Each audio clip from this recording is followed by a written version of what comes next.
далек от того, чтобы понимать или иметь понятие слова мужество, если он от поездки в Чечню или в Ингушетию считает, что кто-то становится мужественным. Поэтому для меня, я уже свое мнение по этому вопросу высказался. Кем считаю, кого считаю, не ему и его подобным людям указывать о мужестве и смелости, тем более чеченцев, меня в моем лице. Что касается остального, это уже сам будет знать непосредственно, Окстек сам ответит. Я не знаю, почему этот человек так яростно, боясь этого же Окстега, пытается связать меня с ним. Ну, Окстег, Борзик или по-другому, как бы ни называли, этот человек приходил ко мне в эфир, задавал вопросы. Я думаю, что это обычно, которому интересна история своего народа, своего края. И какой-то чекиндез будет обсуждать или говорить о мужестве. Он встречался, он прекрасно должен помнить, что он говорил, что он не говорил, как он себя показывал. Вот. Для меня этот человек вообще не авторитет и не историк. Так что вот так вот как-то, друзья. Поэтому я думаю, сам Борзик расскажет вам о нем, если вы у него спросите. Люди, когда не могут ни с чем справиться, с какими-то своими проблемами, люди начинают аяйта запрос, аяйта. Люди, когда не могут решить проблемы, они видят везде какой-то мировой заговор, интриги плетут. Вот мы их раскусили, мы их узнали. За эти 7 лет, уже сколько, 7, 18-го, да, 6-8 лет, кем они меня только не делали. То я работал на администрацию там Кремля, там Путина, то они делали меня человеком Суркова, то они делали меня человеком главы Чеченской Республики, валейкум ассалам, то они делали меня человеком председателя парламента в то время Даудова Мухаммада. Кем они только не делали. Ну, кем бы я ни был, что бы ни было, я скажу одно. Вопрос не в том, кем я являюсь, или с кем я работаю, кого я знаю, или не знаю, какого цвета волос у меня, какого цвета волосы у меня на голове, или борода, или во что я одет. Это не решает проблему. Проблема заключается в том, что вы конкретно занимаетесь тем, те люди, которые занимаются подлогом, занимаются обманом, занимаются фальсификацией. И каждый день стравливают, с каждым днем стравливают людей, пытаются стравить с кем только не было. Они пытались стравить нас адыгами, они пытались стравить нас осетинами, они пытались стравить нас и до сих пор пытаются стравить то с карачаевцами, то с балкарцами. Все эти моменты мы выкладываем, показываем людям. Мы не делаем того же самого, я, по крайней мере, не делаю. Я показываю людям, вот белое, вот черное. Вы сами должны выбрать и понимать, где есть ложь, где есть обман. Допустим, вот сейчас мы в данный момент, я еще не все закончил, работаем вот по этой книге. Нету никаких претензий, не должно быть никаких проблем или ненависти ко мне, если они просто приобретут. Эта книга написана в той же Ингушетии. Издатель, автор, финансисты, все это являются те же самые сами жители Республики Ингушетия. Видно, да? Как я отметил и указал. Здесь все есть. Здесь все написано. Это не писали чеченцы, это не писало ни руководство Чечни, ни кто-либо другой. Человек, который проработал в 80-х годах, в конце, это один из авторов, по которым мы работали, который прожил среди чеченцев, я не знаю, с 57 по 89 год или позже, столько прожил, уехал, написал такую кляузу, такие вот речи о чеченском народе, о представителях там переходного правительства. Хотя они прекрасно это все знают, и видно было взаимодействие, как взаимодействовали и отношения и Дудаева, и Завгаева, и Хасбулатова. Во всех смертных грехах обвиняют Хасбулатова. Допустим, есть огромное количество документов, где говорится, алейкум ассалам, Ачхой Мартанер, Берзбашк, Салам Маршалду, где говорится очень много о том, что были великолепные взаимоотношения, как чеченцы помогали, как помогали им создавать свою республику, как было выступление в Москве, в Верховном Совете и так далее и тому подобное. Они сами же на своих же книгах пишут об этом. Буквально не проходит 5 минут, потом эти же люди сидят и обвиняют, говорят, вот чеченцы нас кинули, чеченцы у нас это отняли, чеченцы это сделали.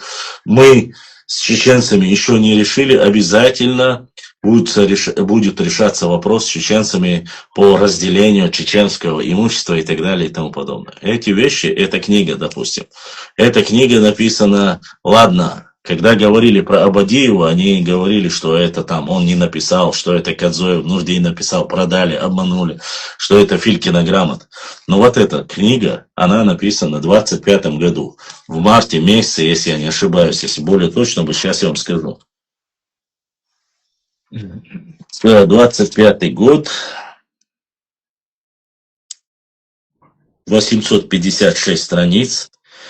Историко-документальный роман написан. Ну, хотя здесь от романа ничего нету, здесь чисто документы. И если я не ошибаюсь, это март месяц. Это март месяц. В марте месяце вышла вот такая вот книга. Это не единственная книга, там есть еще одна книга, до которой я еще не добрался. В этой книге примерно мне начинают потом... Это всего лишь одна из книг. Меня спрашивают, вот ты, больше тебе делать нечего, как там только его или только ты занимаешься только... Нет, уважаемые друзья, у меня огромное количество книг, по которым я работаю, по чеченской истории. Когда мне задают вопросы именно только по чеченской истории, мы непосредственно, Лэнди, Башван, твой эфир для нас праздник, источник знания, почаще стараюсь выходить в эфир. Лэнди, я стараюсь выходить почаще, я пытаюсь, но это зависит не только от меня, это зависит очень многое, зависит от наших подписчиков, в первую очередь от тех людей, которые помогают нашему каналу развиваться, поддерживают. Я же не просто так выставляю, там, прикрепляю вот это, наши реквизиты. Это в основном зависит от тех людей, кто просматривает, кто помогает, поддерживает. То есть эти люди показывают, والله بالله إبراهيم أهتم سوي телефон, да, он напкетил, он хугали. Ты подключил YouTube? Надеюсь, все подключил. Эта работа зависит в основном от людей, которые поддерживают канал. Вот как ты говоришь, пишут комментарии, зовут, приглашают нам больше подписчиков. Тот, кто может помочь. Если это в России, они могут по Сбербанку, там есть карта Сбербанк, там есть ВТБ. По моей фамилии можно и ВТБ банк, и все остальное найти, тут никаких проблем с этим нет. Вот. Поэтому мы абсолютно открытые и доступные, поэтому чаще делать мы только с радостью будем. Алейкум ассалам, тут из-за за то, что ты приходишь, оказывается, в мои эфиры, за то, что ты задаешь вопросы, тебя чуть ли не приписывают соавторство, соруководство ко мне, к моей работе и к моей исторической, исследовательской работе. Хахнахан, Дегдадолзич, и есть там какой-то чекиндез, который там якобы выкрякивает, где-то кукарекает, что кто-то там кого-то боится поехать куда-то. Хотя, честно я сказать, оказывается, у нас мужество, мужество заключается в том, что куда-нибудь, если ты поедешь, то есть, допустим, если ты поедешь в Техас, на родину Дональда Трампа. Оказывается, ты офигительно какой крутой парень. Ты супер мачо, понимаешь? Поедешь в Назрань, сделаешь там фотографию, оказывается, ты самый смелый человек. Поедешь на Мавзолей, Красную площадь, точнее, в Москву, ты тоже крут. И, оказывается, это мужество показывает. Я, правда, это не знал сегодня. Один из подписчиков говорит, что вот это видео, которое забросили, якобы приехал сюда куда-то, мы боимся и так далее. Чуау, Зелим. Башла, я хотел бы, чтобы сейчас... Слушай, давай так. Для начала объясни взаимоотношения между нами. Имеется в виду, насколько ты работаешь на меня или взаимодействуешь со мной, насколько ты знаком, как есть. Во-вторых, я хочу твои взаимоотношения с этим кукарекой, которые были, если у вас были какие-то. Почему он пытается связать, почему он за спиной потом говорит, вот эти вещи сейчас в эфире коротко обоснуй, доведи до людей, чтобы люди понимали, что речь идет о тебе, Вокстаг и Борзик и Арзалеев, которые они якобы говорят, что это ты, и насколько это достоверные слова, пусть узнают подписчики, услышат и ответят на этот вопрос.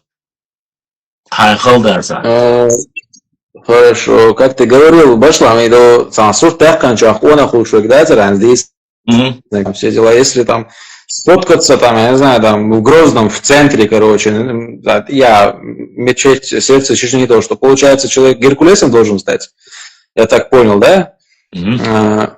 Да, это по их логике, да? От этого ничего не зависит, любой человек может поехать в Ингушетию, да, мы одна страна, там братские республики, когда в этом проблем нет.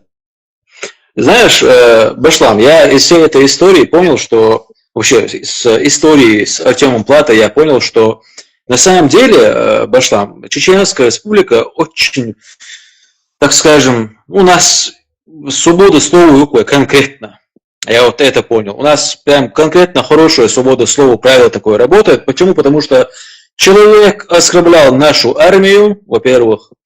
Человек оскорблял нашего главу республики. На это есть и доказательства, скрины есть, записи есть, все есть. Оскорблял наши, ты сам знаешь, тейпы, да? На это тоже есть доказательная база. И человек после всего этого приезжает в Чеченскую республику, там, в гости кому-то там, еще меня оскорбляет, там, чеченцев оскорбляет, целые тейпы оскорбляет. То есть действует полная свобода, ну, и правило там, свобода слова и то, что он говорит, то, что я там боюсь приехать в Ингушетию. Артем, я к тебе обращаюсь, ты определись со своими братушками там, со всякими Цищевыми, да, и другими твоими друзьями там, которые есть, вы с ними определитесь. Вы же там пишите целые посты, то, что я тайно приезжаю в Ингушетию, то, что у меня там есть родственники. Я боюсь туда ехать, или я приезжаю, вы там, я не знаю, определитесь. Вы сперва говорите то, что я там приехал, да, потом говорите то, что я боюсь приехать. Либо я приехал, или я боюсь приехать. Это тоже к вам вопрос. Кейца Амаду, насчет того, что вот этой встречи в 2023 году, которая произошла, когда Артем приехал в этот, как его, на Новый год в Грозный, в центр. Поймать его там была целая спецоперация пошла. Этот человек, то он включал эфир, то он выключал эфир, короче, когда люди писали точно, скажи, где ты находишься, ага. Он шифровался как мог, он хотел быстро заснять там эфир и уехать, да, и сказать то, что я там был в Грозном, я никого не боюсь, там, все дела. Но я его там настиг. Именно сейчас, вот моим словам, которые я сейчас скажу, да, вот, моей версии, есть свидетели, которые там были. Даже ингуши. Точнее, не ингуши, а ингуш. Назир, да, Назир его зовут, это тот человек, который с ним там был. Со мной было 2 человека. И то, которые просто случайно там попали, знаешь, там, проходили мимо. Я сам изначально туда ехал один на такси. Когда я к этому человеку подошел, я хотел сразу набить лицо, прямо скажу. Почему? Потому что у меня были флешбеки с тех его высказываний о нашем народе, как он оскорблял наш народ и как он оскорблял нашу власть. Потому что сунна,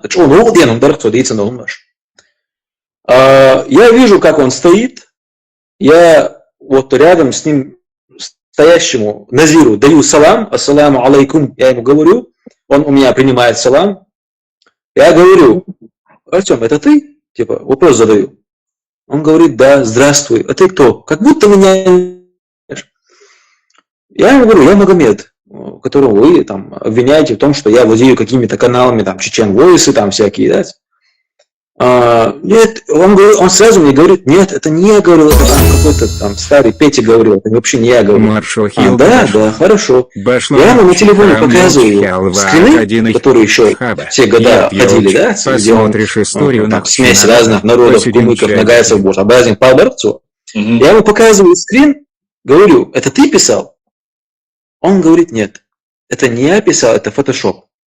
Через минут 5 он подтверждает то, что это писали с его аккаунта и говорит, на тот момент меня взломали, это не я писал, говорит. То, что уже близко, да, к подтверждению его подлинности.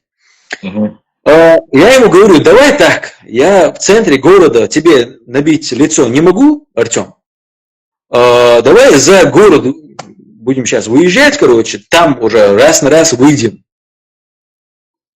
Биллахи таллахи. Я поклялся, валлахи хилумадуис, это правда. Я ему сказал, этот черт, извиняюсь за выражение, сказал то, что у него со мной там спорить не о чем, типа делить нечего, короче.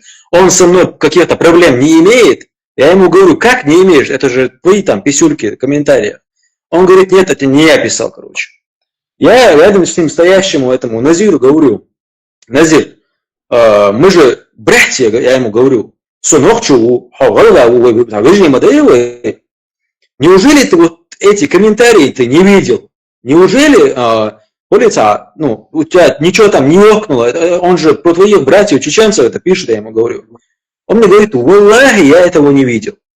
То есть я говорю, подожди, ты Хана Васлацер, босс, он же твой друг. Он говорит, нет, я этого не видел. Хорошо.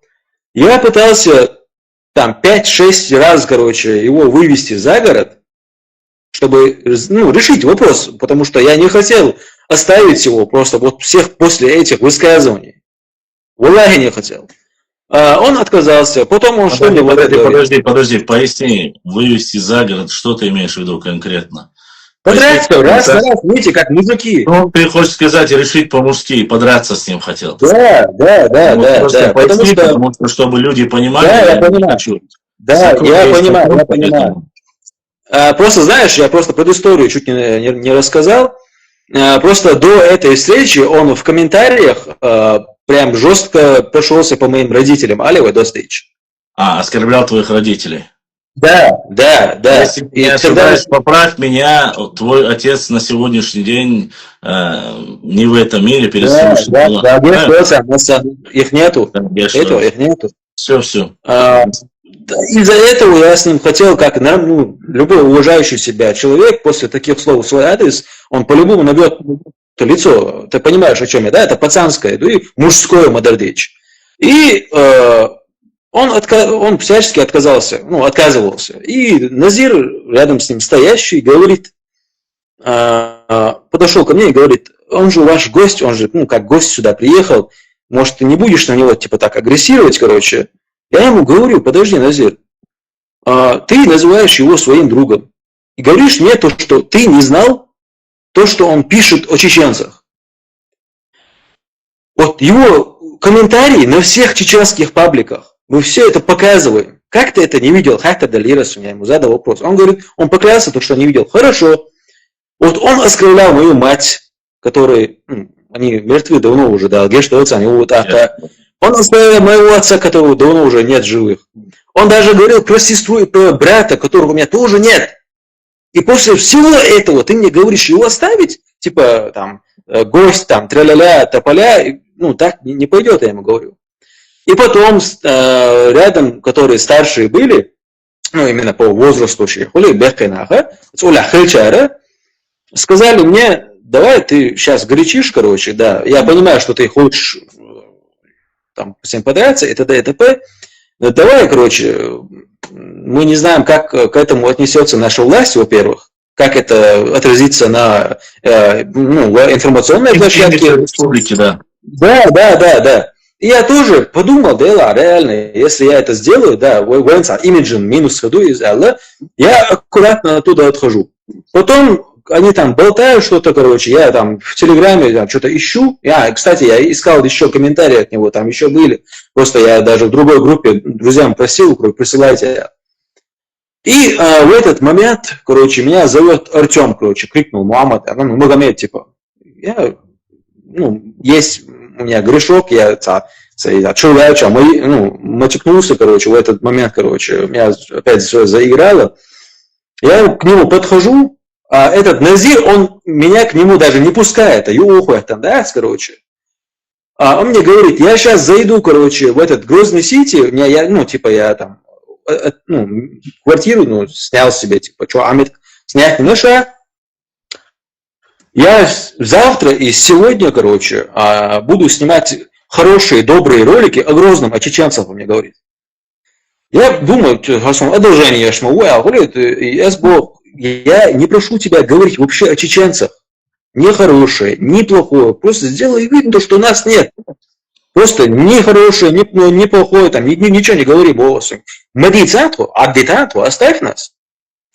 После этого он, который стоял рядом, говорит, я бы хотел поехать в ваши горы. Мне так нравятся ваши горы, даже больше, чем ингушские горы. Это его слова, тогдашние его слова. На тот момент Назир там рядом стоит, на него смотрит, ошаревший. Это Гуду. Что я хочу объяснить. Этот человек не имеет ничего мужского. Ничего мужского, абсолютно. Он одно говорит, за спиной другое делает. Он рядом стоящему со мной чеченцу говорил, мне нравятся ваши горы, я хочу поехать в ваши горы. А вы не знаете путеводителей? Вот такие вопросы он задавал. И этот чеченец говорит, если ты так хочешь, да, я даже сам могу тебе принять веру, я тебя приму нормально, там, если ты хочешь, конечно же, там, поехать, посмотреть, да, я тебе помогу, он говорит. Все, большое тебе спасибо, короче, я именно не буду называть, к кому он обращался. Большое тебе спасибо, хорошо, я обязательно. Он мне говорит, прямо сейчас, подожди, 5 минут подожди, я поднимусь и сниму хорошее видео. Я ему еще раз говорю, нет, не надо ничего снимать, по нас, оставь нас в покое. Потом мы расходимся. После того, как мы уже разошлись, не проходит даже месяц, он пишет то, что я где-то когда-то ему признавался, то, что я там, ты понял, да, о чем идет речь, короче, то, что я признавался в каких-то плохих вещах, короче, Он начинает меня прям реально провоцировать, оскорбляет меня заново, в тот момент, когда я все уже на него забил, дал себе слово, что больше про него ничего не напишу. Он сказал мне при встрече то, что все, он больше не будет ни хороший, ни плохой про нас писать. После этого мы разошлись. И он начинает оскорблять нашу армию, да, которая находится в зоне проведения спецоперации, которая воюет. Он оскорбляет нашего главу, меня и других наших высокопоставленных лиц, достичь. Не буду дальше имена называть, короче, это долго. И я бы хотел обратиться к этому Артему Плата. Артем, мужики вот так дела не решают. Мужики, если они мужики, они встречаются, договариваются вместе встречи где-нибудь, знаешь, там, и, короче, выходят раз на раз и решают свои проблемы. Я тебе тогда еще это предлагал.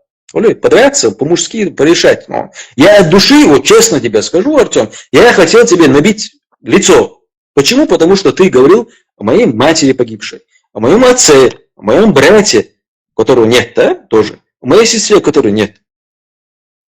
Ты на это не решился. Но после того, как ты уехал, ты начал нас оскорблять, провоцировать и продолжил свою работу.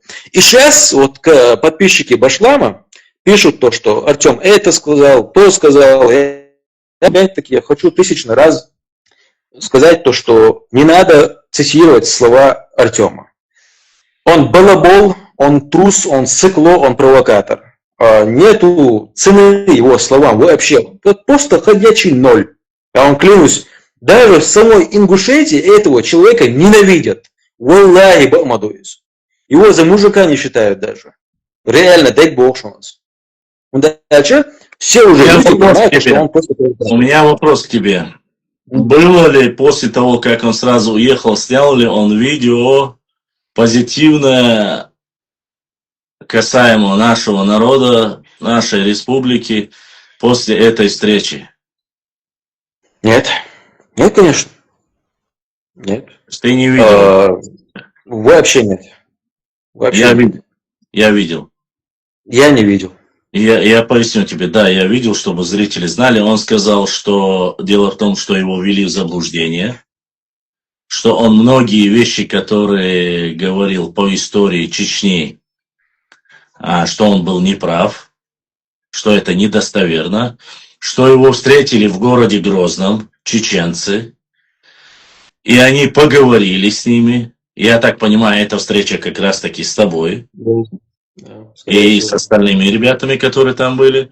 Я это видео видел. Я не знаю, удалил ли он после этого это видео или нет, но это видео он выступает и говорит приблизительно где-то, наверное, минут 10, может 15, чтобы ты знал, если ты не видел это видео. Он говорит, я поговорил, там нормальные, адекватные ребята, мы поговорили, пообщались, я был неправ, некоторые исторические моменты, которые я излагал, они были недостоверны.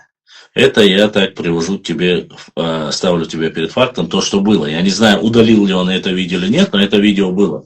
Что было, то было. Ну, знаешь, я это предлагал этот момент. Да, возможно, ты не видел. Но вопрос в том, что дело в том, что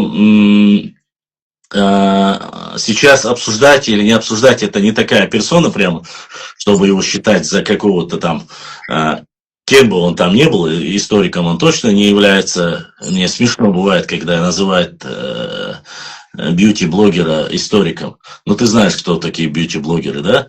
Да. Но все-таки я что хочу сказать? Я хочу сказать вам, что кто бы что бы ни говорил, кто бы что бы ни делал, если он куда-то приезжает, не приезжает, не мое дело, я говорю за себя буду, вот Вокстек за себя скажет, не мое дело искать его, куда он кому-то приехал, стоять на границе, проехал, он не проехал, поехал он встречаться с какой-то женщиной в Урус-Мартан и так далее и тому подобное.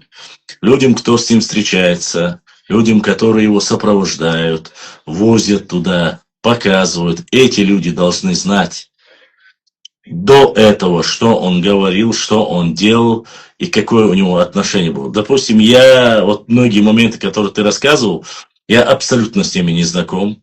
Оскорбления там государственных чиновников и все остальное. Вот эти моменты я не наблюдал за ними. Я честно скажу тебе, я не наблюдал, я не общался, не смотрел. Я говорил единственное с этим человеком, когда он зашел ко мне и начал мне плакать и говорить, что мои подписчики заходят к нему в эфир и называют его там заднеприводным, прямо так.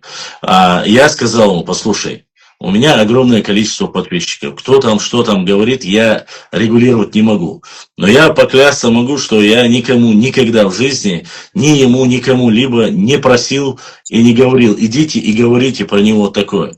Это ниже моего достоинства. Что там, кто там говорит, мне дела нету. Я ему сказал, мне до тебя дела нету. Это раз. Во-вторых, был еще один случай, когда он там рассказал Байду сказку, там, что якобы Деникин рассказывал, там, поехал в свою Чечню отдыхать Ермолов, там, убил 26 тысяч, там, убили деникинцев. Я взял книгу Ермолова, достоверные источники, полностью зачитал и опроверг его, показав, что он несет, зачитывая каждое его слово, что он несет такую ерунду и сказку, которую вообще никогда в жизни Ермолов не писал. Ни Ермолов, ни Деникин не теряли в этом направлении, на этом месте, в этом фронте 26 тысяч солдат и офицеров. Вот я его опроверг, и все. Больше мне до него делать. Сейчас буквально, честно тебе скажу, буквально недели две мне присылает ролик. Он опять почему-то, тебя приписывая ко мне, говорит, что есть, как он говорил, если хочет увидеть ингушские башни, пусть приезжает в Ингушетию или что-то такую чушь и лабуду он несет, чтобы я, во-первых, никогда в жизни не говорил ни Артему, ни кому-либо, что в Ингушетии нету башен, я не говорил. Никогда этого не говорил. Что там нету башен, не говорил. Что там нету того или иного, не говорил. Я говорил о Чеченской Республике, о наших башенных комплексах, что мы страна башен и замковых комплексов, что у нас башни намного древнее, что у нас есть петроглифы. И любому человеку, который говорит, что это не так и это недостоверно, я сказал, приезжайте, я покажу, я повезу и все остальное. Вот что было.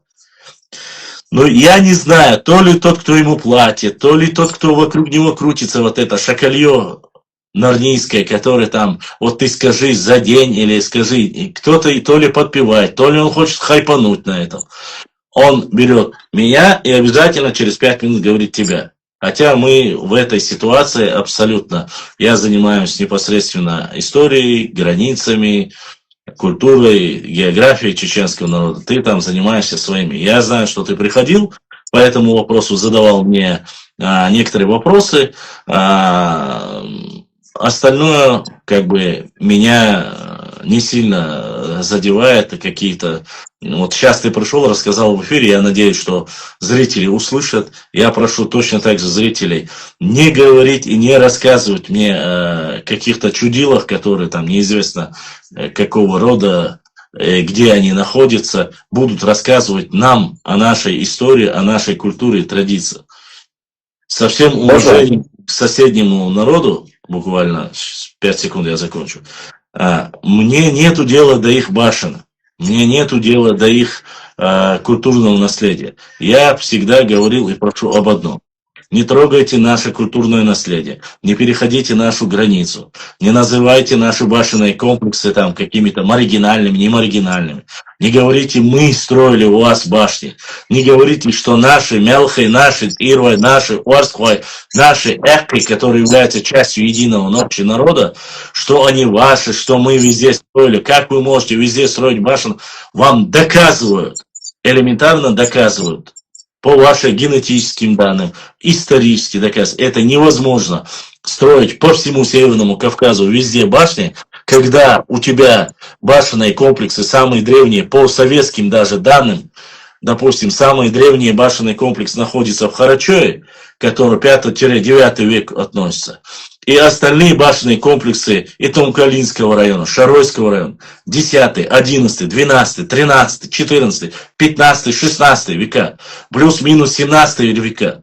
Остальные, в чем здесь может быть вопрос? Здесь никаких вопросов нету. Есть у вас башни, занимайтесь своими. Но не говорите, что только наши башни, вот вы у нас украли. Помнишь, была ситуация лет 5 тому назад, когда они обвиняли меня и Юни, что якобы какие-то камни там украли с башен, их привезли в Чечню, чтобы восстанавливать свои башенные комплексы и так далее. Была эта байда, лет 5-6 тому назад это было. Когда там камни украли у них с башен.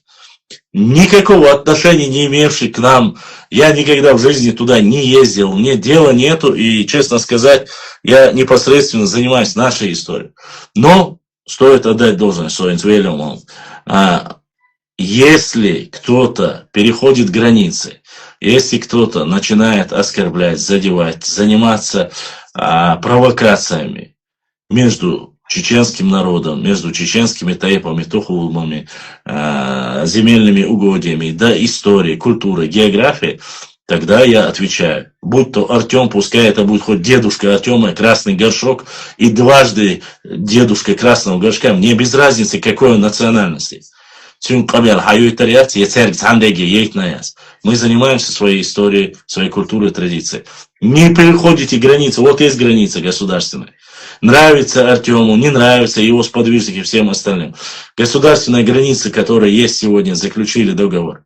На своей границе делай, что хочешь. Хочешь там быть героем национальным, пускай памятник тебе ставят. Говори, что ты хоть, я не знаю, со времен мамонтов и все остальное.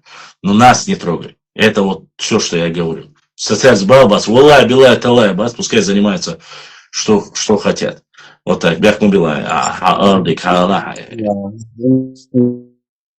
Да, я дал один комментарий, который есть тут коротко. Тут Самара Никинчо, нельзя его сюда запускать. Он мне написал, что будет нас давить, сколько есть сил у него Лязиновку. Нет, мы, то есть, Почалкается, это само государство, оно свободное. Гражданин Российской Федерации может в России поехать куда угодно, нет никаких запретных мест. Да и у нас много туристов, гостей в Чеченской Республике. Также и чеченцы там ездят в Ингушетию, в Осетию, там, в Москву и т.д. и т.п. То есть лишний язык, наоборот, мы рады гостям, мы рады там, туристам всяким. Да и с этим вообще проблем нет. Насчет этого, Артема, сейчас коротко скажу еще, чуть-чуть добавлю. Я этого человека, ну или даже недочеловека, всерьез уже не воспринимаю. Я раньше думал, что он как-то сможет раз на раз выйти, там, решить вопрос, да, как это обычно нормально мужиков бывает. Ну, после того, как он дёру отсюда дал, да, начал видосики дальше пилить, я понял, что с ним говорить, это сам себя не уважать, ты мададыч. Поэтому я прошу вас, подписчики Башлама, и мои подписчики, если тут есть, не цитировать слова этого Артема, даже не писать тут его имя даже, потому что он недостоин этого. Просто оставьте этого клоуна, где он сейчас есть, да, оставьте. И вариант, и одежду вас. Насчет того, что мы как-то вместе работаем, Башлам. Там, помнишь, мы почти 3 года прикалывались там насчет зарплаты, я тебя спрашивал. Да, до сих пор никак не могу получить зарплату, да. Да.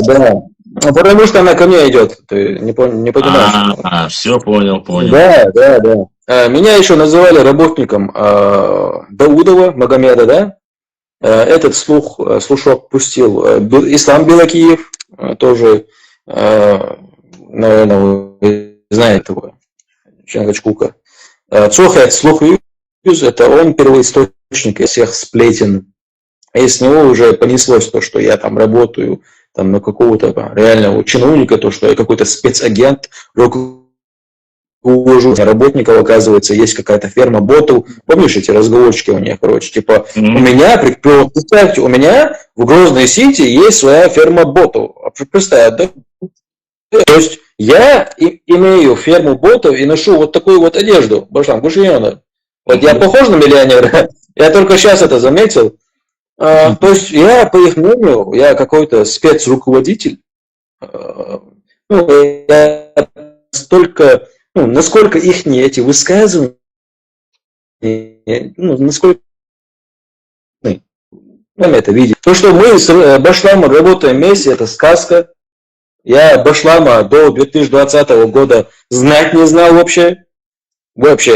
Я, если честно, и сейчас его не полностью знаю. Я даже с ним еще не встречался. У нас все эти встречи в онлайн проходят либо тут, либо в Телеграме, в эфире.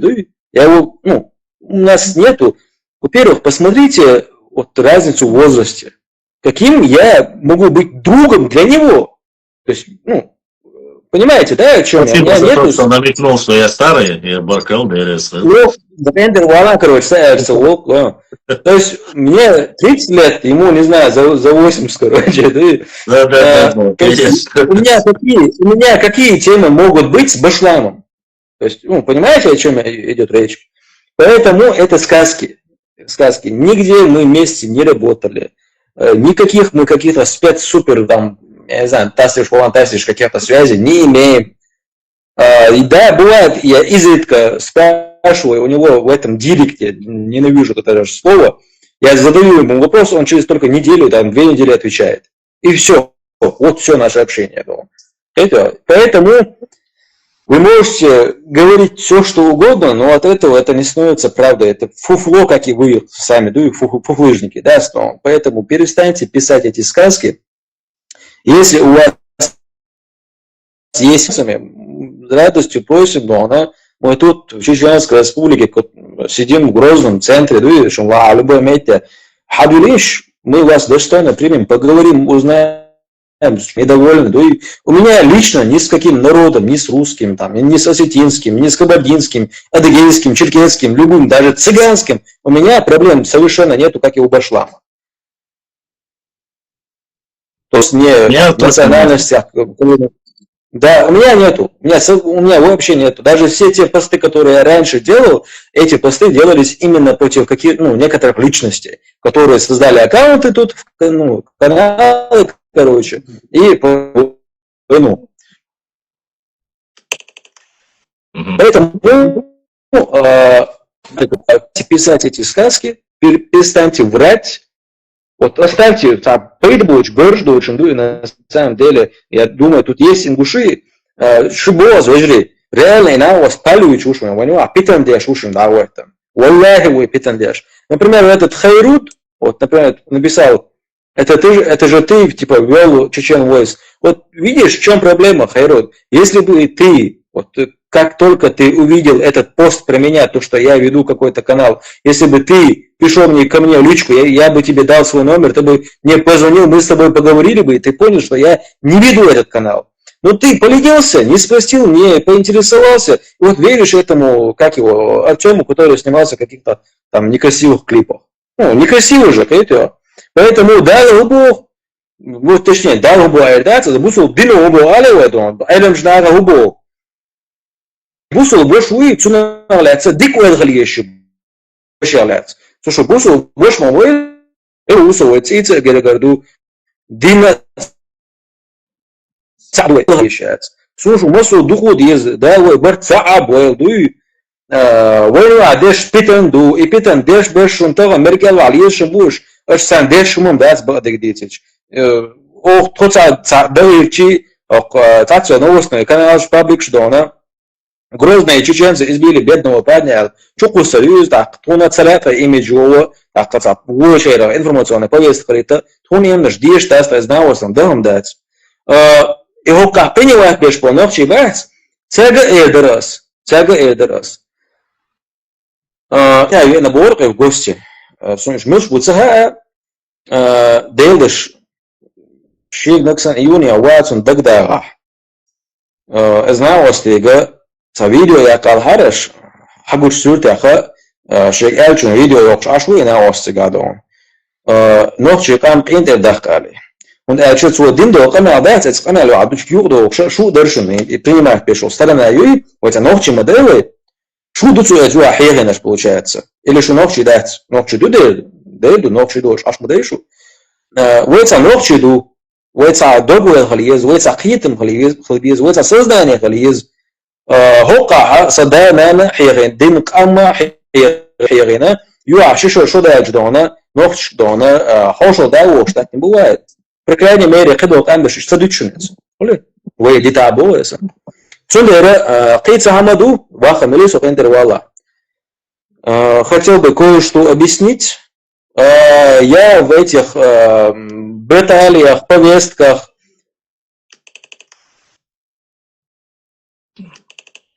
я в этих информационных повестках, баталиях больше, я этим не занимаюсь. Вообще, я не пишу никакие посты, я не упоминаю никаких этих там админов этих каналов. Все, что я могу сделать, я сделал, я показал их админов, которые ведут эти каналы. Все данные есть у меня на телеграм-канале. Я показал, кто они, откуда они. Ну, я доказал то, что это не осетины ведут эти каналы. Да и вот для этого чисто я доказал то, что эти админы живут в Ингушетии, ведут эти каналы. Вот эта информация у вас есть.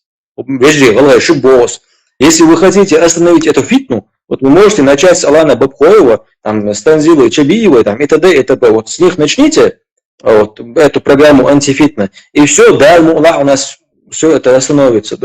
А так, ни я, ни Башлам, мы вместе не работаем. Мы даже нормально даже друг друга знать не знаем. Я, по крайней мере, его не знаю, может, он меня пробивает. Да мне зачем нужно кого-либо пробивать? Честно сказать, мне абсолютно это не нужно. Почему? Я понял, Башлам. Я в этой теме больше не участвую. Я прошу мое имя не произносить по-братски. У меня совсем там другая тематика. Я перешел совсем... Я понял, я от патриотизма занялся бизнесом, да, вот я обертки,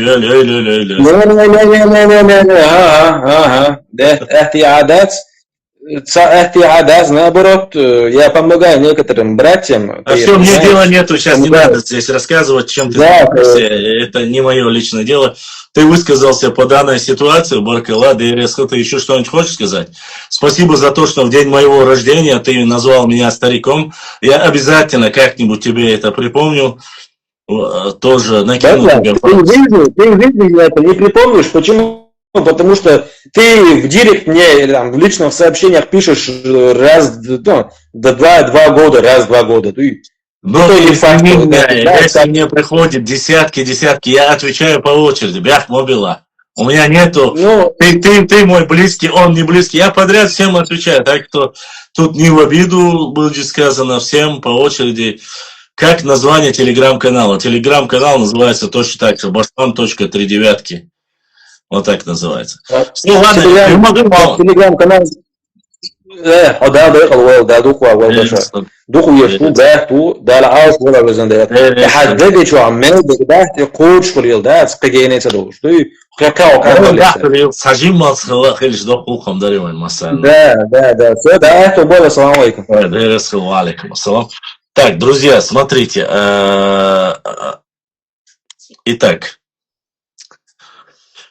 запрос пришел, запрос Ларам Бабис. Мы приняли, мы отвечаем. Мы ответили принять, Дзурдзуки и принять. Здесь поступил вопрос донатом в Ютубе, и я должен. Это наш брат Йогур. Башлам, ассаламу алейкум. Ва алейкум ассаламу ва рахматуллахи ва баракатух. Gente yani sen var değil. Yok kumsa bir sen tükkan mı? Он да, сау, видим, сахел час, он уже был, один Давид Ламер. Я думал, тебя похитил, все нормально. Сообщение, адрес, а есть Ишер, я прочел, я понял сразу все. Да, Аллах, да. Братка, да, Сидуэр. Центровский лук, Ибрахим, да, Духу Ахуэл, да, Сидуэр. Итак, حديث про хаттер дали хайвист хало хаттер нжап лурду шмим. Да, хорошо, ответить товарищу WhatsApp чё. Да, ведь что-то тащи вопрос, да, тупой масса. Масса сохеш вочер, босс, поддержки, ваш видео там. Это больше. Да, Сиди. Масса خالدش نشأل تناتي. لدى المحافظ لا تقول مصير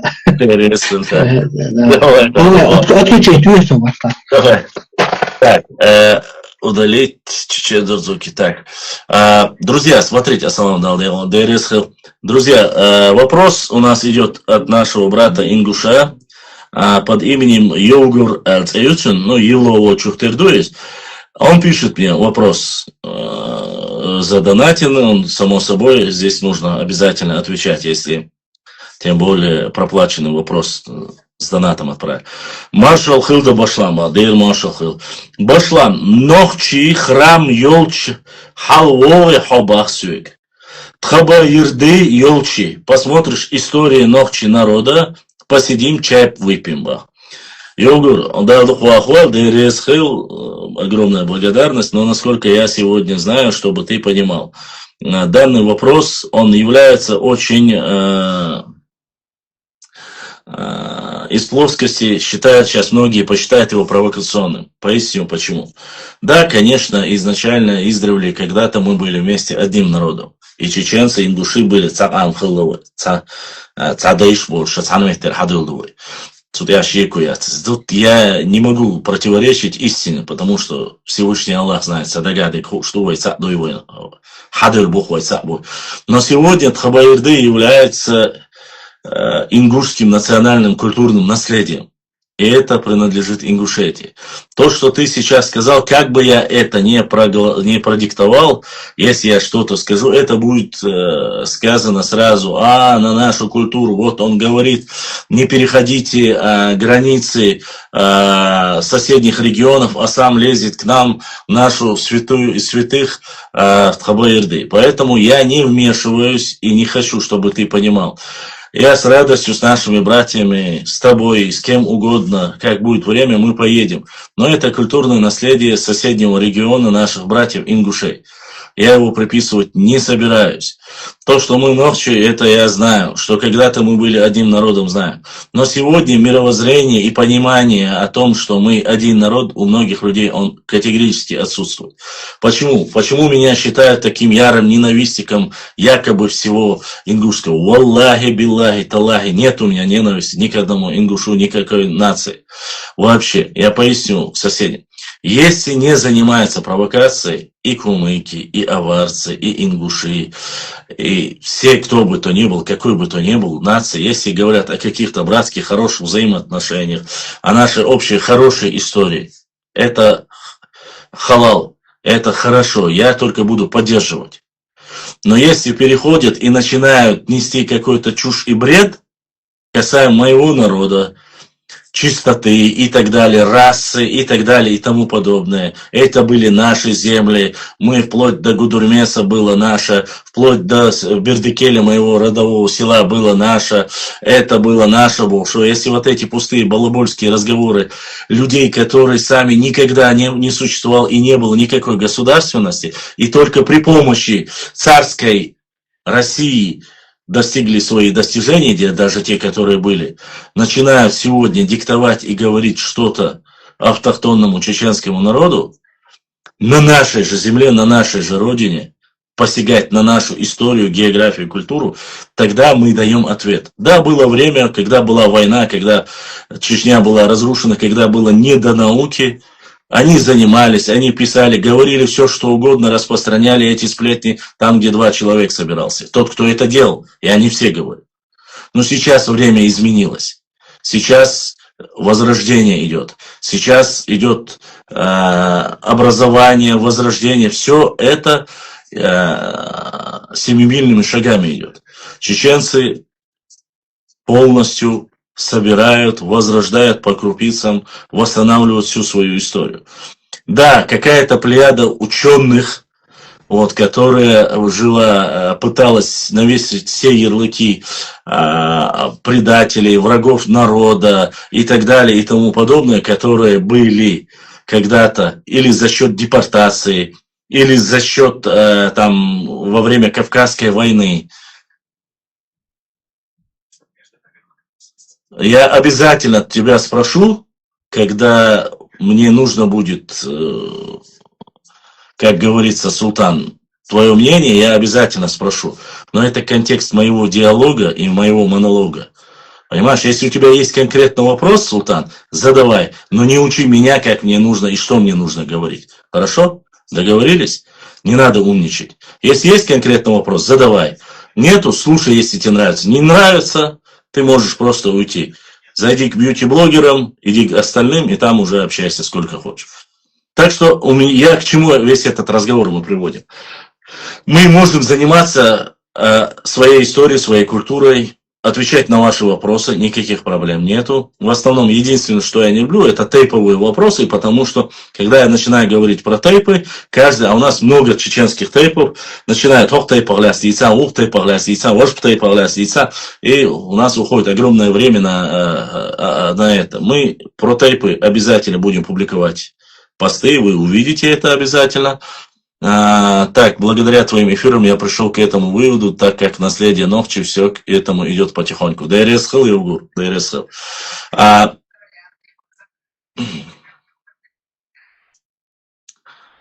Так, мастер Буч пишет. Кумыки некоторые часто любят напоминать, что чеченцы платили им дань, но не уточняют, что речь идет не всех чеченцев, а лишь некоторые общества, такие как Эхи и так далее. Ну, во-первых, Эхи – это не кто-либо, это часть чеченского народа, и Эхи никогда не идут отдельно. Эккы — это есть часть, неотъемлемая часть, чистейший чеченский тейп. И проживают они в Аухе или проживают они в горах Галанчевского района, никакой разницы нету. Это чистокровные ногчи. И если кто-то пытается посягнуть на честь и достоинство акинцев, это посягательство на честь и достоинство всего чеченского народа. Вы своими разговорами, у меня это никогда не прокатит и не прокатило, о том, что не про всех чеченцев, а только часть, нет акинской нации. Есть часть чеченского общества Эккой. И если они жили по соседству с кумыками, то это не обозначает, что они могут или говорить, или делать все, что угодно. Потому что мы тоже можем рассказать про Султанмута, о том, как наши Шоной, Ширды и другие акинцы Эккой принимали его, когда он убежал из-за споров в семье. Давайте сейчас не уходить в эти глубину, и кто кому что платил. Вот эти разговоры, рассказы мне уже рассказывали о том, что там чеченцы за то, что акинцы приняли ислам, им были даны земли кумыков и так далее. Не надо вот эти сказки байки или аварцев. Какие земли? Аварцы вообще у себя в горах живут и не могут на эти земли какие-либо претензиями. А кумыки жили за Сулаком, если на то пошло. И когда им передали междуречье Терека и Сулака, мы тоже прекрасно помним. Да, хорошие соседи, да, наши братья, но переходить границы не стоит никому.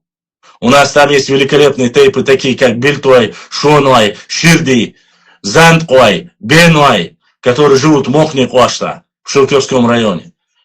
И они там жили тысячелетия вперед, когда пасли свой скот на равнине. Пока не натравили, пока не изгнали.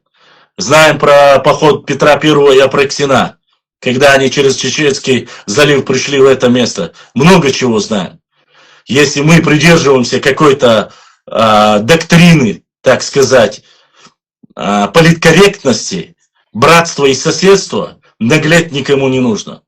Да, мы всегда говорили и говорим, что наши братья кумыки, они мусульмане, наши братья, они в многих местах выручали, брали наших детей, скрывали чеченские семьи, которые были, прятали в своих селениях, говорили, что они кумыки, чтобы их не уничтожили, не забрали и так далее и тому подобное. Мы не отрицаем. Мы не отрицаем и того, что многие чеченские там могильные плиты были не тронуты, потому что в свое время кумыки сказали, что они якобы принадлежат кумыкам. За это им благодарность. Хорошие никогда чеченцы не забывают. И сегодня они одним народом, являясь гражданами Чеченской Республики, проживают здесь со всем уважением к ним. Вот. Живут, женятся, и никаких претензий никому из них нету. Будь то кумыки, будь то аварцы, и нагайцы и так далее и тому подобное. Пускай учат свой язык. Понимаете? Они пускай учат свой язык, свою культуру. У нас День народного единства. Нагайцев, кумыков, каждого просят, предоставляйте на своем языке свои культурные праздники, учите свой родной язык в школах и так далее и тому подобное. Чеченской Республики.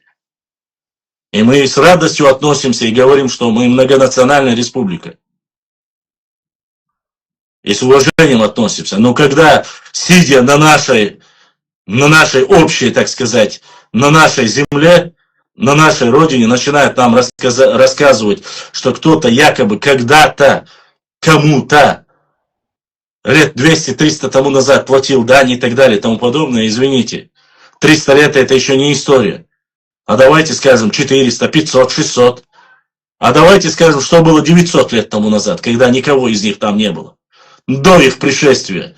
Будь то с Тамерланом, будь то с гуннами, хуннами и так далее и тому подобное. Я не знаю, то они с хазарами, то они с булгарами волжскими, но там уже черт ногу сломит. Я не вмешиваюсь в соседнюю историю.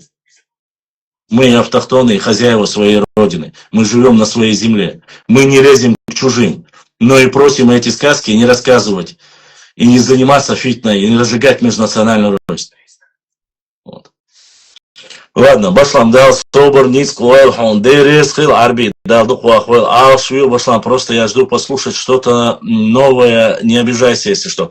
Султан, я не обижаюсь, просто я не знаю, кто свой, кто чужой. Задавайте вопросы конкретно. Если у вас есть, я буду отвечать. Сегодня, несмотря что такой день, я же сказал, проходите, отправляйте запрос, задавайте вопросы. Телеграм у нас открыт. Вы можете аудио-вопрос зайти в Телеграм, отправить запрос. Инстаграм идет, Ютуб идет. Задавайте, никаких проблем нету. И тут мы открыты. Каждый желающий может отправить, только не мат, все в рамках культурного, как говорится, общения. И желательно, конечно, без политики, вот это там, Трамп, вот это вещи, которые мы вообще не решим, и которые, в принципе, нас как такового не касаются, нам это не нужно. Дальше. Никто из части народа Нохчи не платили никому, пишет Сантип ГХ. Согласен. Ауховцы никогда не платили дань никому, пишет Дышний Азамат. Я и не говорил, что они платили, поэтому как раз таки я не пытаюсь этого делать в Ошаба, мистер Буч. Ичодик Эллер, так, Баду. Башлам, как ты... Пошла. Сохавай. Носмаху хаттар ди айдала. И дань не искрит, это сарскархи документчики, его шфорсу. Так. И по этому поводу, я очень долго партил на сайте даже Чеченской архивов, сайт Чеченской республики. Там, короче, самое интересное, вот это дань ушла, и кума понятие, щенки политика, дань вот, когда или плата, или подать за использование горных пастбищ, то есть кумыки там на равнине, то есть аварцы, чеченцы, там, админцы, если человек кому-то принадлежит земля, ты пасешь на его земле скот, ты платишь, собственно, подать. Да, это да. Правильно? Да, конечно, абсолютно верно. Но если второе понятие, да, если, да, они вот часто они путают, вот второе понятие, когда вот какой-то народ покорил, заставил, то есть, чтобы сохранить жизни, вы будете платить, короче. Но самое интересное, когда вот эти князья, что кумыкские, что аварские, они всегда вот забывают этот маленький фактор, с помощью чего они это сделали. Например, есть архивный документ, как найду, я тебе скину, начало 17 века. Представь, стров флангов. Черкесский, кабардинский князь, казаки, то есть равнины. Да. И аварский хан. И аварский хан вторгаются в Чечню. Представь маленькую Чечню с 3 флангов. Да. Извините, таким образом, и слушателям это для позорятся. Да, я тебе поясню. Эту тематику мы очень часто разбирали, о Дании и так далее. Во-первых, если мы разделим на 2 части, то, что брали в аренду, мы должны, самое главное, мы знаем с тобой о периоде реконкисты, да, Новшмахо? Период реконкисты, это когда во времена Тамерлана все плоскостные территории чеченцы потеряли, они ушли в горы. Так? Так. На этих землях осели кто? Прямые, непосредственно, кто остался на равнине, подчиненные, которые пришли с Тамерланом, с войском Тамерлана, которые остались здесь, там, на разных земельных угодьях. Раз. Во-вторых, те люди, которые спустились чуть раньше и непосредственно способствовали завоеванию так называемой земли неверных, а он считал себя эмиром правоверных, имеется в виду Тамерлан, чтобы было понимание, что если ты мусульманин на тот период, да, то ты сторонник Тамерлана, а ты уничтожаешь этих горцев, чеченцев, язычников, в его понимании, потому что они неверны. Потому что есть и даже среди нашей истории есть часть полевого материала, где говорится, что Тамерлан не уничтожал всех чеченцев. Якобы он уничтожал только тех, кто не являлся мусульманином. Есть вот такая вот байка, которая ходит. Но что бы то ни было, представим себе картину. Чеченцев на плоскостной территории нет. Аланского царства нет, его уничтожили. Хазарского царства тоже нет. Золотой Орды тоже нет, уничтожены. Все сателлиты, которые остаются на плоскостной территории, это те, которые оставлены Тамерланом, когда он уходил. Да? Тамерлан ушел дальше, причем рассказывается, четко указывается, что и у Аздин Вазара точно так же говорится, что он пошел дальше уничтожать и завоевывать, и брать в плен рабов из Аваристана и так далее и тому подобное, где ауховцы пошли на поддержку своим братьям-горцам, тавлинцам. То есть имеется в виду здесь непосредственно дагестанцам на поддержку пошли, ауховцы, есть указано, да, у Аздин Вазара. Но возьмем другой момент. Чечня ослабла, мы загнаны, укрылись в Итумкали, в Галанчорском районе, в Нашхе. Это там, в Шатойском районе, тот, кто скрылись, небольшая часть чеченцев. Все плоскостные территории за этот период, грубо говоря, с 14 до конца чуть ли не 15 века, занимаются кем? Кабардинские беки, аварские нуцалы, кумыкские, опять же, те, которые оставил, да, считая там Шамхала Тарковского, Мурзы, Шихмурзы, или как их там называют, Шамхалы кумыкские остаются. И плюс еще у нас появляются затеречные терские казаки. Именно терские казаки еще на тот период. Не сунжинские, а терские казаки.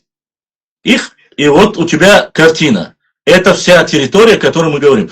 И горную часть я оставляю. Горная часть это Грузия, а Грузия была и так была нелюбимым, как говорится, Тамерлан ненавидел и грузинов точно так же, как и чеченцев. Там. Не то, что они христиане, а просто уничтожал и сжигал ее несколько раз. То есть остаются чеченцы и грузины в горной части, а остальные плоскостные территории за ним. И каким образом чеченцы проводят реконкисту. После начинают, когда размножаться, они начинают потихоньку спускаться вниз. Само собой, спускаются вниз, и мы прекрасно помним, мы об этом говорили, эти люди потихоньку на свои земли садятся, начинают вести дальше свою деятельность, скотоводство и так далее и тому подобное. Делаются нападения, об этом тоже говорится у Шарпуди Бачуевича Ахмадова, он рассказывает, как делают набеги на слабые чеченские общества, делают набеги более сильные, степняковые, вот эти, от шамхалов, от нуцалов, от беков кабардинских и от терского казачества. То есть нападения делают, и эти свободные места, они, те, кто бы не спустился, чеченцев, начинают уничтожать или якобы называя эти земли своим.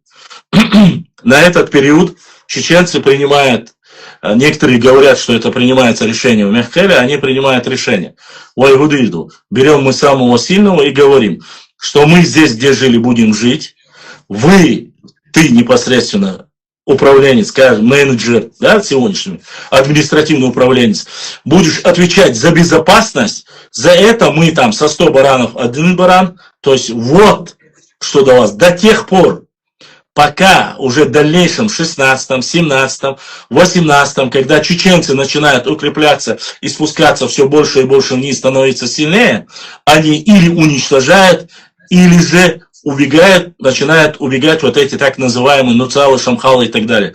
Самый лояльный, кто ушел, они считаются кабардинскими беками, потому что там говорится, что простой народ адыгский не поддержал кабардинских князей, и они потихоньку уходят и остаются в границах Малой Кабарды, это где Малгобек, Седах и так далее и тому подобное.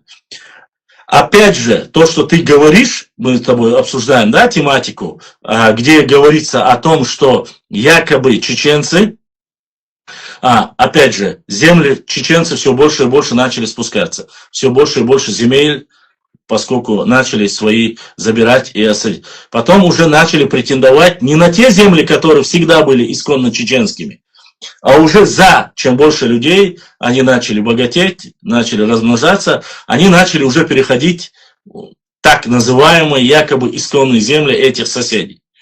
И тут они уже начинают непосредственно на арендной основе брать эти земельные наделы. Вот эти арендные условия, вот эти договоренности между шамхалами, нуцалами и так далее, это же все есть в российских документах.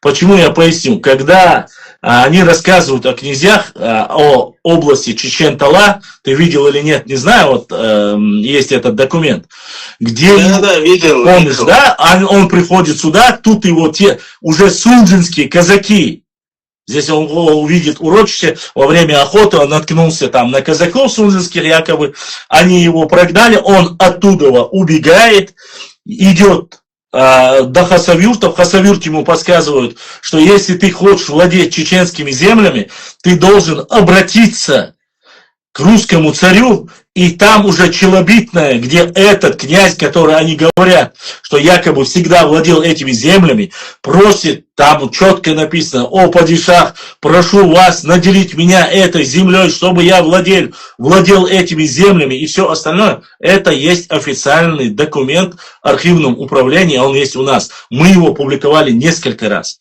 Есть точно так же от многих князей, когда чеченцы прогоняли и уничтожали селение Чечен-Аул, селение Чуртура, Петропавловка, в том же Дойкур-Ойл, когда оттуда князей чеченцы становились сильны, они прогоняли, и они не давали вставать между собой и царской администрацией, которая на тот период была сильной.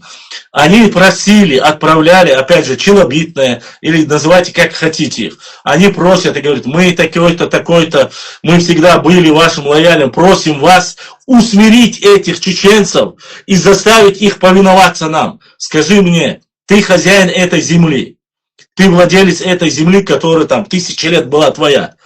Как ты будешь просить, говорить, что это моя земля, у меня есть на то доказательства, мои прапредки здесь жили, или же будешь говорить: я прошу вас посредством своей силы наказать этих людей и сделать их мне подневольными.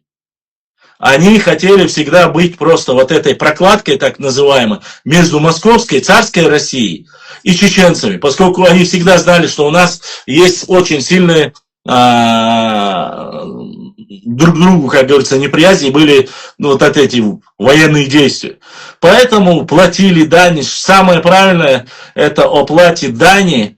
Было сказано ныне покойным, да, Хасана Бакаева, когда он рассказывал, что каждый четверг, кажется, они, да, приходят, когда приходили, и это зафиксировано и царскими офицерами, когда даже во время войны они приходили в чеченские села просить покушать и в виде подати. Остальное это были договоры, которые, в принципе, сегодня, если ты, Нохчмахо, поедешь в Саратов и захочешь заняться аграрным бизнесом, ты должен платить определенную часть, долю за аренду полей, правильно? Так ведь? Слышишь, Нохчмахо? Да, да, конечно, конечно. Вот ты снял, допустим, аренду даешь им, заработал, грубо говоря, пошел там, заработал 10 миллионов, приезжаешь в Чечню, и я тебе говорю: Нохчмахо, ты раб, ты даник, ты платил губернатору Рязанской области дань, заплатил 2 миллиона, неважно, что ты заработал на этом 10 миллионов, но ты данник, ты дань, ты раб и так далее и тому подобное. Насколько это является конструктивным диалогом или правдивым диалогом? Ничего более тупого и глупого со стороны человека, который это говорит, если я, это я или остальные, я не вижу. Но амбиции, разговоры о том, что якобы платили. У меня возникает вопрос один, Нохчмахо. Единственный вопрос. На территории Чеченской Республики огромное количество находят аланских захоронений, скифских, сарматских захоронений. Сдаешь ДНК, они фактически совпадают с теми чеченскими тейпами, которые до сих пор здесь живут. Хотя эти захоронения 4 века или 1 века. У меня возникает вопрос. С великими цивилизациями и городами, которыми жили здесь, допустим, будь то Гумки, будь то Сюли, будь то Гебертлай, где их великие города, где их великие захоронения, где это все? Почему этого ничего нет? Кто это уничтожил?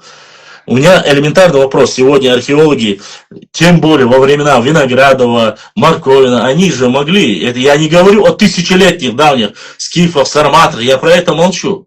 Это же более свежие, там, 1500 лет, 600-700 лет тому назад. Это все должно сохраниться. Почему? Где это культурное наследие? Или они всегда жили в палатках? Если владеют такими огромными... У меня возникает вопрос, логический вопрос, как у нормального простого человека. Нохчмахо. И он заключается: если ты такой крутой перец, если ты владел этими землями, если все чеченцы тебе платили дань? Зачем ты сам живешь на голых камнях и владеешь прекрасными альпийскими лугами, прекрасными лесами, горами Чечни, а сам не проживая здесь, не строя здесь города, не строя здесь столицы, живешь там где-то на голых скалах, выстроив себе там каменные кибитки или, не знаю, каменные сакли. В чем логика?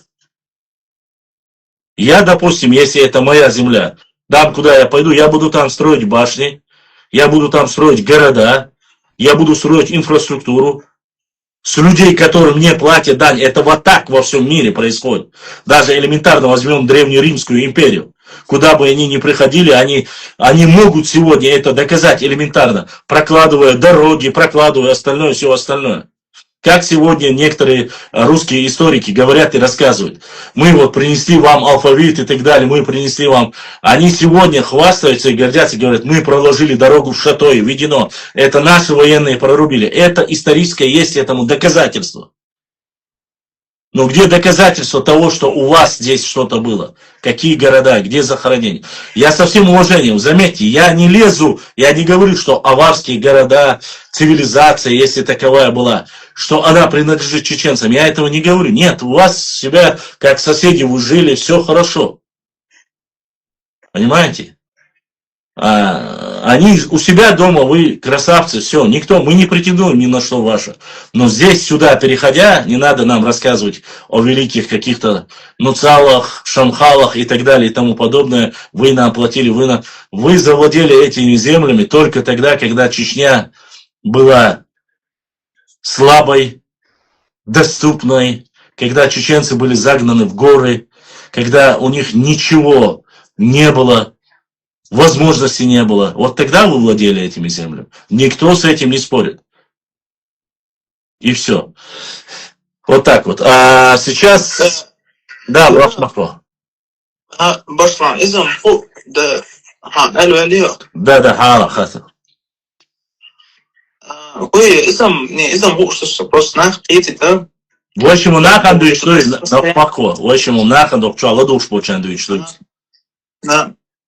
Чтобы, да, я хочу еще это пояснить. Просто вот эти постоянные претензии, вот видно из документа, вот озвученный доллар, представь, три типа войска, 3 войска с 3 флангов, вообще жесть мою, там, Нагорную и Предгорную Чечню. Представь, даже этого им не хватило, то, что им раздали вот эти равнинные земли, они еще и покушались на Предгорье и горные области. И что, вот есть еще один документ, сам вот я Чеченфоб это первый приводит. Чечен-Ауля, восстание. Смотрите, Чечен-Ауля восстание. Он просит кизлярского коменданта, чтобы усмирить чеченца. А почему он не просит своих соплемений? Почему он не собирает войска из аварского народа или аварских племен? Да, с учетом того, что он говорит, им принадлежит Бая. Да. Типа он же должен был переселять аварца, то есть типа, на землю плодородные, там город, у них скалы голодные, а здесь плодородная равнина. То есть возникает логичный вопрос, почему типа не собрал войско из аварца, а он идет и спрашивает, просит типа, прислать русское оружие, то есть кизлярскому коменданту. Вот такие. Какие-то пропорции. Есть еще один источник, типа Султан Мурт, с мечом покорил ауховцев, карабулаков. Сейчас я объясню. Это уже более поздняя интерпретация ЮИС, типа, платят типа кумыкам дань, но они не задают вопрос в 16 веке, то есть когда он же потомок Чанки был, то есть Чанка. Чапаном он. Но если он был законорожденным, считается, у него мать была черкешенкой, а отец был кумыком. Те 2 сына были от кумыкской матери и кумыкского отца, да, чтобы люди понимали. Он считался Чапаном. Такой человек, он не имеет права на наследие. Он, заручается поддержками всех вокруг, там, салатовских аварцев, там, ауховских чеченцев. Собирает вот эту орду, из горских племен. И видите ли, он как он может покорить, типа, Аларцу, Карабулак, представь, даже до Карабулака, типа, ну, если у него войска нет, он... Не-не-не, они Карабулаки, чтобы ты понимал, когда они говорят Карабулаки, тут подразумевается частично Аухов Шмоунцар Бючвеш. Именно под Карабулаками, когда, потому что Аух они делят... Да. Не те Карабулаки, которые были там в Малой. Я думал... Не-не-не, Ауш Буцо Бючвеш, Орсла Москва, через Швац, а вы... Бац, именно Аух Ашбой будет, Царах Бючвеш. Да, даже эта суть не меняет, если представь Эндрей, то есть из столицы Махали, из Эндрейского княжества, там Гаджиев и еще один сам потомок именно первостепенного узнания, кумыкский исследователь, выдающийся, он отмечает, что есть Эндрея, 2 чеченских квартала первостепенных узнений. Да, 2-3 улицы, да. 3. Да, чтобы вы понимали, первостепенные узнения — это практически дворянство, которые князья им настолько доверяли, что они отдавали своих детей типа на воспитание. Настолько вот доверие Ярцан. И представь, вот чеченцы настолько сильно ему помогли, что он отблагодарил их. Ну, кумыкское, это же все равно сословное общество, наделил их такими привилегиями. Именно вот эти 3 кварталов Эндерей там выделил им.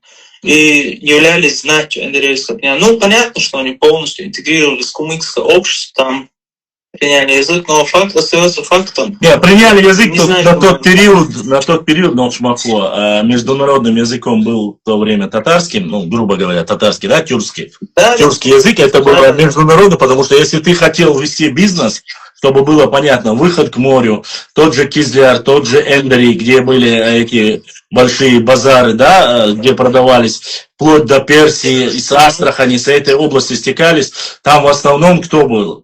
Кто говорил? На тюркском языке. Поэтому ты никак не можешь там... Да, ты можешь знать свой родной язык. Это то же самое, если ты сегодня знаешь свой родной твой чеченский, но ты знаешь дополнительно арабский, ты знаешь английский. Для бизнеса, для работы ничего тут такого нету. Так что это вполне нормально для того периода, тем более. Да, нет, да, это чтобы эфир как раз да, эфир идет. Чтобы даже наибы между собой разговаривали на кумыкском, потому что они были разного происхождения. Кумыкский был распространен, то есть тюркский, не кумыкский, а тюркский. Тюркский говори, не кумыкский, правильно говори тюркский. Он же к тюркской языку, да? Да, просто да, я почему говорю, когда ты говоришь кумыкский, это немножко, он дает окрас только для кумыков. А там были, кроме них, есть и нагайцы, и другие, они все говорят на одном наречии, то есть тюркское наречие. Цундер, правильно, Халидба у нас, Наушмаку. Так можешь сказать. Я тебе поясню одну вещь. Сегодня некоторые даже нацики, как есть у чеченцев, есть такие же нацики у кумыков. Вот так нацики, кумыки говорят не тюркский, они не любят, когда говорят, это тюркский язык. Они любят говорить именно кумыкский язык, то есть подчеркивая, давая ему национальный окрас.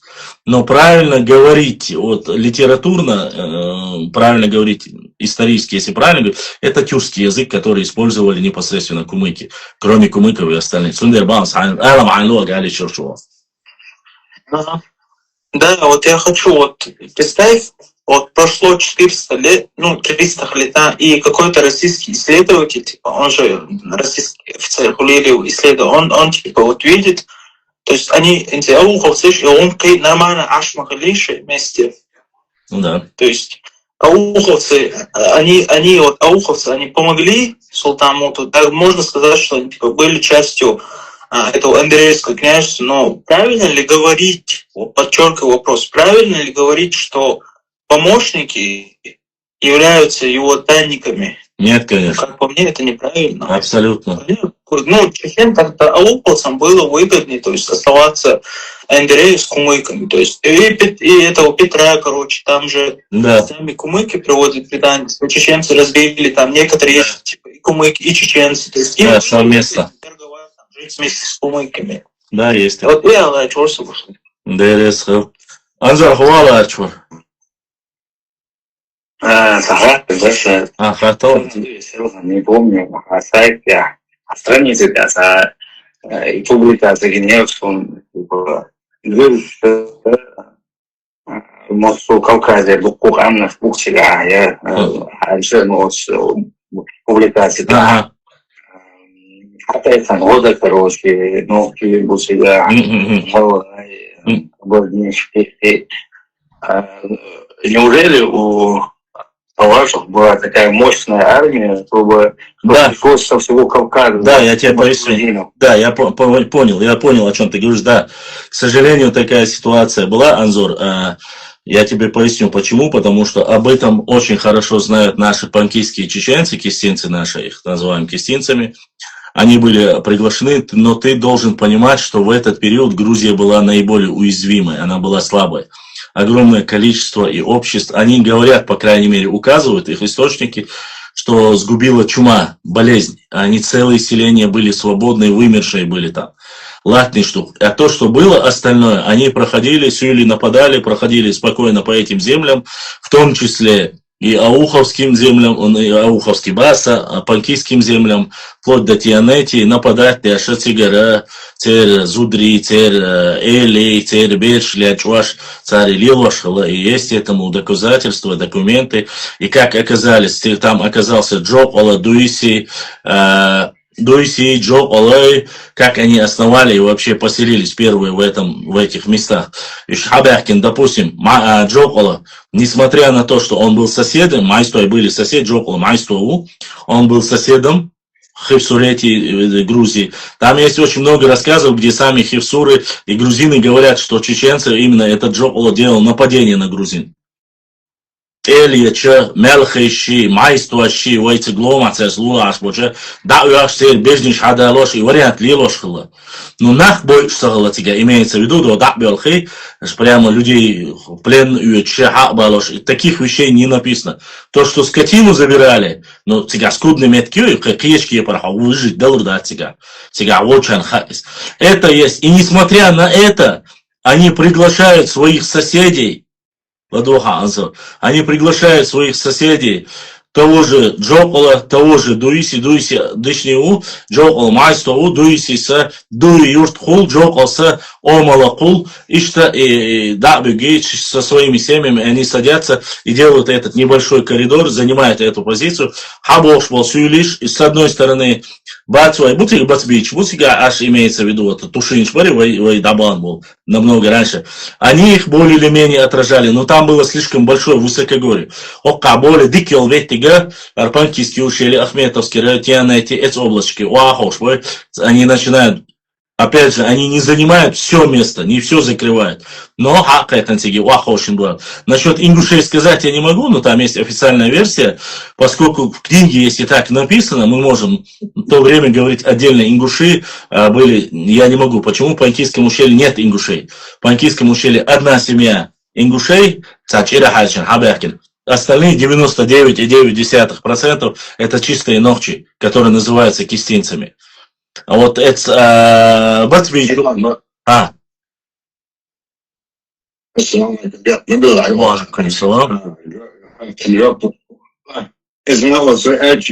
эпизоде, я с ним до карты царь, что он родился, и там договорится, я с ним играл. И мотор год 1754 или какой день он здесь стал, или 700, или 500, как он. Ну, слово царь, как его. Хочу я документ, я тут. Велик, то есть, ингушия. То есть, чуть ли... Бильто, самое, И я бы хотел, чтобы ты вот этот, Эсхайна, Не, я хочу, чтобы понятно было, Бильто.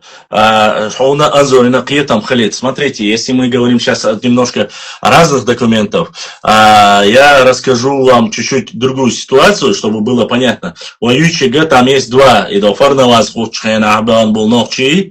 То есть Зурдзуки, когда помогли, это один момент. в документах оно упоминается четко, Уайцан Година Агюжиш. Если там картлийский царь или и так далее и тому подобное, опять же, четко Хасу Хангашвили, который являлся историком, являлся председателем Меххела, являлся Дишни, который проживал в Алуэле, сейчас его нету, он четко в своем интервью говорит, Глигвы, Гильгва не является то же самое, что и Галга. По его же словам, он говорит, если сегодня некоторые начали ассоциировать с этим, Бубош, и видишь, у нас так что здесь вполне возможно, что говорят о них, а может и нет. Но опять же, чтобы было понятно, первое упоминание на картах, вообще появление названия Глигвы, именно Глигвы или Галга, появляется со времен Вахушки Багратиони. До него нигде никто... Почему? Потому что в книге, официальных книгах написано, что он унес его в атлас, точнее на карту. До него этого нет, Элдусига. Но опять же, грузинские цари из того периода, источники, которые пишут, даже карты, которые относятся к Вахушке Багратиону, он пишет, здесь кисты, дзурзуки, глигвы. Хоть все везде один народ, но он почему-то называет, как Ваймуду, тэпниш, Атар, Гюмсер, Нашхар, разные, Йорчи. И Штаязи не чуниш, масса. Он не подразумевает их как один единый народ. Такое, да, четко, ясно написано. Там примерно Осетин Шолыш, Карачай Шолыш, Крым Шолыш, чеченцы, дальше идет. Гликвы, и там же в скобках Ингушия. Советский период, да. Я понял, о каком документе ты говоришь. Это советский период. Это уже 18 век, Паша. Я понял, это уже 18 век. Это не 15-й, 15-й Хулиладац, а это уже советский период. 18 века где-то, по-моему, да? Да, в 18 веке, да, упоминаю. Ну, я не могу ничего изменить, если тут я язин дала, и единственный худу, бельто, и документ, дуй, и сейчас мы даже говорит, больше, какой-то автор на этой книге, если написал, мы этого не отрицаем, что есть, то есть. Поэтому мы опубликовали. Является ли оно достоверным или нет? Последующий что появляется, то есть, значит, да, вы это делаете, а он за цену халите, разъяснение, нам вот, посмотреть, вы бог, буду примерно так, примерно а там выходит где-то 250 лет, да? Значит, 250 лет, да? Если этот документ появился, значит, до этого тоже они должны были быть. Ну, во-первых, нет, я понял, я отвечу на твой вопрос, смотри, поясню, Бельто, чтобы было понятно. Время расхода и отъединения ингушей от чеченцев считается 17 век. Чтобы ты понимал, это 1699, это вот период с 1600 до 1699 года. Этот промежуток, когда разошлись. После этого уже гагаи начали себя считать отдельным народом. Считать начали отдельным. Об этом идет речь. Понимаешь, о чем я говорю? И даже в тот период, чтобы было понятно людям, если историк, если историк описывает периода 17-18 века, он будет записывать общество Глигвы, а в скобках, если он пишет ингуши, то он пишет на тот период. То есть в 20 веке это общество называется ингуши, он скобки ставит и доводит до людей, что они ингуши ныне сегодняшним названием. А в то время они назывались Глигвы. Если бы этот документ был написан, чтобы ты понимал, человеком 17 века, в 17 веке некий историк пишет, что пришли к артлийскому царю в поддержку Глигвы, и в скобках пишет ингуши или галгаи, тогда бы это обозначало, что в 17 веке уже зафиксировано название ингуши или галгаи. Но и того, и другого там нету. Там написано глигвы, в скобках, нынешним, сегодняшним названием ингуши. Идут я, кривомодац. Здесь не нужно... Вот этот вопрос, это относится к определенному одному обществу. К какому обществу это относится, здесь не описывается. Я пока и не интересовался. И чеченцев не было такое название, что чеченцы как-то... Не было, конечно. Не употребляли. Нет, было. В то время было уже. В 1654 году первое упоминание мы нашли как чеченцы. Есть такое. То есть у нас конец 17 века уже есть название чеченцы. К сожалению или к радости есть. Ну, значит, я, чтобы с запретом говорить, и гликвы Божьего названий, они, наверное, истории и в 15 веке, наверное, было, вы что-нибудь знаете? Нет, не было. Нет. Народ. Упоминаний нету. Ни глигвов нету в 15 веке, никакого такого названия нету. И быть не могло, по сути. Нет, конечно, нет.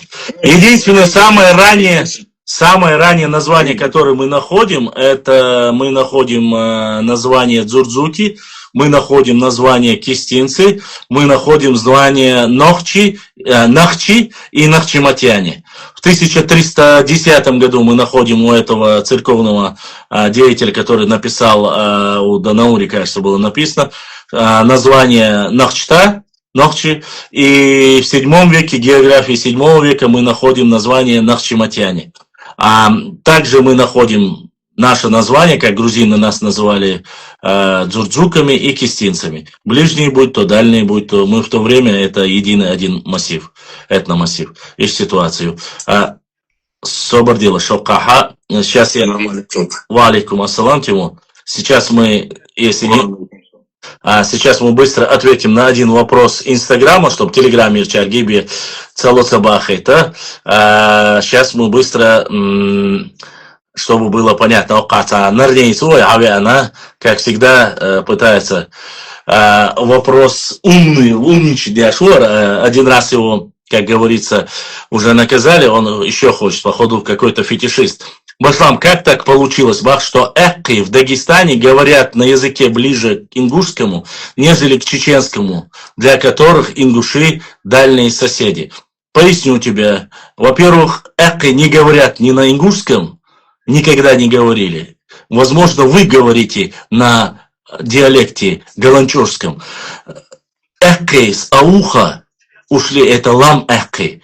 Они ушли с горного Чечни, с Галанчожа.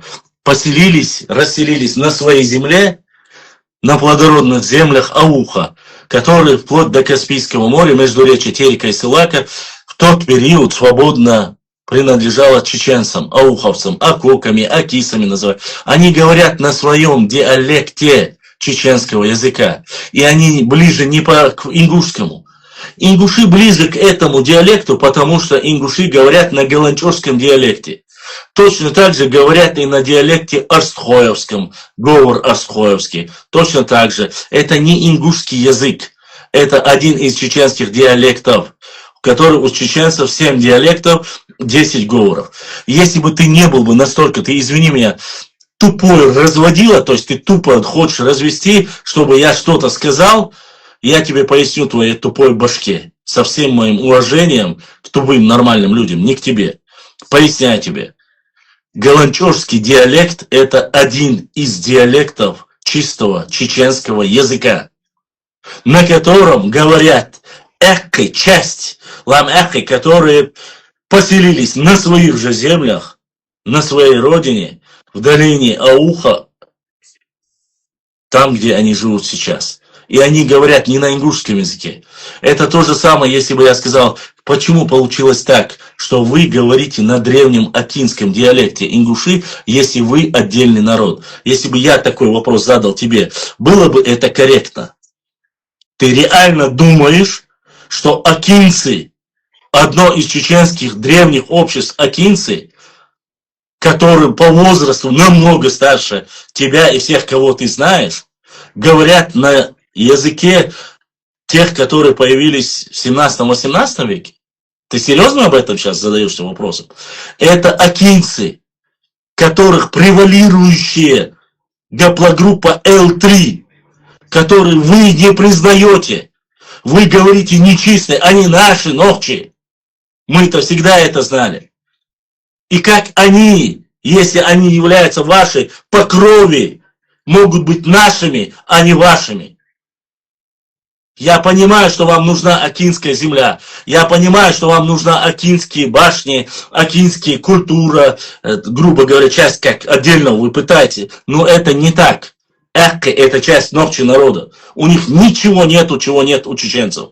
У них такая же ДНК, такая же кровь, такая же культура, такие же боевые башни. И они всегда были в части Чечни. Всегда. Кроме 4 лет, когда их насильно передали. И то через 4 года они вернулись обратно в Аргунский округ. К своему к своему народу. Одноплеменному своему народу. Поэтому не акинцы говорят на ингушском языке. И он, как ты говоришь, а как раз таки ингуши говорят на диалекте галанчожском, который принадлежит как акинцам, ашхоевцам, мелхистинцам и так далее и тому подобное. Так что автоматически перекрестись и иди дальше. Так, Бяхт Мобилаш, сейчас. Ва алейкум ассалам. Ай, Анзор. Заполнить зараз Ахтяша Хейлу, Москва, Ага. Кузачты, Ахтя, вот Ахтя Дюхал Петксун, Аух, Ахтяч, Дейла, Масита, Захатный, я спрашивал, Тига, Ашхуол, Минус Дуол, это Москва, да, как один, ногти, Дуол, ногти, да, ногти, Абсолютно верно, да. Да. Ногти, мы чеченцы, Нисту, да. Нисту, Анзор, Саши Куяц. Так, да, Анзор, вот эти акинцы сами себя называют чеченцами. Может, лучше у них спросить, кто они. Ладуа, когда твой язушек, Ладуа, Анзор, теперь слушай, что он говорит. Хорошо, Бах, почему акинские старейшины с Дагестана говорят, что их прародина горная Ингушетия? Хокчуах балаха, хокчуах вяппиву, вяппи бичаву, хокават, вяппиву, хокчуах аухи, режрибу, сюэцинцок, инстаграм чуах, йок телеграм чуах, шейдейли поэмар, эфири доли. Где ваши старейшины говорили, что они из горной Ингушетии? Хокнагваси, хокпютилежикен, дахайтиш, связи доли, сюэцани. Вот я сейчас в эфире. Доступны и в Инстаграм, и в Телеграм. Где ваши старейшины говорят, что вы из города? Вот так Сундербах сам, да. А Сундербах, Хокчуахта, она дуккада. Звучит в их сторону, как будто они даже не знают своих предков, да, даже получается, если они ингуши, то они настолько испорчены, что даже забыли, оборвали связь со своими предками, не знают, кто они, понимаете? Ладно, дальше, Анзор. Анзор, дальше, слушайте все.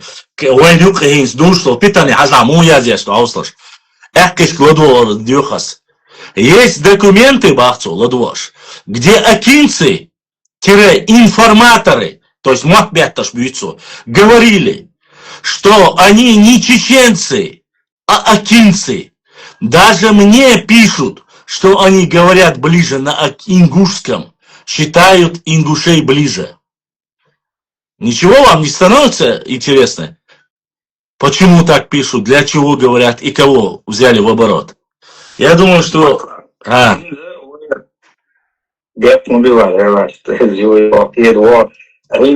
Ашхой-Мартановский район, Эхты, Бухтвар. Чем они отличаются от тех Эхты, которые живут там в Ауховском районе? Только диалектом.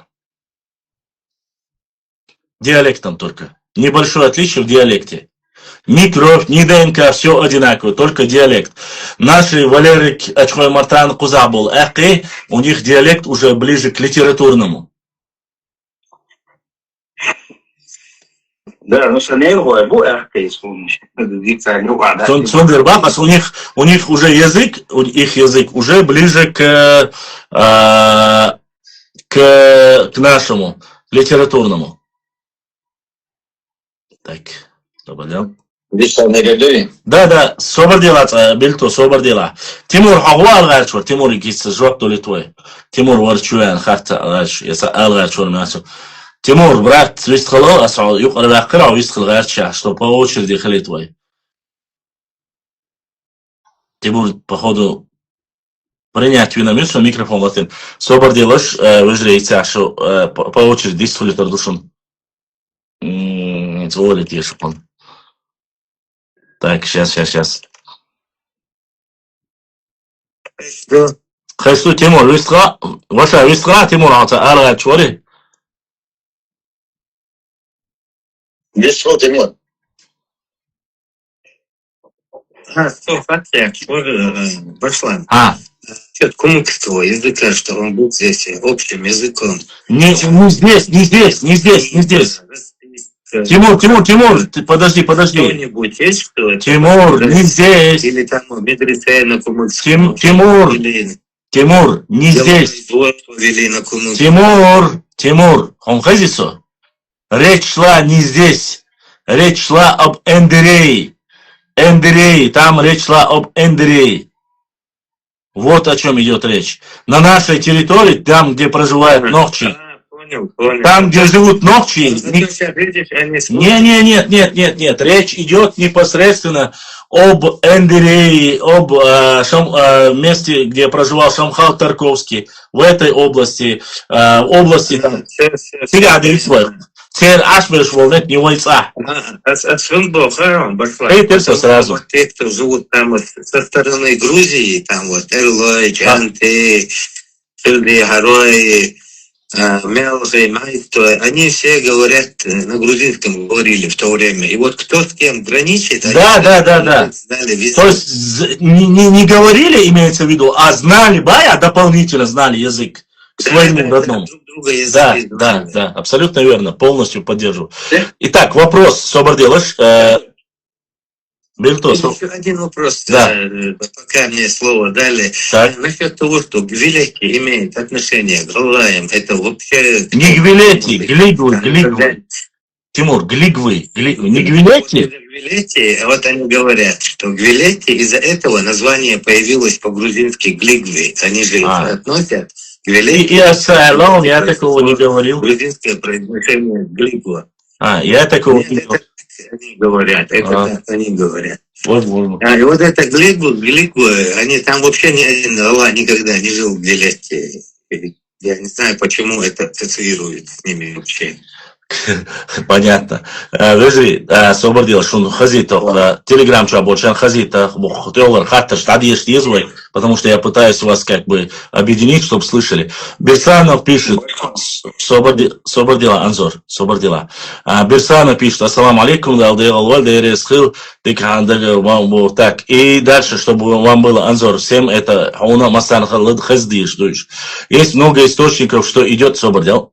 Что идет перечисление всех обществ Чечено-Ингушетии, где говорили на все один народ Нохчи. Этот человек, который спрашивает и говорит про Горну, пишет: «Валлахи», говорит он, клянется именем Аллаха, «мне лично девушки и парни акинцы с Дагестана пишут, что им ближе ингуши и что для них Ингушетия прародина». Я надеюсь, ауховские, здесь речь идет об ауховских акинцах. Видать, сейчас новая тема пошла. Нужны акинцы из Ауха, которые будут говорить, что они якобы говорят. Я думаю, пускай выйдут на связь ауховские акинцы и расскажут этому человеку, кто есть кто. Да и желательно было бы неплохо, не просто, пускай скинуть хоть один адресок, и я обещаю, что мы лично поедем во двор к этим людям, поедут ауховцы, не акинцы, как ты говоришь, а правильно ауховцы, поедут к ним, зайдут к ним, поговорят, спросят, откуда у них источники, и мы ответим на твой чекиндезовский вопрос. Так, дальше здесь он задает, и что чеченцы их притесняют и заставляют называть себя ногчи. И что чеченцы называют их сюли. Я Аллах дейр, просто-напросто. Из Дагестана мне лично жаловались, что чеченцы притесняют их, заставляют называть себя ногчи и зовут их сюли. Алихан Харсиев, лучший друг Бувейсера Сайтиева, говорил в передаче на канале Боец ТВ, что Бувейсер в шутку называл себя ингушом, так как акинцы считают ингушей ближайшими братьями, и чеченцы всех ингушей ставят. Ты баран, если ты не понимаешь, что там Харсиев говорил. Ладно. Да, чеченцы говорят, акинцы Дагестана, что вы не эки, а ногчи, а за спиной сюли их называют, короче, чтобы было понятно, чтобы было всем понятно, кто сейчас в эфире, Аухера, Ижлишка Масерга Хундар, Исамил Хунюй, аж уахейн, я не знаю, кто там пишет ему, если Валлахи Боши, Бусу Балаха, Аллах Тейакшуй. Цу Аллах Тейакшуй, часа али ищиаци, цун Тейаитинел. Ищиац ажимма Борша их Тейла. Аллах Тейакш, бахцу Валлахи Боша, Дель Церцари, Камел Яшуй. Аса Ауха Болчерга, и Камилш Деш Болчерг, Вежришк Дихардар. Во-первых, я еще раз повторюсь, чтобы было понятно.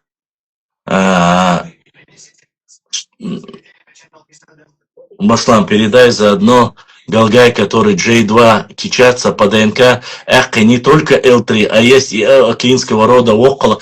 Да, но я в основном сказал L3, чтобы было понятно. Есть а также у потомков около, который является точно так же, является акинцем, является гаплогруппа G2A1.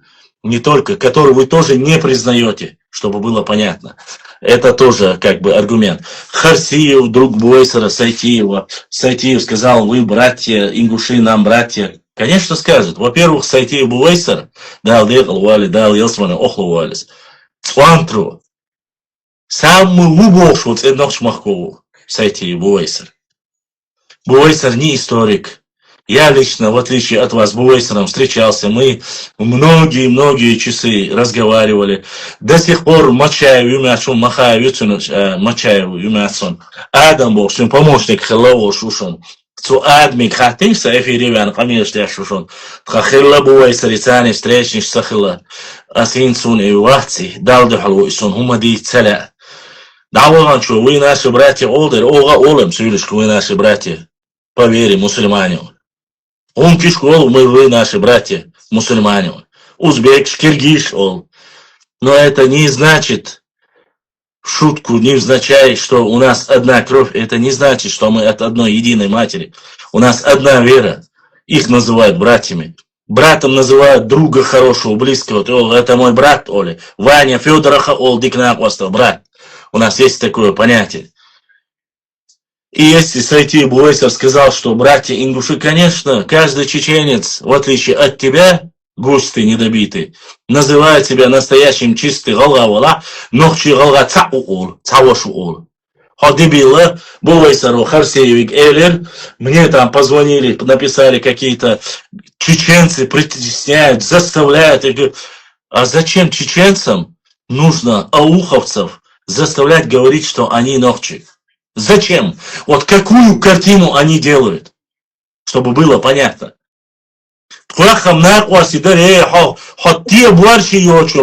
Шумаю комментарий язош, аух никогда не был чеченским бож. Шутте буарши йоцун, шусюлишен и аухой махкер ногчи дабел ашер шумаю и эхке аж бючпол. А яц алар, аз дагайте он ты уяла постион язи нанёк. Никогда чеченцам не принадлежал аух бож.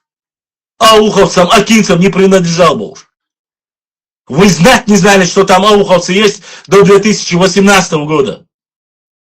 Нахам шу я цар хосанил буарши отцум. Шунрукани ауховц, так бахкер. Я могу тебе с 40-х, 20-х годов показать исторические документы, где чеченцы говорят, что аух и ауховцы это единые чеченцы, и это чеченская земля. И до того, как в 1921 году к Дагестану его присоединили, наибство ауха было с чеченским. Вы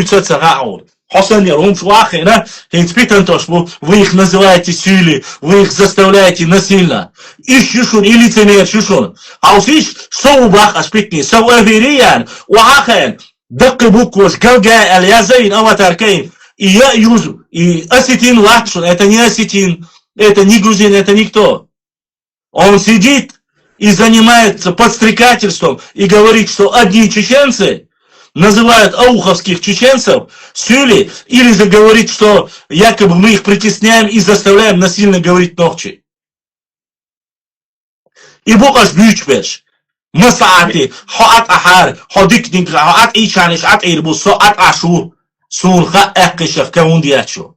Сунха уасхуашах каундиячу. Сунха тирвашах каундиячу.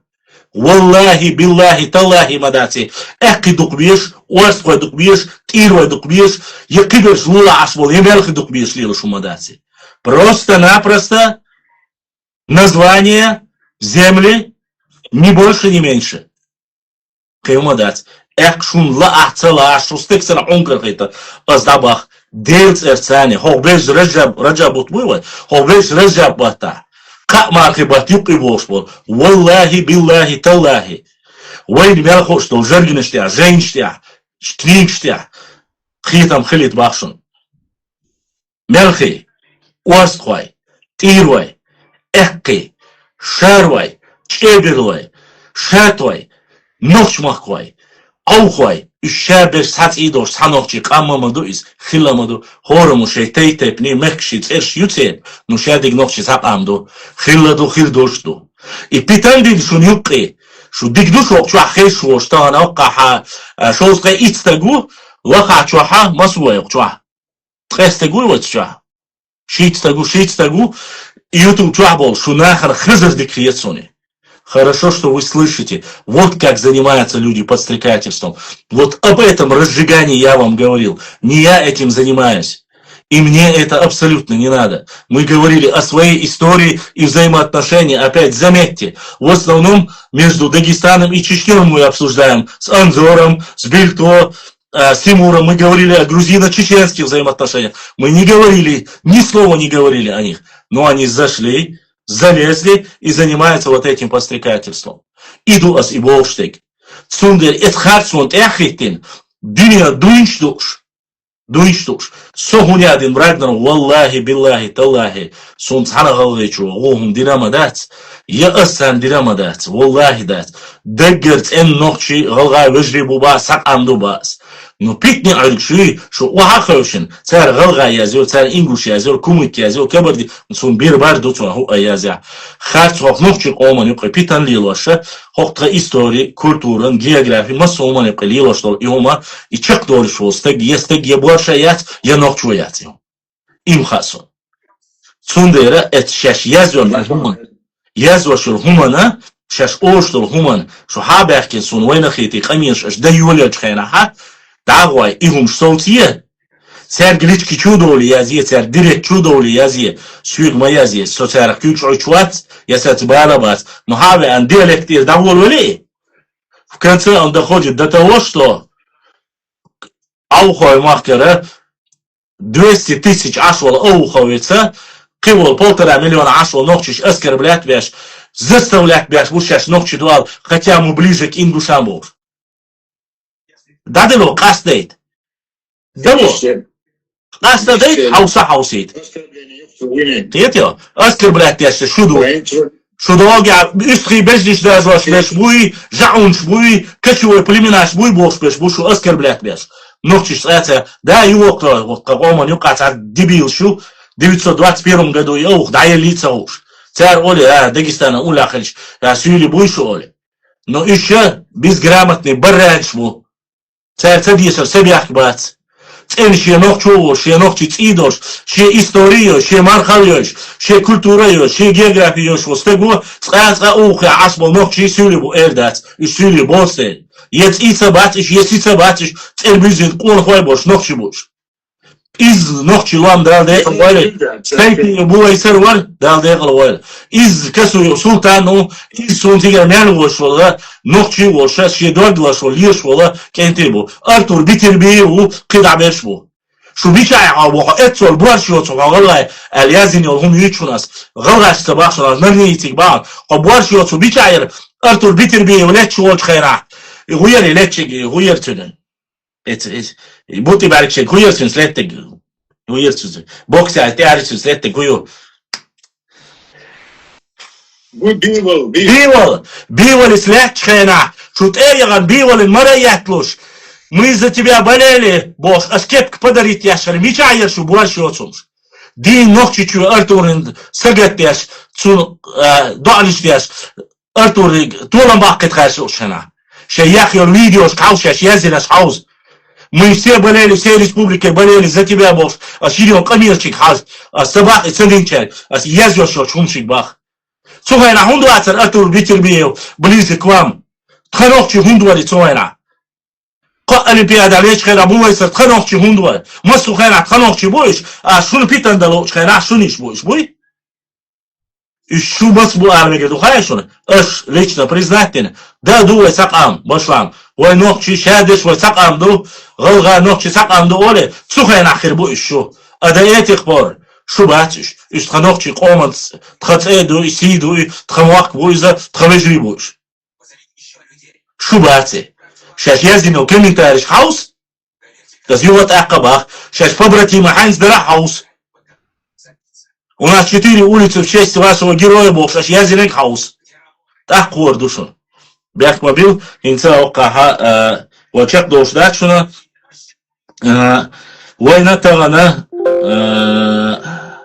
она осталоча в эфире хазхията дана поддержать интерес еще русских масан хазита науча дайта ой эфира мои братья, которые поддержали сегодня нас в эфире, за что им огромная благодарность, они задонатили реквизиты внизу нашего прямого эфира, вы видите, это наш брат Ахмед задонатил, это наш брат Апти, брат Далдек Алуэрха только что узнал Дерез хил Апти Далду Куахуа Дал Сидуэль Будиснек Эзешка Соду Летил Хуна Амадина. Дальше. Зара, с днем рождения, счастья и здоровья. Зара Дал Сидуэль Дал Садуэль Будиснек Эзешка Соду Летил. Адлан задонатил Адлан Дерез хил Айник Дал Садуэль. Раис Дайтин, с днем рождения, желаю крепкого здоровья. Раис Сейш Дал Дукьяхэль Дал Сидуэль Будиснек Эзешка Соду Летил. Дальше. Адам Статин, Адам Дерез Хил за поддержку Дал Сидуэль Дал Дукьяхэль Будиснек Эзешка Соду Летил. От Бекхан Ялхой Вижаш Карал. Ялхой Вижри Дал Сидуэль Ашинил каналом поддержка хакатча, Будиснек Дала Эзешка Соду Летил. Нурди Дерез Хил Нурди поддержал наш канал. Саид Брюссельский, Саид Брюсселер, Саиду Дайтин, Саид Дал Сидуэль Будиснек Эзешка Соду Летил. Насхоевский Гирихан Ахяйтнек хакатчон Дал Дукьяхэль.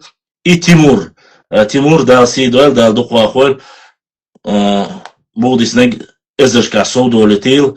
Так что то она ишадеш ас дабагер бинаш ялх эзер шиба нахарияйтин война каналана война балхана дал Сидуэль дал Будиснек Эзешка Соду Летил дал эту большу дал муклаха иза войя балхан дедажурду вой цастол жиргнеш если что жиргнештан духом если юсрюй ты если что как говорится يوم سونا ديكنيك زرقنيش يتردوي قصاشي كارتا دوي زكازاتين دايم لها ديكنيك الكتروني وش يسولدات وي ديزودويش دايم لها ايش تطيع دحجر دوي كرديادك طبعا موسى سماشكинский лев صحوني سلدوي يشاتسو افيرياو احقلسوياتين افيرياو اعيازني على سوجي سوريري اوشتا سوينس اسحالات ياز بيتسديدو اشتا طبعا وي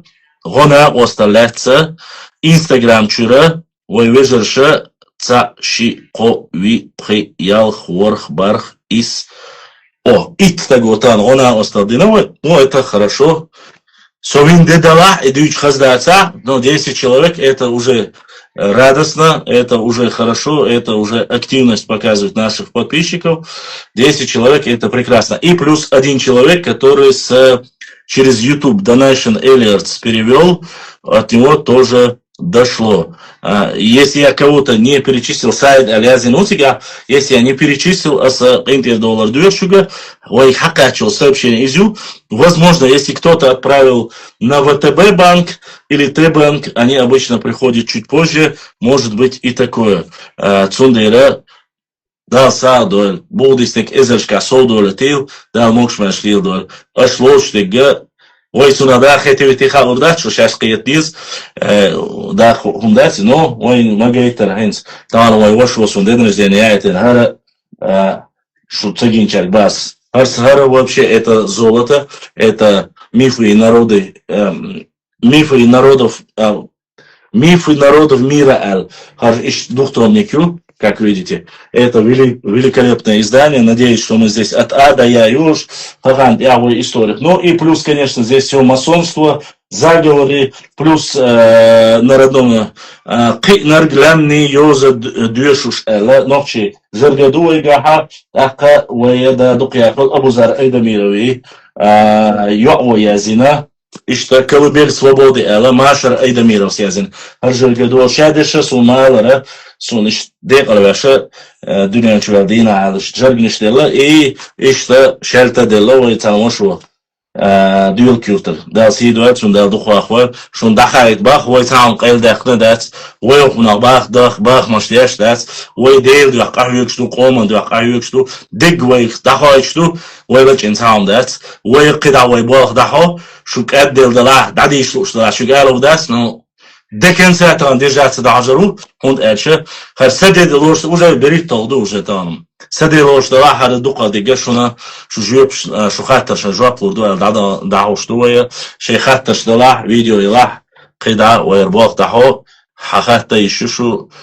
Желательно коротко, чтобы было понятно. Баслам дала ирсида хардуа хадикшни сумант ях дал это вот. Дерез хил дал сидал баслам ас дуадир хун. И поздравление на своем главном аккаунте, это считается. Мистер Буч, Дерез Хил, Дуанюк Элатан, Дерез Хил, так Хальсаха, Медиинти Адаре Макка, Сунсаму видео я этнир, и что церх Уахдилин Цуна, Дерез Хил Алуарду, так Касудег Алваша, Дукшна Язина, Телеграм Чуа Язин, Инстаграм Чуа Язин, Ватсап Чуа Кадеду, شون مثلا دیریز خیل شده دوق داختر شده از هری باخ وای با یوش باتر وای شادش اصلا غوشی خیل چه وای برد خیل چه وای غوشی دوی خیل دیکنا ونا وای خیل چه وای برد گوی любой شيء دوی یادریشون خوزر ایمیلش بس عیلا چنو اتیلا نردی اتیلا وین کرکواستیلا بیاد عیات وای برد خیل چانه وای قوم دکنیک خلیت لوشدو وای قوم نقی پیتن مدی بوشدو وای مق تیم قید بوشدو وای بو کدونا علمانس دلا یزین همانس دلا باق وای وشتم عیدا وشا قاستم بیر بار ایشتوندو بیاک مبیل دکتی تنین شیخات تشتلا حقات تخات وای قداج وقت وردوق. Ибрагим, если есть в Ютубе вопросы, задавайте. Если кто-то, я увидел здесь поздравления и от моих подписчиков, и которые являются жителями соседнего региона. Огромная благодарность. Одна сестра, по крайней мере, из того, что я зачитал, одна сестра из Грузии меня поздравила. Огромная благодарность ей. Одна сестра из Северной Осетии поздравила меня с днем рождения. Тоже огромная благодарность за поздравления. Огромная благодарность за теплые слова, за добрые слова. Всем, кто поздравил, всем, кто любит, ценит, уважает чеченский народ. Это все взаимно. Все люди, которые к нам относятся хорошо, чеченцы в долгу не останутся. В десятки раз больше у нас хорошее отношение к вам. Но тот, кто хочет оскорблять или пытается оскорбить, задеть наш народ, точно так же получит и ответ. Дальше. Да, дерел вел, дерес хидал эту бойл, ха дерес хил, чего бехал дик волхбу. ديريز مثلا خيل اش الاجا ويدان لحديرة دو ديشتو ويا اها اها اها سو وش موساس سو كهتا وش موساس تايتين موسى نوخشي بورزم هيتي يرا داس هي دوال بوديستنك ازاش كاسو دولتيل دار دخوا اخوال اونها ما خاطر حتسقاش سبب يعني حتسقاش سمسجو انت حياتين سوخشتو دار دخوا اخوال بوديستنك ازاش كاسو دولتيل хоч ابر بورزيم هيتي ويتي خارسون ابر اشتا صندوق بيش بو بام شابل نوخشي بيسون نهور تايب نخبا دلنا سياسه اج خز قيتان سونديرا شو داس هي دوال دار دق دوال ويا ميل بولشان ويزديك حامل دوتشاس وديك تقطعهم الله تعشيكو ده غلول ديريس خيل وجري اسبروستا هينتا سينتعوم آلة شو الموتي تباش والله تباح دير دو حق ويقومنسا ويستوريتسا قيشو منسا ويباربل دير ويبرتبل دير شتغناق وستلاتسا داق ديق حبوء سين تان سو دقوان ويتاني ديك بولشانا تير اسئش يخا هون شت ايش يخا اسار هوي ميال هودي الاسبوش دات شو ما خاطر يهو ادلا وين تيح هذا اللي دا سار دويل قيد عدقه وي بيوقت يا قحوي قدو تيجي دا حزر دوي سونا هو داخل خصودر ما دار ديش ويك سونا هو دات نو قهي مش نيق يا ويداوشن هو رجل ناخدلا قيتشن ناخدلا تعجيم خلا وانا وصلخوت سنديرا ديريس خيل اتمنا баркалау. Васлам, хотя ты не любишь сравнения, и все равно ты очень похож на султана Селима, вернее, на его реального портрета из музея вылеты. Султан Селим. У меня хорошее отношение ко всем народам, но со хункаруваць, со сюлеваць, со галгайваць, со гайбертловаць, со галгаскайваць, со гюрживаць, со нохчиву. Сацай башламю, со сайвалидейшкар дуинда нохчичу ашу, нохч махкову, тейпан эшбатову, сун шамелду нохчи тейпнеш, дукадиз, шушадеш, والله بالله تالله, الله дал биркам буэлсун, аздаггари боштаца. سي قام صندوق دي زري سين خوشتك شون دخايتري شون خوشتك اسويك حديتش اي ناخل يشترهم بقدك دري وي دعالر ايدو ويد يحدك كده دول هما وين يشتات وين بيارتا يش وين политиката شونمتا يش سوجا قانون استاقو تاكوا كشبان اوريس سندرا ايش سитуации وي ну خلام لارون جيم Хасон, а свой гуман собой Хансон, а просто сравнение. А? Азор. 40 шеби дуйга. Дезу, ауды 40 мич 40 беда царима. Туз биатер баба 40 да, ауды 44 ну. Это не хлам была, почти еще чуть-чуть и все, Азор. Хейт, вейт, туда-сюда, инт уже волила, да, хазим носкал туда-сюда, волила, да, халх, цадик шал, цадкашо, трей, пришел, бошум, шлюйцен, инт мишер, два.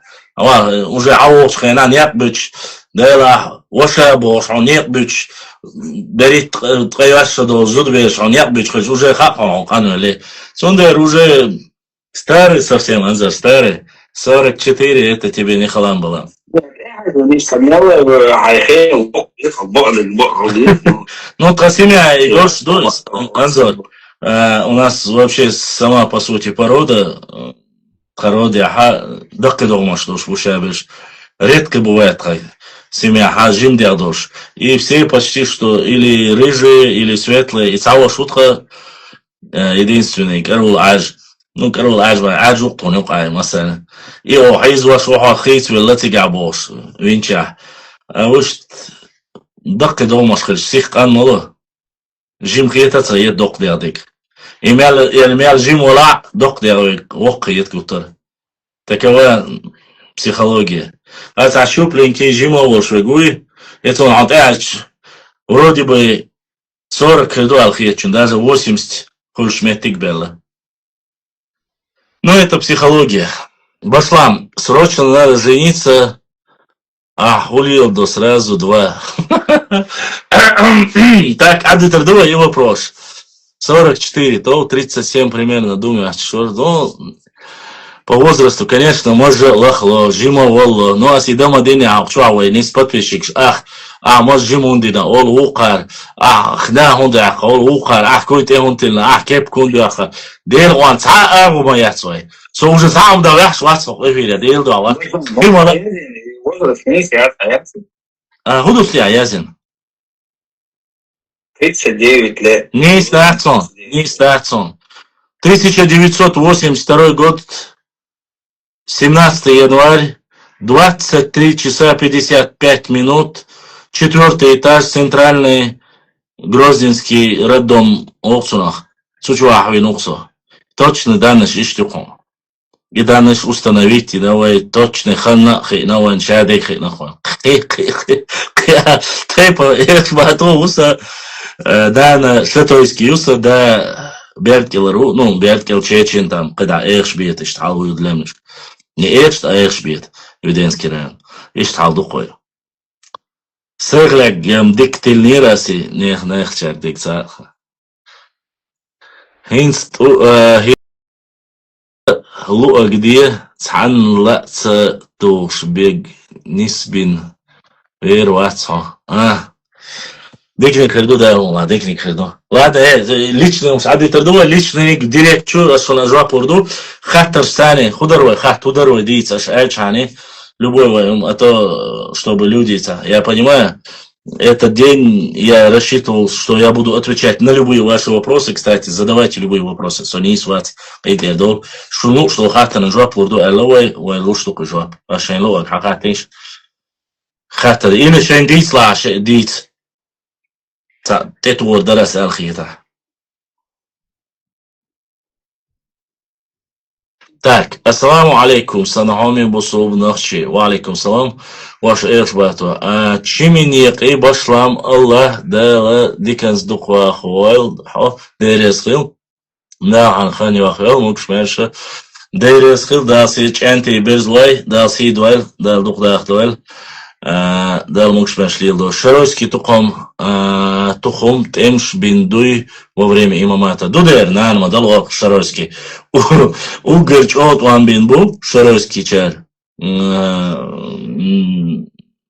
Есть моменты описания истории во времена имамата Шамиля, когда некоторые наибы имама Шамиля начали чрезмерно сильно наглеть. Они начали наглеть в Итум-Калинском районе, ныне Итум-Калинский район. И чеченцы, которые проживали, итум-калинцы, решили свергнуть наибов, которые были по происхождению сюли, не в оскорблении, именно так и записано, потому что они занимались поборами. Я не говорю, что имам Шамиль это им сказал, но факт остается, что во времена войны и так ненависть, презрение к этим людям подняла, как говорится, шквал уровня ненависти еще больше на высший уровень. И итум-калинцы решили убить или уничтожить всех тех, кто был послан наместниками в этой области, в Итум-Калинском районе. Так вот, что делают наибы, сюли наибы? Они убегают и думают, что убегая с Итум-Калинского района, идут к шаройцам в надежде, что шаройцы вместе с ними, объединившись, подавят итум-калинцев и помогут им вернуться и по шариату уничтожить тех, кто поднял восстание против этих наибов. Так вот, что же произошло? Вместо того, чтобы шаройцы, как они думали, это четко описывается, которые якобы должны были помочь наибам имама Шамиля, шаройцы объединяются вместе со своими братьями из Итум-Калей и полностью прогоняют их и из Шароя, и из Итум-Калей. Именно наибов, наместников, которые были поставлены на это место. Поэтому, чтобы было понятно, не все так было просто. Шаройцы и воевали. Шаройцы участвовали в войне. Они были и наибами имама Шамиля, никто не спорит. Не забывайте, что именно в Шарое были сожжены живем 24 человека, обложены, если я не ошибаюсь, в Холландое было это, обложив башню за то, что те не сделали байат, если я не ошибаюсь, и сказали, что они будут жить по традициям их предков, были живем сожжены в башне. Это тоже описывается. Это описывает, я не знаю достоверности этого, но описывает его царский российский офицер за непослушание. Не только чеберлоевцы были, чеберлоевцев там чуть больше просто было. Один из тейпов чеберлоевских уничтожили. Но у шароевцев загнали, и 24 человека были заживо сожжены в башне за то, что не послушали, не сделали байат имаму Шамилю. Хорошо или плохо это на, как говорится, оставили, правда или нет. Описано, что факт это есть, я вам это засчитал, довел до вас, верите или нет, сами должны понимать. Сами решайте, как говорится. Но шаройцы один из очень боевых, и шаройцы всегда жили на стыке. Не забывайте, они с одной стороны граничили с Юлей, а с другой стороны граничили с Гюрджией. Это место там мягкими разговорами красивыми, без военных действий, без ничего невозможно. Да и край шаройцев, он очень такой непростой. Это не леса Ичкерии, это не Галамчуш, где есть там различные. Это альпийские луга в основном, открытая местность. Очень не так уж много, как говорится, лесных угодий, где можно было скрываться. Нам нужно было в открытую, в лобовую воевать. И плюс Шаройский район был одним из богатейших мест. Это, во-первых, как и альпийские луга. Там добывался на тот период один из самых дорогих товаров на Кавказе. Это соль. Соль добывали в Шаройском районе. По крайней мере, об этом пишет и имам Шамиль.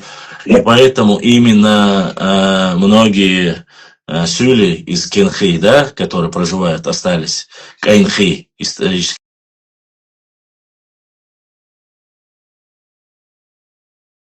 Сюли, а не ночи, это тоже является недостоверно.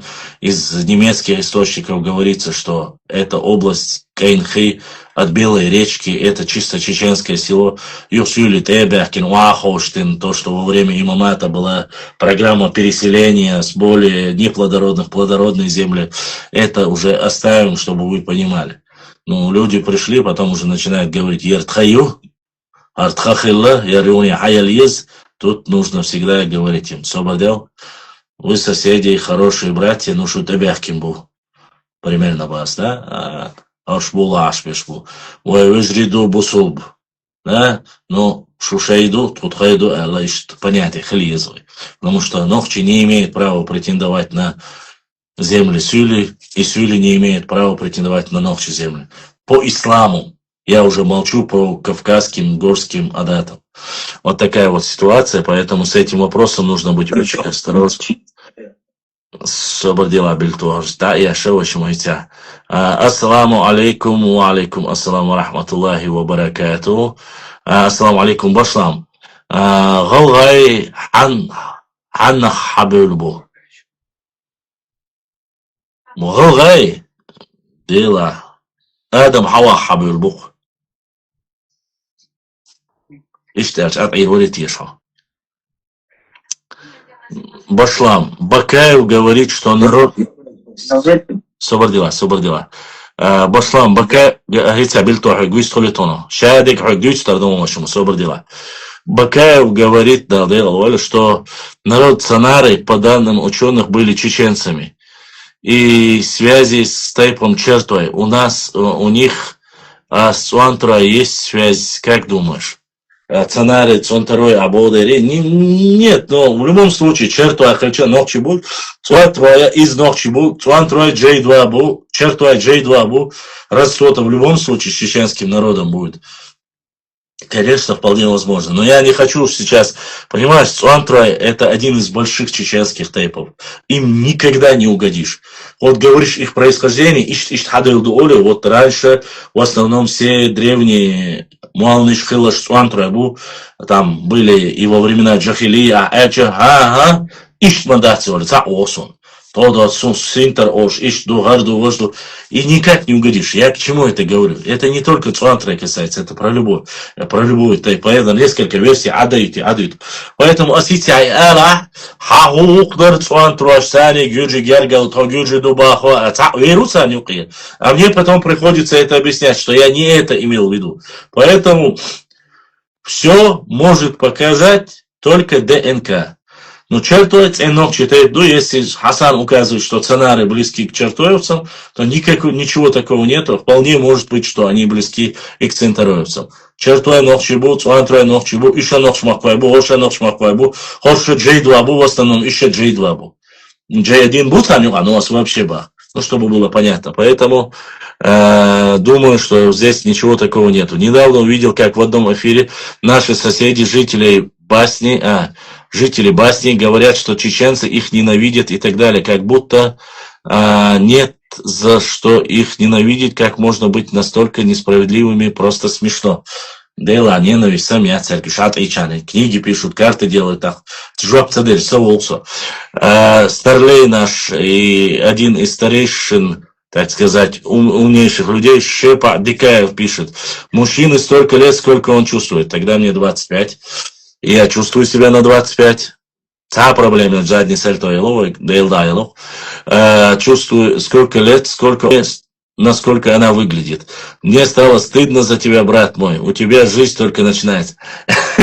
Это было вообще-то ирония, шутка была.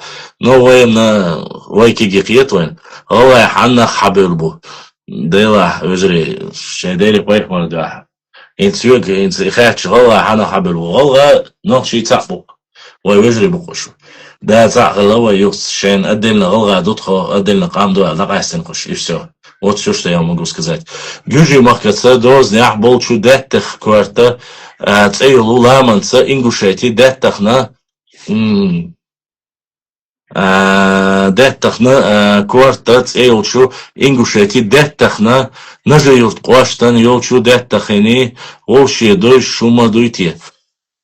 Дела, ваша, ой, дук юрч, саны, ваша, акуэля, ню хинц, ой, цам дама эльна, и деттаха, ويقومن سأستاني ويقال يرتش حلقي وقالنا يو اشتدوا آلع إش أغنى وعين ربوه سندر يدر إذا ويقوموا قالنا يو ويساعدوا دير قطع أغوهم дастига иштейду хошем. Грузии вышел трехтомный труд Норнийцев. Пока не вышел, не видел. Но как он выйдет первым, он будет у меня. Я надеюсь на это.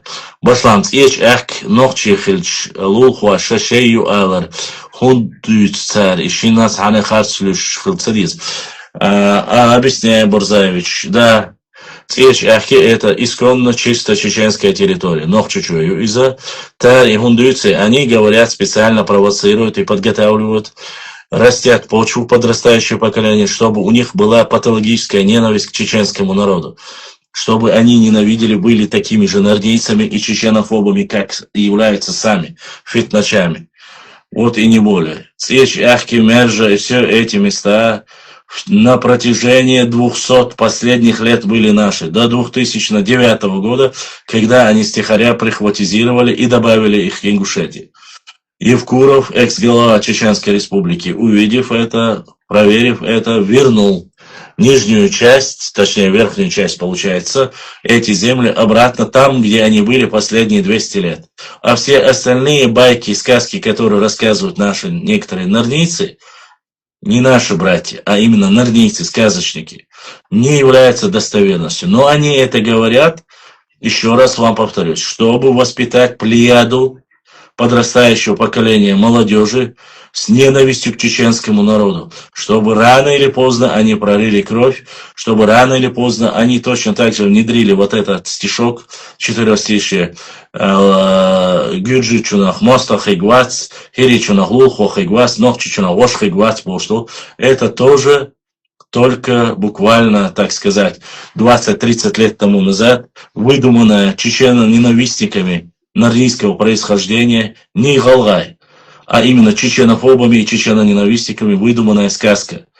Такой древней ни пословицы, ни мифа у Галгай, чистокровных наших братьев, никогда не было.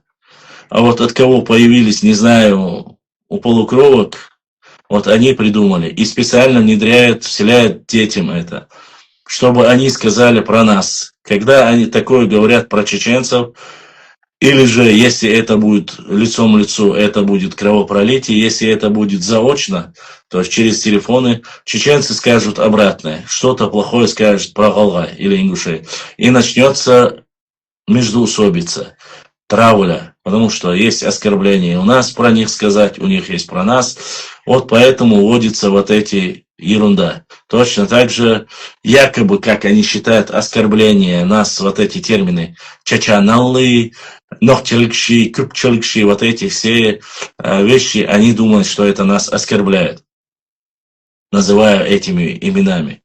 Но видит Всевышний Аллах, на самом деле чеченский народ в большинстве своем, где-то 95%, от чистого сердца реально их считают нашими братьями, что они прозреют, что они станут лучше, что они все такие, что это маленькая единица таких.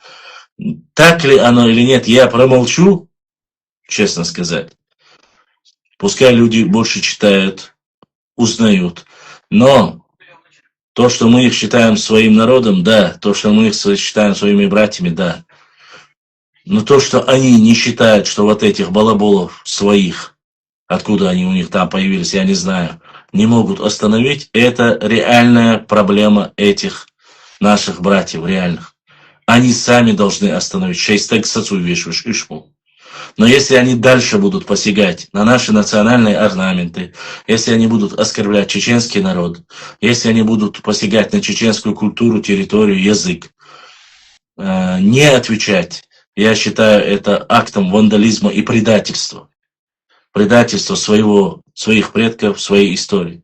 Они сами решили уйти. Начиная с 1989 по 90-е годы, 91-2 год, они под разными лозунгами, я не хочу их повторять, вы прекрасно знаете, а если вдруг не знаете, я вам могу повторить и рассказать об этом. Они сами приняли решение, что они хотят отдельную ингушскую автономную республику. Нохчи их не пригоняли. Не прогоняли, их просили, их реально, вплоть до того, что умоляли. Макаста, войцадубошк, амилштир. Но под лозунгом того, что если мы будем одной республикой, что нам не вернут пригородный район, что если мы отделимся и останемся с Россией, нам вернут пригородный район, под этими лозунгами они отсоединились. Добровольно, самовольно. И сегодня я не вижу причин, почему эти люди, некоторые, говорят, что якобы чеченцы были против Ингушской республики. Да не были против. А если были, просто хотели единства одного народа, чтобы мы вместе были сильными. Возможно, это была ошибка. Потом они говорят, нас насильно объединили, мы были против и так далее. И тому подобное. Валлахи, биллахи, таллахи. Больше, чем ингуши, от этого объединения пострадали чеченцы. Валлахи, биллахи, таллахи.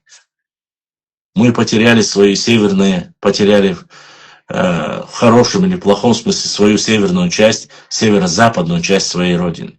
Потому что до объединения с чеченской автономией, Сунжинский, часть Малгобекского района, в том числе и Псидах, они были территории Чеченской автономной области.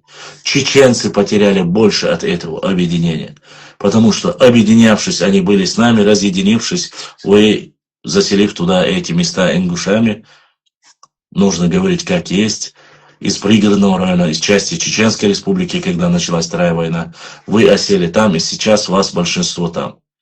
И тут это можете Эльстанджуай тайп Нахшмахой. Конечно, Эльстанджуай красавчики, чисто нахшмахоевский тейп, Эльстанджуай. Они, к сожалению, остались там. Превратили чеченское село Дюэлкюрт, Псидах, в какой-то анклав. Закрыли с обоих сторон. Ну, закрыли в кавычках. Евкуров до того, как ушел, подарил им 7 гектаров земли для кладбищ, чтобы хоронить мертвых мусульман. Сидаховцы закрыли свое кладбище с аятом из Корана, на что ночью приехали, разрезав эти ворота, бросив с именем Аллаха ворота на пол, собрали этот участок, потом отсудили и забрали место для захоронения мусульман, сказали, что не имел права, что эта земля принадлежит муниципалитету, и они не имел права отдавать, забрали у сидаховцев землю для могил. Люди, которые говорят о справедливости и честности, скажите мне, разве это справедливо? Что можно спорить с мертвым, который умер, являясь мусульманом? Сидаховцы не пытаются там строить дома, магазины, заселять туда чеченцев, не пытаются. Они хотели туда хоронить мертвых наших братьев, мусульман. Где это сказано? Никогда в жизни на территории всей Чечни проживает очень много галай. Нохчи коман бош тайпан галай бош. Ни один нохчи не скажет им: «Авале долги давал, кештиш давал, печена давал, ялат, лурдат кештишка давал, нохчи чутка эльдат». Вельчунцане хукуйсадуй. Когда вы приходите ко мне с какими-то претензиями, якобы я плохой, я такой ненавистник, у меня нету ненависти. Но справедливость же должна быть, элементарная справедливость. Вы рассказывали буквально полгода или год тому назад, что Карцах, Руча, осетины якобы на кладбищах не дают чистить ингушам кладбище или хоронить не дают. И Барху Амад еще об этом рассказывал у меня в эфире. И в этом случае у нас, у чеченцев, мы задавали этот вопрос и осетинскому блогеру, он говорил, что это неправда, мы обсуждали эту тему. Чеченцы были полностью на стороне наших братьев-ингушей, поддерживали их и говорили, что так нельзя, это кладбище, там мертвые люди. Хоронить, не хоронить, это неправильно. В то же время ни один ингуш не сказал: отдайте сидаховцам землю для кладбища. Отдайте, пускай хоронят мертвых людей туда. Так нельзя. Политикой. Это село находится там уже на протяжении 400 лет, когда принадлежало Беку Черкасскому. С тех пор проживают они там. Они даже больше, у них диалект, как сегодня мне задал этот нарниец, больше у них говор и диалект ближе к ингушскому, то есть они спокойно разговаривают на ингушском языке. Но мы не говорим, они говорят на ингушском, они ингуши, они чеченцы, мы не оскорбляемся этим. Хорошо, что они говорят на этом диалекте, альхамдулилля, потому что Аллах ночи это один. Так больше, кигри бича. Но кишни лахт хадакар. Дел айш ядошо, ламаз диашватсо, волвишватсо. Дал халха хуал, да, сейчас ты можешь нацикхал, ты можешь сейчас гонять эту байду, говорить, я такой, я крутой, хах, им это. Но веллу стеген дельду лахт, кешништак, шиметр лахт ашлючтол, давал стег, мичахбу и айлам нах, сом вита, сом простой, блогеры, историки, вати, уй, гори, ожи. Ну, это же простые элементарные вещи. Ладно, беда, если бы это было в горах, если бы каждый клочок земли важен был для сельских угодий и все остальное. Это же место, там раздолье сколько хочешь. Почему забрали этот кусок 7 гектаров, дуюсь? Забрали, отсудили, Евкуров дал, подарил Кешнишан, Бусулчнахан, Дадедал, Хаундекали. Евкуров больше мусульманам оказался, чем те люди, которые отобрали это, отсудили это. Сацауас псидаха, у меня никого нету, ни родственника, ничего. Это просто мы сакоман да, то есть ночью будешь, сосагат до осан. Грузины так не поступают в Панкийском ущелье к кистенцам. И никогда они не запрещают и не говорят, не хороните здесь, или мы не дадим землю. В Панкийском ущелье кистинцам грузины, которые являются христианами, да, католиками или православными, без разницы, они не запрещают им хоронить там. А здесь, на ровном месте, селение, в котором проживает от 7 до 8 тысяч чеченцев, землю забрали для могил. И маслаат дяшвеги дикник дючвег сунацово сигдагвай серкешниш далво. Не издачу наш дяштег алиш сега. Сюгма алиши. Сун хабяки нас гоник бош бат сега деш. Az üçe гоник дац. Сутанна халхията дагач вац. Ой, аз пост цейнацуно, видео серч дац. Дудер, я этот процесс наблюдал, я видел эти документы. Валлахи, биллахи, таллахи, дук. И дац эл лочу судац. Хатис любой дырки уточек, я дац али хатис серг. Это не первый случай. Точно такая же ситуация, Собордела, но в Москву. Такая же ситуация была в Аухе. Когда Аухой Кешнишки Артар Черч двухдящий, почти такая же. Их цахарита, мусаж кощей, хединдол дич кощей, опубликовать видео мои сразу, да, якна, ишда, цари электрики это сделали, все не так было, и так далее, и тому подобное. Больше, да, дякарца, а карамца дякарца, динам дать. По крайней мере, насколько я знаю, не вернули им этот.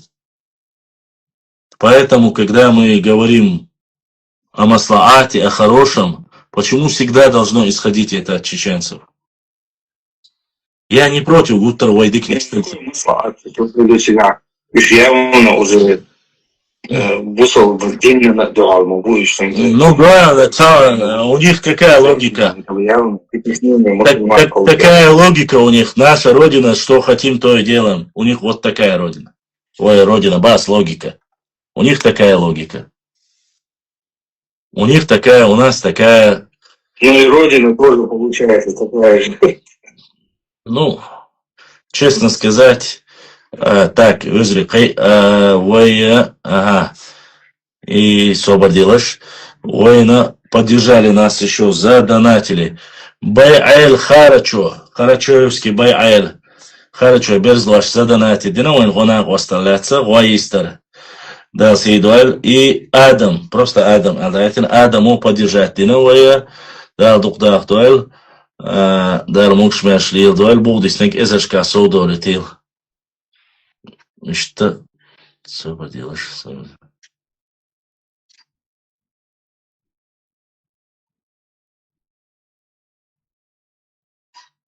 Вот такая вот ситуация. И оно есть как с одной стороны, так и с другой стороны. И когда ты говоришь, я не против, и национальности не против, но и против вот таких вот действий. Действий, конечно, было много. Я скажу по себе, да, есть выступления, где говорят, что там захватили если есть ночи, которые незаконно, я прошу вас, если есть кто-то незаконно, вдруг куза аш был галгаши, я квартир даляси хундалаха, дахари дюхас. Сайнохчишк, если и дала ас дуэль забавшим. Почему? Потому что вечно Бузуртанов ноет, говорит, вы же тоже у нас там забрали бош, камилш моевицу. И камилш юдер бахас. Если есть, уэли есть вайчара. Вай, да хах куздк шара, да хак идехар дац. Алгай вай вижрибу, вусул бабу. Сэр тига алилштег, вай куз алил да диез бог даци. Если сэр санхайна и хиллях, ساس بيرتدان ساس قديستغل هر مخ سويك بولر بقال حانل يحق يسر ديخر درشو يسي يدلح بس دوال سباشون دلح نجحسن но самого хасу за всю историю, насколько я знаю, Эцуал Мостат, Кашарат, Уамбини, Ари, Ожи, Раскиш, Дик была, Баца, Биза, Цабиза, Галах, Сюэльш Галах, Чуртугах. Цагаас кешншту. Папант иха пап ошмет кюкой, да? Теркисти добьешь не царе. Цигана нёк. Цагаас кешншту. Бойсхар қошна. Согелцевеля. Шейх Мансур қошна. 8 март очмети харвичанана ёққа керст кешншту. Нандақ жааш дедит надуш. Цан гун хайна цен кертю. Цею қирдич тадош икерч цани наю. Цугаас кешншах кюк очтагвац. Цер жааш миталоломан дахуяштагвац. Хош оқир даях дашари ноқтиац инуш дирду боштагвац. Хети керст больше. Бусулнишамас бийцаца бюч. Нихум да мегердац. Шен дикник далай. Барт халитлай. Далу تعدلت ديول كيوتش كشني شندل دولات تعدلت مخ دلا يديك دلا هو دلا الصباح شادك ديك توت صباس شو ديك توت صباح نو تعدل ديشتك ويلو استجي ثاني قيسم خلص بيز بوصو استجي им خاص بيحك мобил дицен Башлам видел новое выступление Айсы Бокова, что кисты дзурзулки Аланы ингушибах. И еще говорит, что ингуши в Курхарсах воевали против помпейцев, защищали Грузию. 12 век, говорит, Аланы были. Мастер Буч, я тебя прошу, я занимаюсь историей. Я не занимаюсь фантазией, фантастическими книгами. У меня нет времени на фантастические книги и на изучение сказок и так далее. Я занимаюсь историей. Нас это не касается. Что касается Дзурзукети, Кислов, Аланов, касаются ли они нас, Ахаттар Даниари, я бы сказал. А так, мне дела нету. Строили башни императору Китая в 13-14 веках, я тебя еще раз прошу, Ваша. Это меня нисколько не интересует. Ну, если строили, хорошо. Жалко, что они всем им строили, а у себя только... Ладно, от вирусов. Башлам, Сунжа, Малгабек, Даилч, Далучхен, Юртир, Ищи или Диклатер, Дадельчунах. Я вообще не понял, что ты говоришь. Но если ты говоришь про села, которые сегодня вокруг Псидаха, они появились до еще решения 18 года, по решению 18. Инарки и Сагапши, они чуть раньше, конечно, появились, чем решение в 18 году. Если ты про них говоришь. Башлам, благодаря этому объединению с чеченцами ингуши получили еще больше земель. Ну, я и говорю, почему они думают и говорят, что чеченцы против, или они были за объединение, я не понимаю. Мы как раз-таки потеряли из-за этого объединения. Богатырев уже ушел таким в Ахара с устами на зло чеченцам. Это он сам найдет уже себе. Почему Чумаков не кричит о них с мимбара, как в случае с Валберисом? Почему не оскорбил этих своих соплеменников, мистер Буч? Не знаю, я не ведом в этом. Это уже лучше знать Хамзату Чумакову, я не знаю. Да, забрали, бах. Дальше. Ну все, там я ответил на вопросы. Анзор,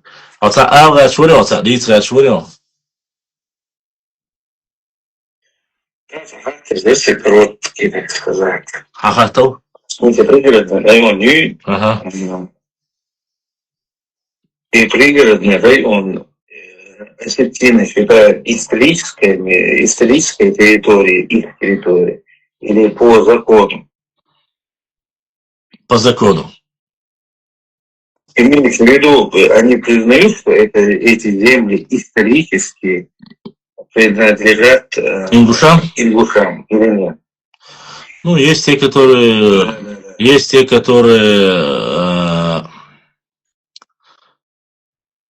верят в это, а есть те, которые не верят. Но все больше в последнее время... Или они говорят, что эти книги наши предки, и это земля. Нет, они по закону говорят, что она их, по закону она их, закон на их стороне, и все. Если, насколько я знаю, в этой книге Аджигова Тамерлана, то есть в этой книге, ты не видишь ее, наверное, Анзор? Сейчас постараюсь включить. Видно теперь меня? Телеграм шагушуй, Сонец? Он гуш ваш телеграм. Смотрите, инстаграм. У вас. Гуш вас. Ватсо гуш. По телеграмме от начала будет вас. Хейнсуй. Видно меня? Тамерлан, Анзор, гушуй. Вот, смотри, вот на этой книге видно? Зеркальное отражение, это называется «Ингуши не забудут родных очагов Элю» книгу. Вот здесь на этой книге и на книге, чтобы тебе было понятно, еще одну книгу я тебе покажу, которая очень хорошо повествует ситуацию по пригородному району. Вот две книги. Вот вторая книга. Она называется «В поисках национальной идентичности». Это чеченский вариант, это ингушский вариант. Вот на этих двух книгах отчетливо, очень хорошо рассказывается о ситуации в пригородном районе. Само собой, ингушская версия показывает и говорит, что чеченцы вообще никак не помогли, ничего не делали для возвращения пригородного района, и что она исконная ингушская территория.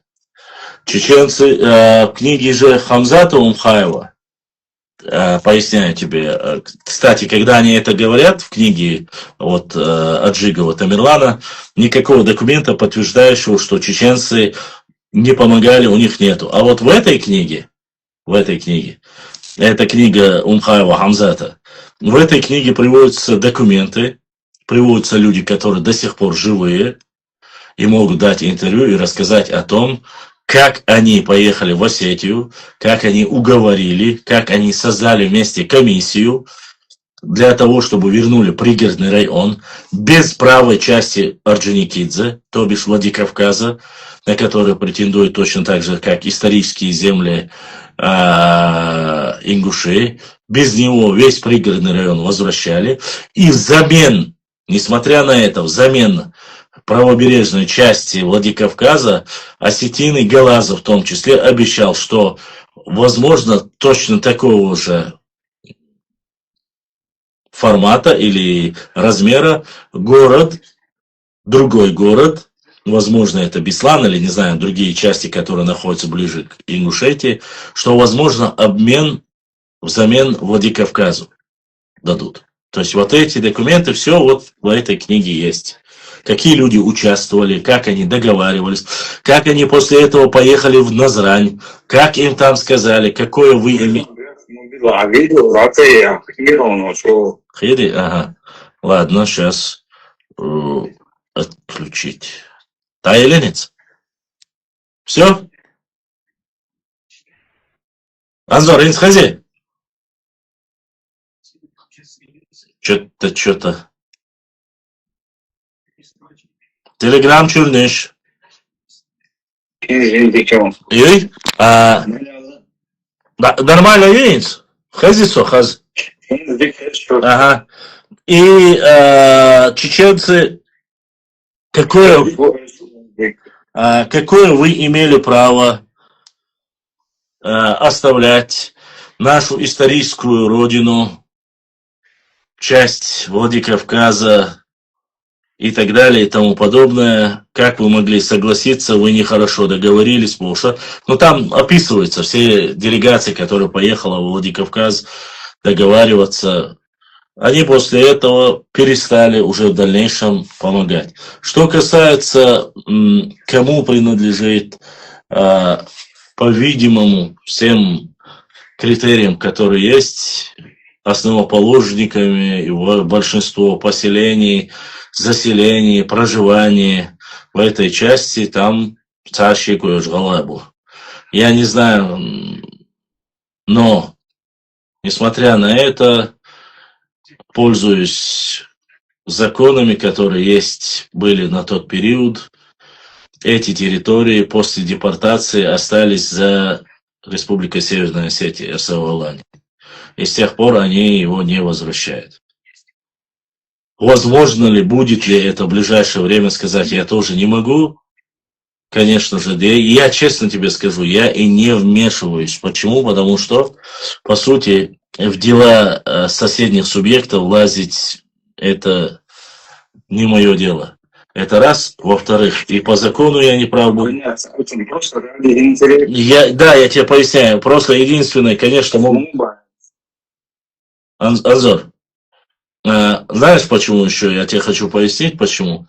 Дело в том, что я видел, как наши с тобой предки, наше с тобой руководство еще с 80-х, с 90-х годов пытались помочь братьям-ингушам для возвращения этого района. Но если даже они, имея такую большую власть и возможность, и они даже договорились с осетинами, что вернут пригородный район, по крайней мере, создадут комиссию, будет прецедент, чтобы вернуть обратно, отменить закон, чтобы могли прописаться ингуши. Док плюс только для того, чтобы даже возьмем тот же АУХ, которым не дают восстановить район, не возвращают 3000 домов, да, ну, не 3000, пускай там сейчас осталось уже 1660 домов и так далее. Тому это большой прогресс. И чеченцы смогли это достигнуть. Но они сказали, нет, не надо, зачем, какое вы имели право, или неправильно, нехорошо довели до конца.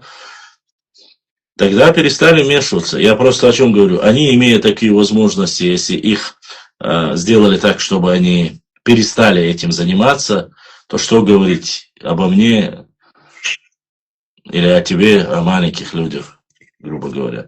Мне, честно скажу тебе, заходил осетин заходил в прямой эфир, он говорит, у нас же нету проблем с вами, какие у вас проблемы с вами, у осетин с чеченцами нет проблем, в чем ваша проблема, Альшена? Это было в 2018 году.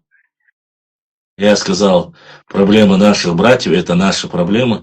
В этот момент, когда я принимал, то есть говорил, поддержку делал своим братьям, они снимали эфир, прямой эфир, вели параллельно с телефона, с экрана на экран, материли, оскорбляли меня, якобы я со своими братьями осетинами общаюсь и так далее и тому подобное. Хотя я полностью занимал позицию своих братьев. Но это они сами найдут. И люди, которые реально слушают и понимают, о чем я говорю, в тот период уже сделали для себя вывод, стоит или не стоит.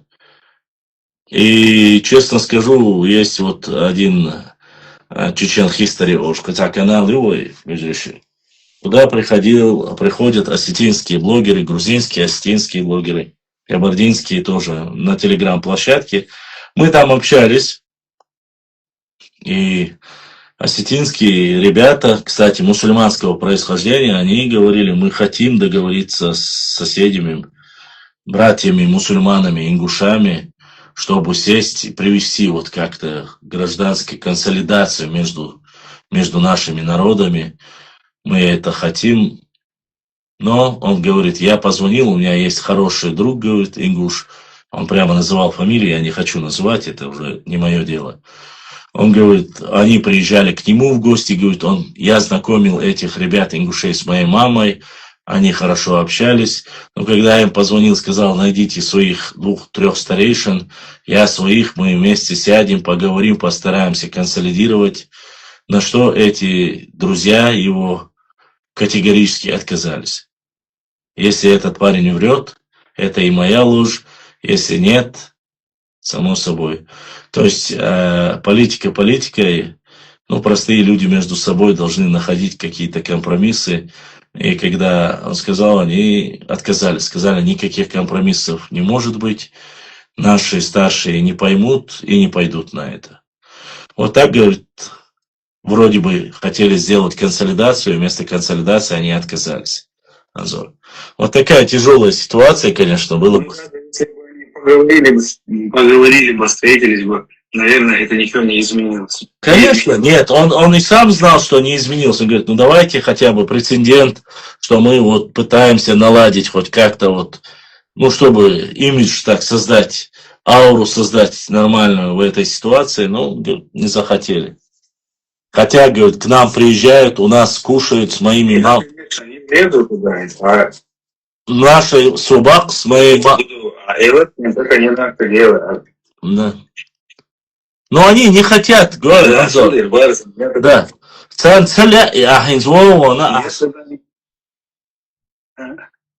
У них есть и сил, и средства, чтобы заниматься своими там, проблемами с Богом и со стороны ингушей Бога. Айдел души, о Христа, листа, это просто это интерес, когда вопрос Сундера. Не, исторически, вот сейчас Цашекуют, пригородный район, Волошию. Цашекуют сюда помелеет. Если он будет здесь, исторически охвачивал. Ну, сюги хватит стегуат, сюги элбо стегуат, себа элбо шумадати, элче, хислурдош. Дикч агор, иш клетер бош делар, вежри, вайнте хоч бухал, хислур бош, иш шабат. Просто они не понимают, когда реально, ой, хелис гуля, аду асмасит, то скайхам бина. Много раз я говорил, Анзор, звал и говорил, не занимайтесь, не пытайтесь стирать грязное белье друг друга. Не ищите скелеты в шкафу. Они есть у вас, они есть у нас, они есть везде. Ат-и. Мадиц, вы найдете одно, я вам приведу 10 против вашего одно. Ат-и-ач. Нет, ковыряют меня, так, даб, уля-ала яқид, ало.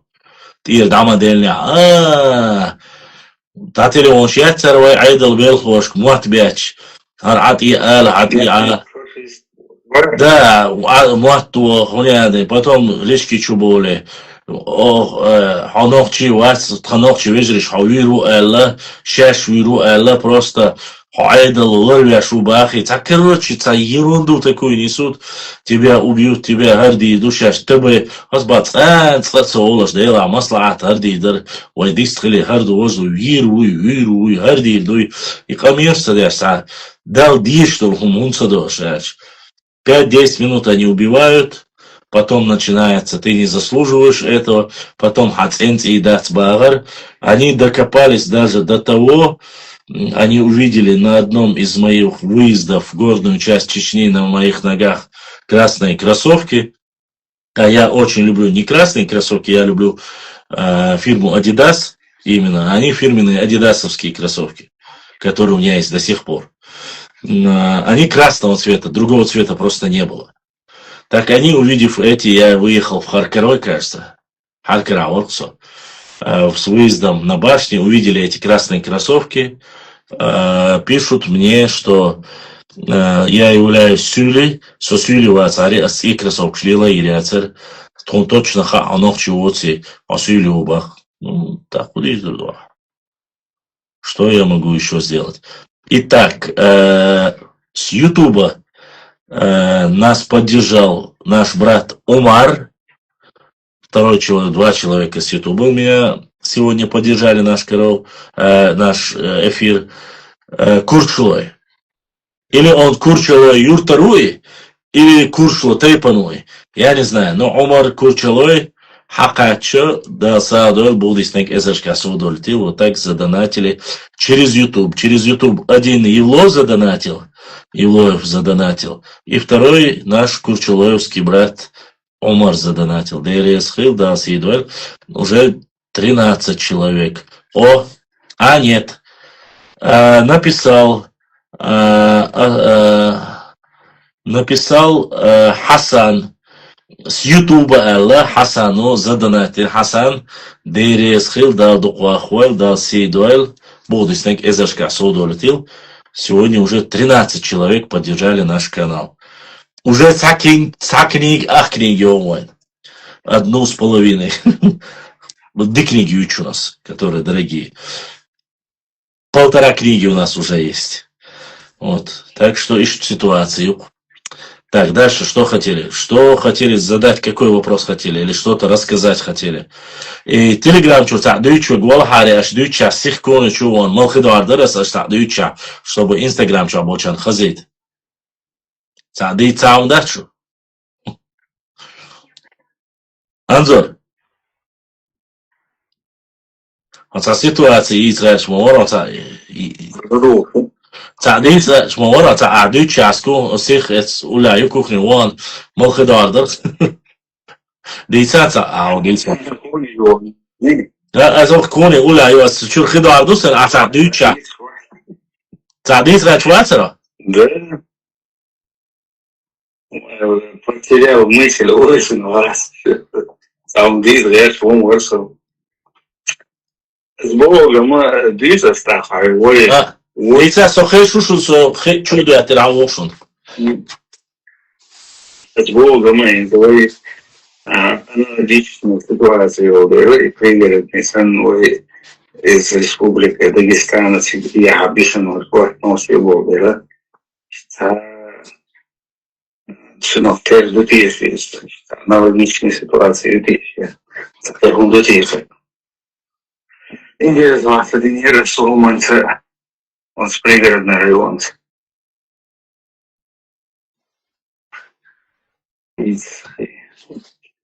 І тому моя свола, я ж дом де піждіться. А ти вам просто футбольний діймо. Да. Ich tatsächlich Schätzung, die Dagestani oder der Pflege, die hat mich Moskwa tak jak grać muszę. Moskwa, ja. Ich habe Бегмут за Ариенс Москва зашла на Вахле, Ушах, и на Гаму, это то, что мне мнение, какую мою, ждич, мнение. Общественное мнение, ищу, да, это провокационно, это есть, следующий пункт, адаптер очень. Что Москва, что Москва выиграла. И что вопрос был в Башлане и Дагестане, Камеш и так далее, ну, и, конечно, другое. Исторические документы шляхали, каждый шляха исторические, не 17 век, 15, 16 век, а в любом случае князь скрыл понимаете? Я? И так, значит, не только в этом. Исключение есть амси, есть почалки, тут есть алгоритм, вытягивали, хватали ансом Башлане. صبر بلتو هو بارا يو خطا يحري خطا خدو بارا كديزيش Историческом плане, раньше 15 века, Алдашна, до ясно, Дагестане, князь, Дуглый, Снег, Теперь исторически не то, что мы Северный Кавказ, есть Амничи, Европа, Азия, Ближний Восток, в любом случае отметки, как административные или государственные, и как значит, и регулацию, что есть, модуль вестон, ну, что сейчас поясню. И территорию. Бельто. Хал. Я что федерал бьется. Именно и ханство, гочил, и территория, что дьявол, и ясно, картинка, она даст и сенсор. А я забыл дальше, все ему босс. Что война, как не ждут. Он говорит, сюда, что хотел знать, к шалю, Бергинч, не знаю, или разные национальности. Нет, что что дьявол, уже ладно, шутал, другой, смотри, что-то доделал. Все, это Жоплон. Анзор يتيح ويقدر ليتون وشان А я отвечаю на твой вопрос. Вопрос я понял. Во-первых, что касается карт. Есть карты, самая ранняя карта, которая у нас есть, европейская, которую мы достали с Австрии. То есть на антикварном, есть там рынки, где продаются антикварные вещи, и старые карты с Австрии купили и сделали фотографии, не купили, чтобы не соврать, они дорогие были, но сделали фотографии, не знаю, купили или нет, я не знаю, сделали фотографии, прислали мне, я их опубликовал. У нас есть карты 13-14 веков, есть карты, которые европейские. На этих картах четко указано области, вплоть до Каспийского моря, указан народ как чечени. То есть они указали, что на этой территории в это время, получается, в XIV веке, в XV-XIII веке проживали чеченцы. Есть такие карты. Это раз. Есть точно так же карты, на которых, опять же, чтобы было понятно, Сюля Ашбу Элла, нету ничего такого. Никакие ханы, моголы, не моголы, этого нет. Есть княжество Шамхала Тарковского, оно находится при Каспийском море, это вот там область за Сулаком, вплоть до Махачкалы. Опять же, есть карты 19 века, после того, как уже Ермолов посодействовал, заселил междуречье Терека и Сулака кумыками. В этой области они сверху, прямо рядом с Каспийским морем, от Кизляра, внизу получается, но это нынешний Кизляр, и вот в этой области написано как кумыки. Есть такие карты. Остальные карты, на которых бы хоть где-то арабские, турецкие и так далее и тому подобное, чтобы они на нашей территории было написано, что ими владели шамхалы, нуцелы, муцелы, хуцелы, буртибалы, хуняды, нашкадыги. Нету никаких таких карт. Не существует. Есть огромное количество карт, на которых четко указано, что это пространство, область, которую мы называем от Дарьяла, вплоть до нынешнего Ауха, земель Ауха, там просто пустое пространство. Никакой народ не написан. Пустота. И на многих картах там пусто. Есть несколько карт, где написано Черкесия в этой области. Черкесия, то есть от Каспийского моря до Черного моря. Есть некоторые места, где написано Черкесия, но я понимаю, это период до реконкисты, когда кабардинцы вплоть до кумыков граничили с кумыками. Имеется в виду вот Хасавюртовский, Митяй, Гудермес, Тига, Бочар.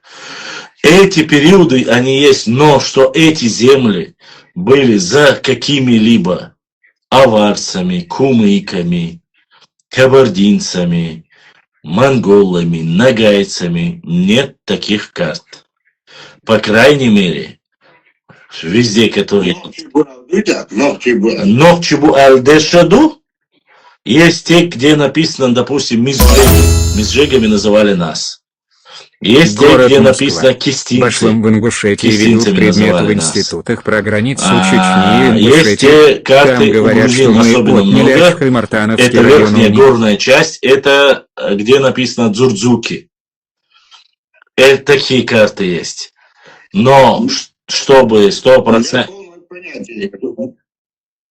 Бяк мадыла, Башлам, шайшай при этом лейта, царачина, нама его царчахот.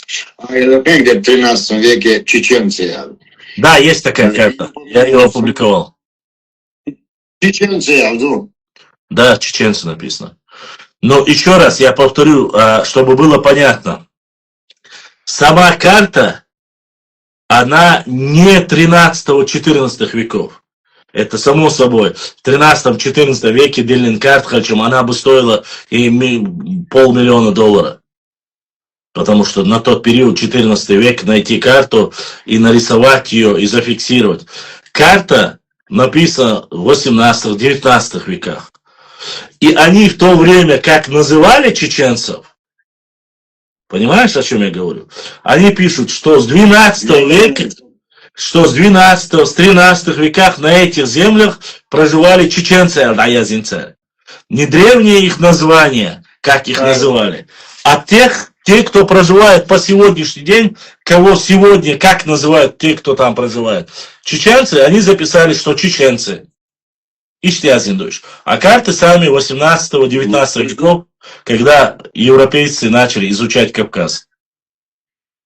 Ищ ситуацию. Значит, остается вопрос, опять-таки, Башлам, опять-таки она не является. Это тоже получается в таком же виде, что передачи является она именно Хелла Божья. Он сам не смог из-за... Конечно. А как история пишется? Именно так и пишется история. Нет. Нет, я поясню тебе. Во-первых, современники, допустим, на тот период истории, как пишут, вся история, которая греческая написана, пишут историки, которые уже 100, 200, 300 лет уже не жили в эту эпоху. Они объединяют материалы того периода, здесь, там написано, компонуют их, делают вывод и делают историческую справку. Вот в чем речь. Что есть люди, которые сидят и пишут именно карты того периода, чтобы это было достоверно. И гума вайцахалаун. На Кавказе этого нету ни у кого. Даже у грузин, которые есть. Да, там, но археологи исходят из того, что там проживала вот эта вот культура, вот такие люди, вот из этого они ели, вот на таких конях такое оружие, они все, что находят, исходя из этого фиксируют и делают материал. Историки берут легенды, историю того периода, те, которые говорят путешественники, полевой материал, археологический материал, все обобщать, но они делают уже сам процесс, исторический процесс описывают полностью. И что всегда. Башлам, сегодня разрешается науке, истории, науки, в каком деле, вот такими с выводами, так скажем, историк, талантчиков, что говорили, с такими же выводами какое-то построение исторически делает, выводы. Разве не признают ее? Кто? Повтори вопрос, я чуть-чуть упустил момент. Нет. Так. Примерно мифологических историй я. Но это раньше было. А сторона сочеталась, я постараюсь, эти вопросы не схватывать. А сегодня разрешается ли или признают ли правильно, как она будет, если, допустим, Башлам, как историк или другой кто-то, из всех этих делает из исторических вот этих очерков, там, мифов и так далее, сделать выводы и предложить миру. Она будет реально исторически.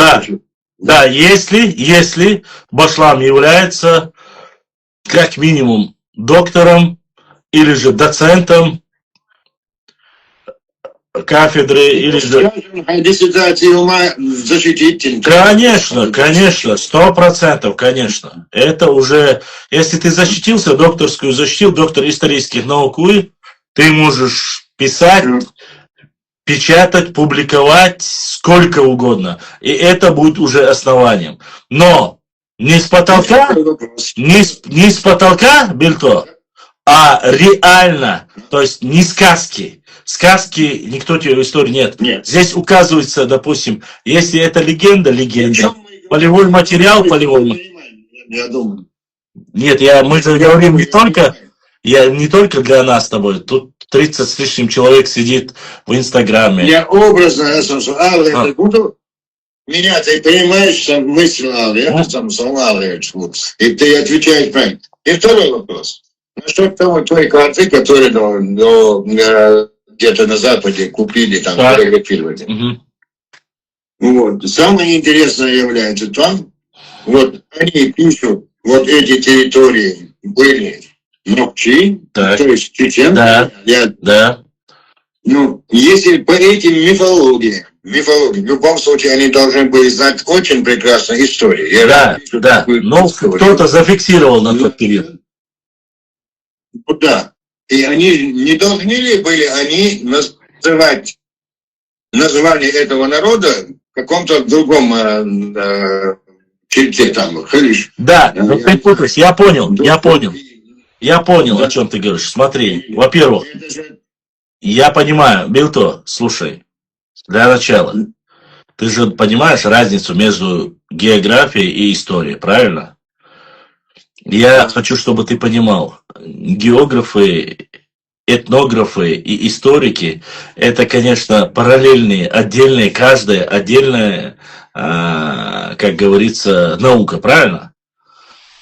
Этнографы там занимаются, как называются реки, как называются села, как называются там тайпы и так далее и тому подобное. Они будут более точно знать, как самоназвание и так далее и тому подобное. Историки будут знать там, как перемещение и так далее, весь процесс. Географы будут знать просто-напросто тупо состав, картографы, назовем их картографы.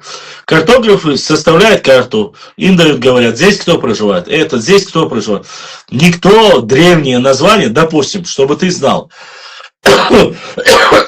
среди всех карт только две карты в 19 веке, вся территория Чечни написана Нахче. Две карты, где так и называется вся территория Нахче. Остальная везде чечени, чечаны, чеченс, немецкий, английский, все версии.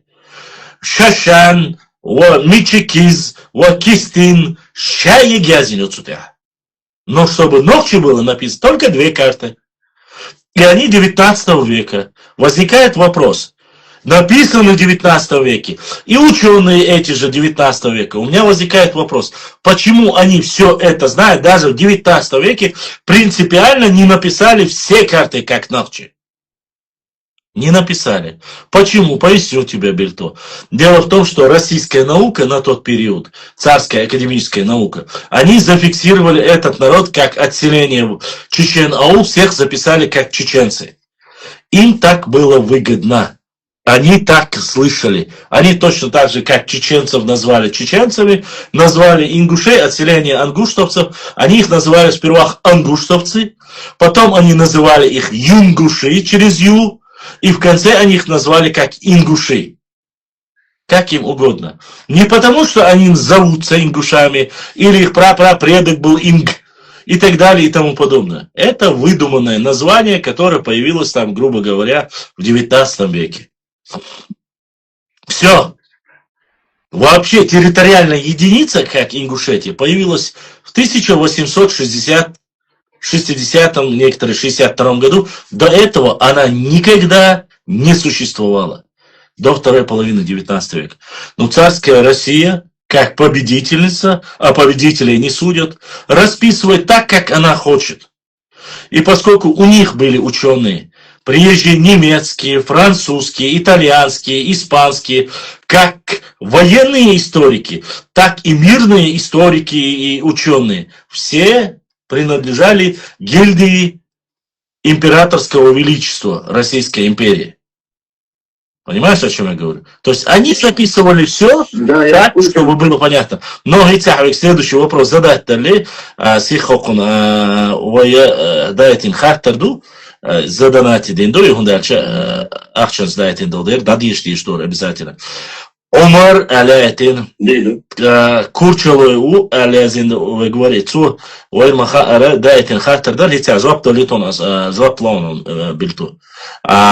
Он пишет Омар Курчло Тайпу, донать Курчло Тайпу, Омар Кета, Дересхил Курчло Тайп, город Москва, Башлам. В Ингушетии ведут предмет в институтах про границу Чечни и Ингушетии. Там говорят про, что мы отняли Ачхой-Мартановский район. Да, доказательства тому есть. Административная девушка, которая задавала вопрос Юнусбеку Евкурову, экс-главе экс-главе Ингушской республики, заявила, что у них на 3-м курсе есть предмет административно-территориальная граница между Чечней и Ингушетией. и где они изучают и говорят. И она, по ее словам, сказала, что в 1929 году, что является полной сказкой и ложью, что чеченцы отобрали Ачхой-Мартановский район. Чтобы было понятно, 1929 год уже давно существует Ингушская автономная область, существует Чеченская автономная область, и она никогда за все время своего существования, вначале называясь Даут-Мартан, после которой называется Ачхой-Мартан или Ашхой-Март, никогда не принадлежала ингушам. Не территориально, она была на одной карте, она приближается к небольшому куску, в кавычках, территории Ингушетии, но никогда не принадлежала. Так что, Омар, я ответил на твой вопрос. Она, по ее словам, мы говорим и диктуем.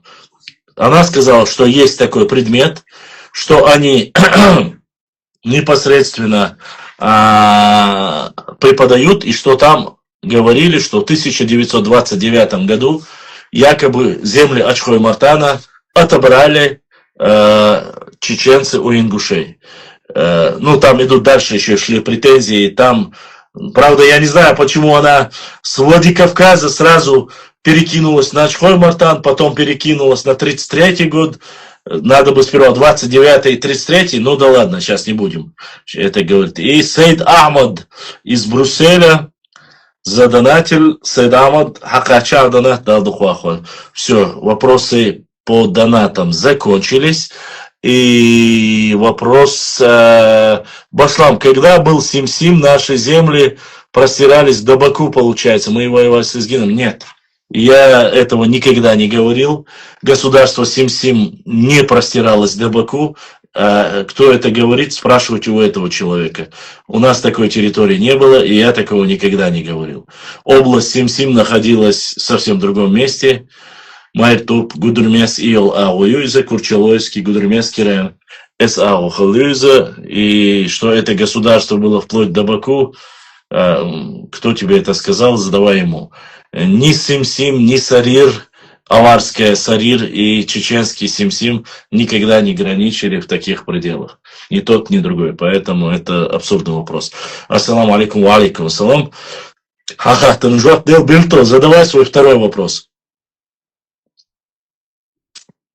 На Симсире, она моего ее Симсир босс, где-то. Есть селение? Нет, есть селение. Да, Симсим. И Сим-Сим юрт юдер. Ночи юрт юдер, Сим-Сим. И вот она наверняка из всех давно. Ну, Аква был Цайзон, без Аква от Чечни до Баку представляет, да, я имел территорию.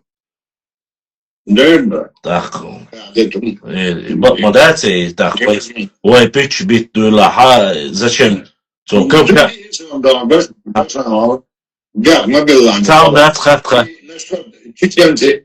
Чеченцы алдон. Там они вопросы, я сделали, анзор, сделали, чеченцы алдон, тоже его можно сделать. Инструмент делал его ролики, я живу так долго. Сатам не уходит, сайнхаран. Не, хахата, сайнхо, эрдут соушу, гата иронсо. И чеченцы, она намного раньше, я знаю, да, 1654.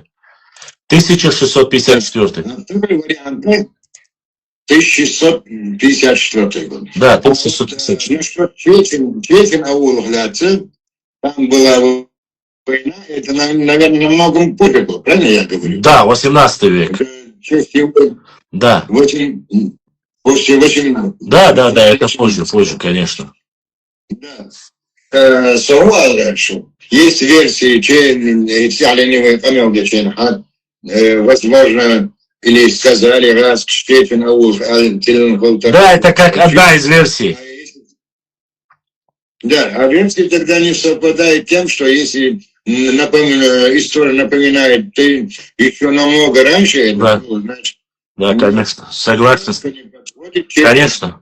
Нет, но многие это уже как однозначно с этим не согласны. Во-первых, Чечен Масид Халю, Чечен аул селений, если я не ошибаюсь, их было до 3 или 4 селений. Чечен аул одно из старых селений, которое сжигалось много раз. Это два. Во-вторых, что касается Чечен аула, и что оно нет. Я думаю, что самая достоверная версия, Бильто, почему русские назвали чеченами, это из-за того, что черкесы, наши братья и соседи, называли нас Шашан через букву Ш. И поскольку это русским, поскольку русским это очень сильно режет ухо и оно звучит некрасиво, они просто переделали на чачан, и так и осталось чеченцы. И все. Об этом... Поэтому, почему этот второй вариант вообще не отрезает или вообще не опровергает, а Ретизон раз напоминает это дело на... Ну, тут есть еще одна версия, Бильто, но я думаю, что все-таки кабардинская версия это ближе, но есть версия еще осетины. Осетины нас называют цацанами, через букву Ц, цацанами, цацайнагами называют нас. Да. Но видишь ли, нет, сасаны персы нас называют, иранцы, они сасанами называют, через С, Анзор. А осетины, они ираноязычные, но осетины нас точно называют цацайнагами, цацанами, через С. А персы называют сасанами, потому что есть целый период сасанинский, там есть некоторые спорные моменты, что есть там некоторые моменты обсуждают. Персы называют именно сасанами, а осетины называют цацанами. Кумыки называют мачагышлар, чеченцев называют. Аварцы древности, аварцы называли буртиналами, лезгины называли нахи, адыги называли шашанами, грузины называли кистами-дзурдзуками, русские называли чеченцами, нагайцы, как являясь тюркским народом, они тоже называли нас мачгашлар. Или некоторые, там есть разница, мачгашлар и качкалыковцами тоже называли, это уже от области зависимости. Вот все названия, которые дают нам наши соседи, все, кто нас окружает, других и не было. Как арабы называют вот этих тех самых сасанидов, как называют? А вот, Анзор, я честно не интересовался этим. Врать не буду. Я не знаю почему, потому что у нас был мой преподаватель, Дагеш Туацун, Хизрив Хаджи Ахмедович, я очень его любил, большим патриотом, мой Нохчи Коман, историк О Ешаларе. Он несколько раз приводил мне вот это, мы обсуждали с ним, что вполне возможно, что вот эта династия сасанидов, которая была в Персии, и именно династия моя, это не народ Сасаны, которые в Персии жили, а династия сасанидов, они правили там определенное время, они говорят, что вполне возможно, Уэй Ормаш Хилмиган. Но прямое доказательство, там как гипотеза идет, как гипотеза. Ну да, я смотрел, что как бы их называют шашанами, как нас Шишан, они тоже типа вот можно название. Но Анзор, чтобы ты понимал, арабы нас шишанами называть стали не так давно, чтобы ты понимал. То есть, хотя были арабы в период войны там с арабским халифатом, да, хазарским каганатом, да, хазарский каганат, но факт остается факт исторический, да, ясный момент, там указываются разные народы. Но нигде на тот период арабы не указывают шашанов. У них нет такого слова. То есть 14, 15, 13. Не знаем, Анзор, не знаем. И цахахуай. Мы не знаем просто-напросто. Мы этого не знаем. Я продолжу вот свою мысль.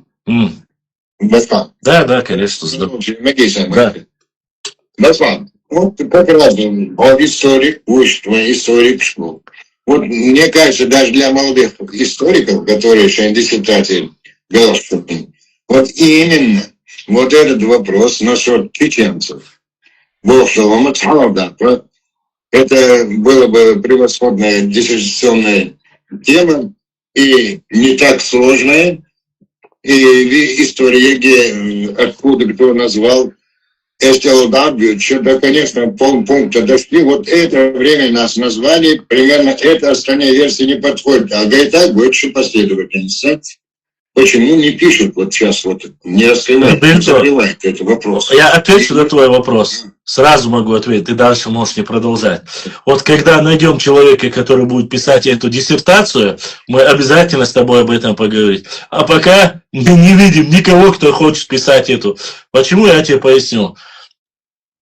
В моем понимании, сегодня уровень образованного, дипломированного, достойного историка никому не нужно. Почему? Потому что он не приносит никакой доход. Это, максимум, что он будет... Мы когда сидим за столами, когда мы сидим в Москве, Петербурге, не знаю,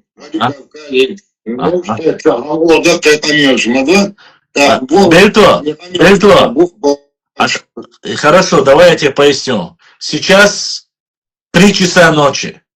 3 минуты 3. Сел я в 10 часов. Прошло 4 часа. 4 часа. За время эфира у меня вот снизу показывают. В Инстаграме зашло 600 человек. В Телеграме я не знаю. Задонатило 13 человек.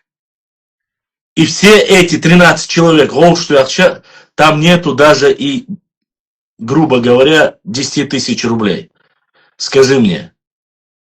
О каких людях, которые миллионы, лям туда, лям сюда, кто пойдет за это? Никто. Не хотят. Сейчас совсем другие мышления у молодых людей. Хотят хорошо зарабатывать, хотят хорошие машины, красивые дома, хазудаиз молодой, дука аш надельч херек дуй, или атхалет.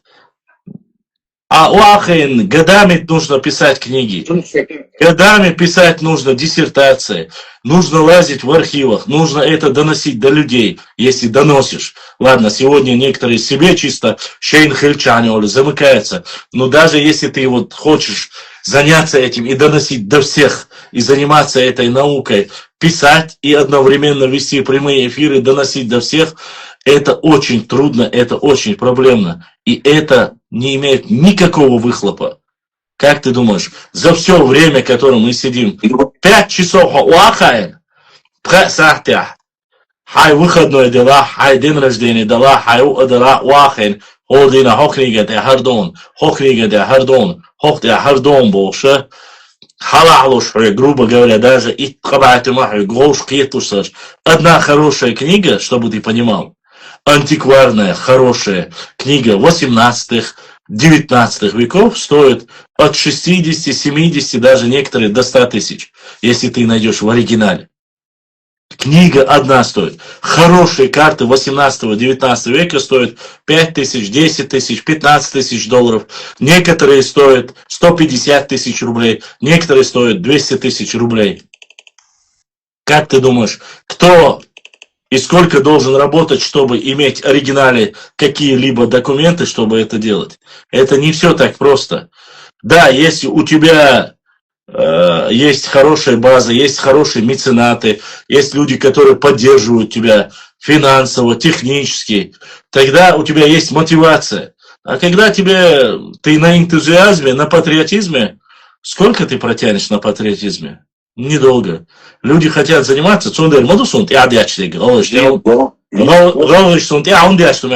займись чем-нибудь серьезным. Хай нормальный балхбай, хай зудиали, харди, вожди болсун, вот так и проходит. Это сегодня просто уровень науки. Сегодня, к сожалению, сидеть за столом и говорить лям туда, лям сюда, это уахен, крутой ресторанчик, крутой кожаный крокодил, кешурокш, уайокш, хамилш, дящий, уахен, и сидеть, говорить реальную историю, искать реальные документы, архивные документы, книги, покупать их, читать, потом оттуда рассказывать тебе, пояснять это тебе и сотням другим людям. Так не бывает. Никто не хочет. А тот, кто хочет, дешево продаваться никто не хочет. Почему? Хазал сам он был то. Когда я шел, чтобы было понятно, я закончил ИСТФАК. Когда я устраивался на исторический факультет, чтобы тебе было понятно, если было 1000 мест на юридический факультет, грубо говоря, да? И, ну, плюс-минус 200-300 мест на исторический факультет. 1000 мест юрфака забивались, и сам Улли юрфакен, Улляек, ИСТФАКер, чтобы оттуда отучиться и потом перевестись на юрфак, приходили на исторический факультет. Люди, которые закончили со мной исторический факультет, ребята, 70 человек нас было, грубо говоря, в потоке.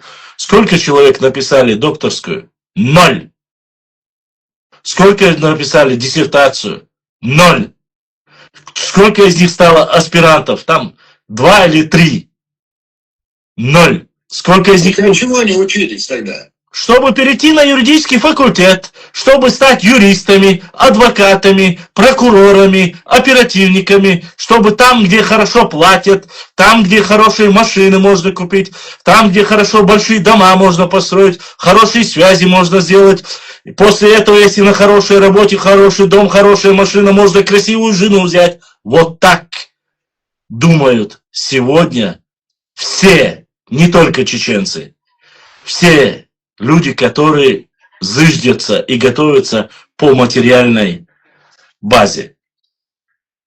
То есть все, кто готов материалистам, все... И эта тема...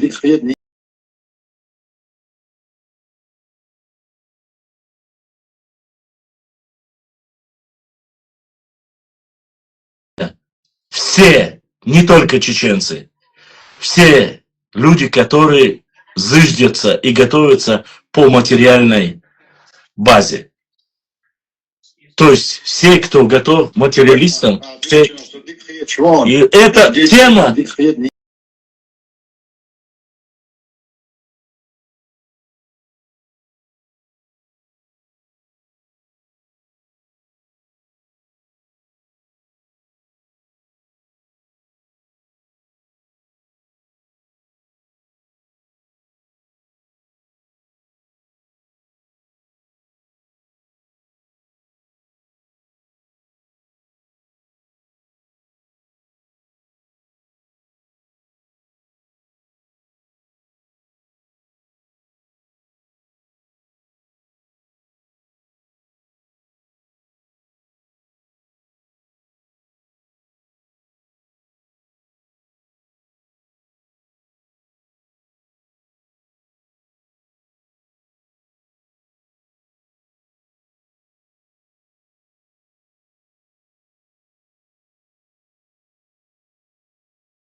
Так, прямой эфир, сообщение.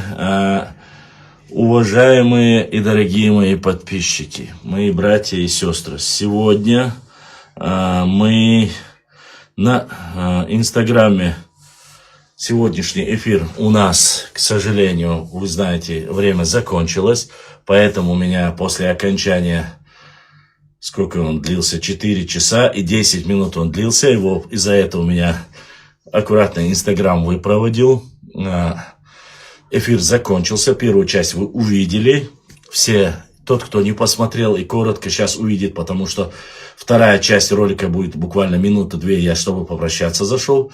Посмотрите, очень важные вопросы, очень интересная тема про историю и так далее и тому подобное. Все, как всегда, жарко, важно, нужно. Если вы, конечно, любите свою историю, культуру, географию, интересуйтесь. Пусть ваши дети смотрят, пусть ваши сестры, матеря, всем, кому касается, и он себя считает чистокровным ногчей, который переживает за родину и все остальное, смотрите, интересуйтесь, узнавайте, поправляйте, если я вдруг не прав, пишите комментарии, распространяйте. Если кто-то из наших молодых блогеров смотрит, я, конечно же, полностью даю разрешение. Если вы хотите оттуда маленькие нужные куски, выбирайте, если это будет важно и нужно для нашего народа и для нашей истории. Вам огромная благодарность. Особенно всем 10 человек, 11 человек, которые задонатили в Инстаграм. Вам огромное спасибо. Шундерез хилда сахду албодиснек эзашка соудоволетившун. Масана. Всем там с Ютуба тоже, мы просто в Ютубе сейчас эфир, думаю, продолжится, если Ибраим спать еще не хочет. А Инстаграме нужно уже трафик даялать, со всех чуек, что адик я чую, эфир продолжаться будет в Телеграм-канале и Инстаграм-канале, если кому интересно. Поскольку я много читаю, сижу, и у меня сон, как говорится, Дейл Машохил, сон у меня пропадает, поэтому все, кто хочет, Ибраим, на Ютубе покажи, или сейчас сюда закинь ссылку на Телеграм-канал или на YouTube-канал, чтобы на Ютубе, заходите на YouTube-канал, bashlam.39 live, нажмете и увидите продолжение, или же в Телеграме, если хотите задать и вести живой диалог, переходите на наш канал, реквизиты, данные, куда перейти, Ибраим вам покажет. Вам огромная благодарность за все поздравления, которые вы прислали в мой адрес. Это не столько благодаря мне вы присылаете, сколько говорите, это непосредственно мы с вами познакомились благодаря нашей истории, нашей родине. Все эти добрые слова мы адресуем через меня всему нашему народу, всей нашей республике и родине. Шундерес, Хил, Шундал, Эхтобойл. Мы продолжаем дальше на Ютубе и Телеграме. Ассаламу алейкум ва рахматуллахи ва баракатуху. Если я вдруг кому-то не ответил или забыл, или каким-то образом, как всегда в конце каждого эфира пытаюсь сказать и рассказать, обидел кого-то, я прошу ради Всевышнего Аллаха меня простить. Я нисколько никогда не пытался и не пытаюсь ни оскорблять, ни задевать народы, фамилии, тейпы, субэтносы, шахары и так далее, и тому подобное. Тухомы, тейпы, я никого не обижаю. Поэтому я вас очень прошу. Мы диктуем и рассказываем историю так, как мы ее читаем, как ее видим и рассказываем со своей стороны. Истина есть только у Всевышнего Аллаха. Хотите, верьте, хотите, нет, это пускай всегда остается за вами. Вот так. Всем в конце каждого эфира я забываю это говорить. Наша фирменная 3D, всем инстаграмщикам, которые нас смотрят, Диша Диба Даха Санхоми Нохчикам Дал Эхтубал. Мы дальше продолжаем в Телеграме и в Ютубе. Адикуэл, с вами был ваш брат Башлам. Так.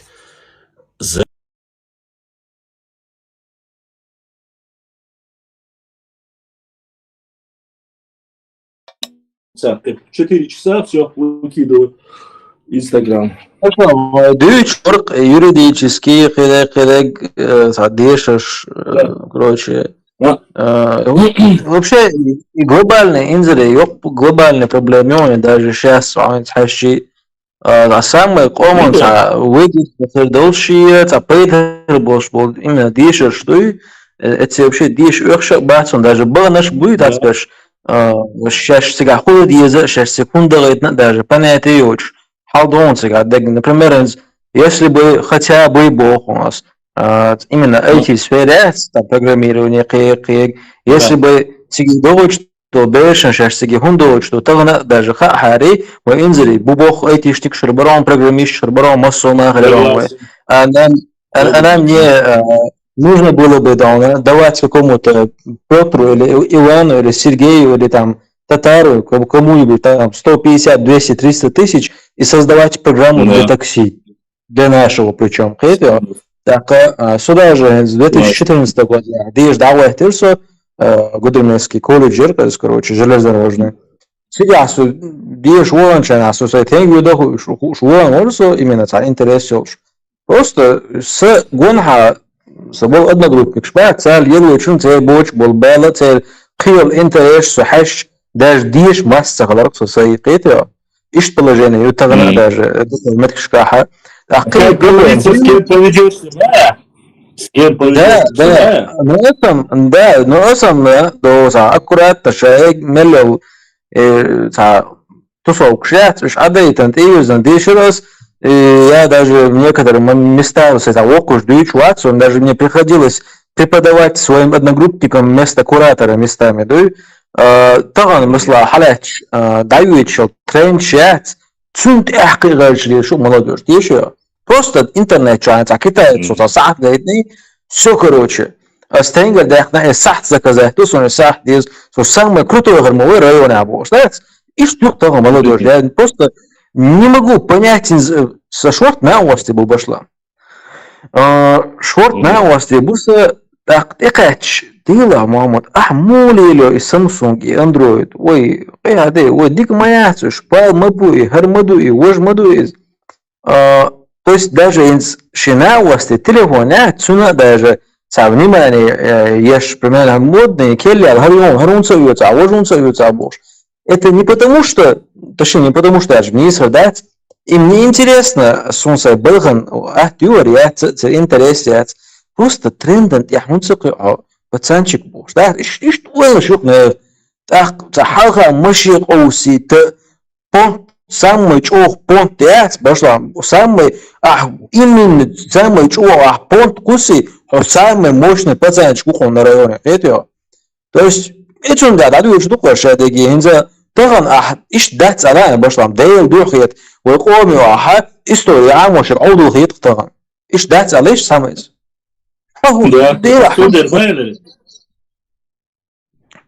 حدو حم خان يو حول كودسنا هاي تعقيم تم كمبيوتر تاع يقرا لوزنا يا هاي تعدو تليفون تاع ستريكش لوزنا باب هون صلوا زعوا بشيء بس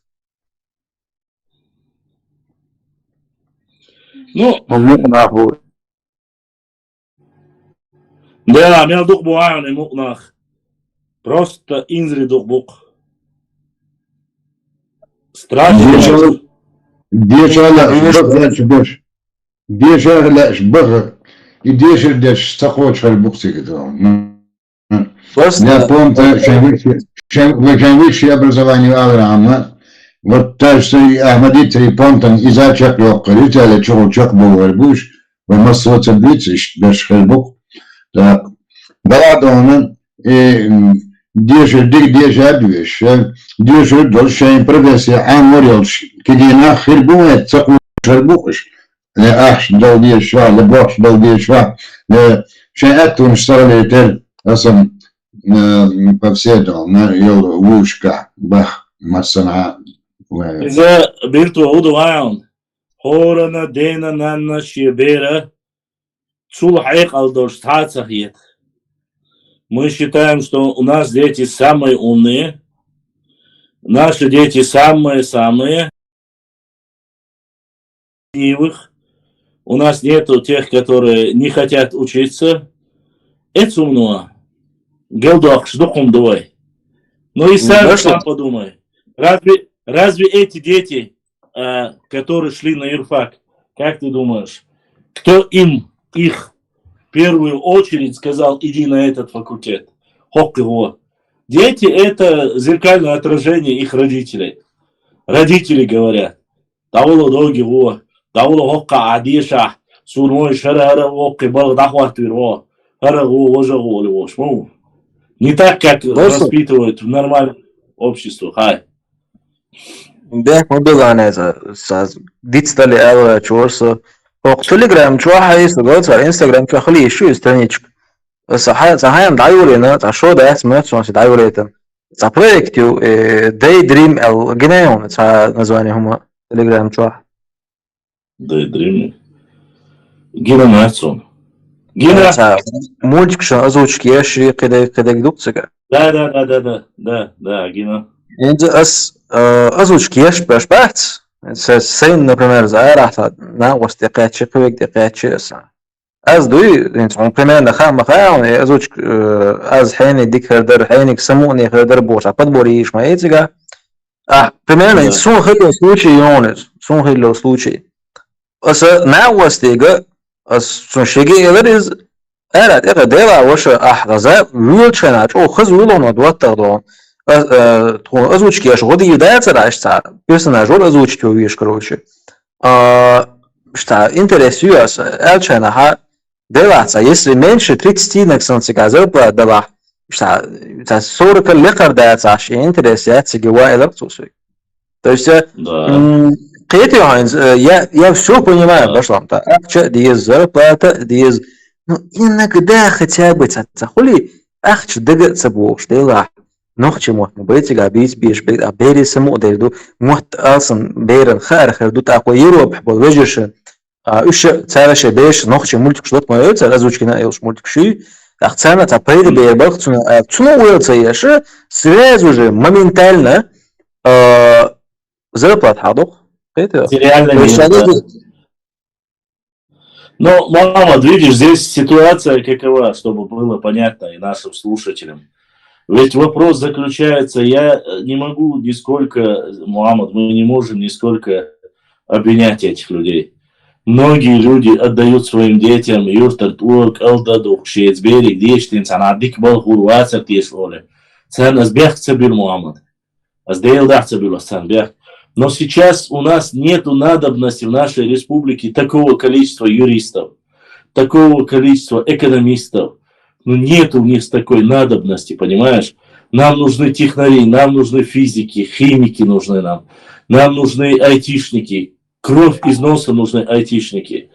Потому что весь мир, вся Европа заказывает, ищет в России, вывозит отсюда, с России, вамас, физиков, химиков, айтишников, да кого угодно, понимаешь, биологов, медиков хороших.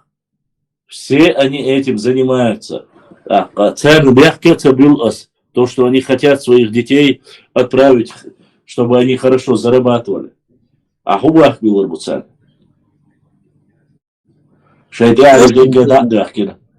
Самцан беха цабылхом багдека просто тагна حغير ما تشوف национальный патриотизм богом да чем хоцуна хор слабоватый духой. Слабоватый. Ага, и если думать по логике ваша, и слабоватый хылдишь дать, это наоборот на пиковом уровне хылдишь дать, смотря через что прошел наш народ, видите? Вот за это обидно дать. Хухум генадовш, хухин хакач, высыл национал патриот, хылдишь мадать. Не знаю. Мысля приходит на после ушазел. Вопрос из ولين بس ده وين ما سموه ترى لور تحاوي عندهم سولي يقولي غلبة يقولي بيس تحاوي أنا هو وسط كشوش دعوة هو نيقش حوسين شو بروست هو وسط كشوش قاعد دوقزه هنا ديشتك بوقشتات لور نحو هذول حاوي وش كأك نكروه بس دون ريالنت برستيج نمتكي حاويش وقع فيديو شو ستبوش متكش ما إيه طبعا مدرديش تعبير يجينيوش أجاين دعوة احتمالية هرناقش شو أرغالة شيء جدا просто исходя просто из этой картинки да башта хагу что в суртуй цунцани дэгчва яги ещё целет яги ещё патриотизм давай психологии может со временем потихонечку это будет может Адам сейчас Макдональд действительно чего хазбел ходить боится до чметки лана аж исключительно цены хазет потому адвол что это окна привыкать беш но сама сразу там могу и психологии может таял терлад Может быть, чем больше мы будем проводить эфиры, чем больше мы будем доводить до людей, может, люди реально... И эта тема образования, тема подрастающего поколения, она очень болезненная тема. И многие люди, к сожалению, еще не готовы к этому.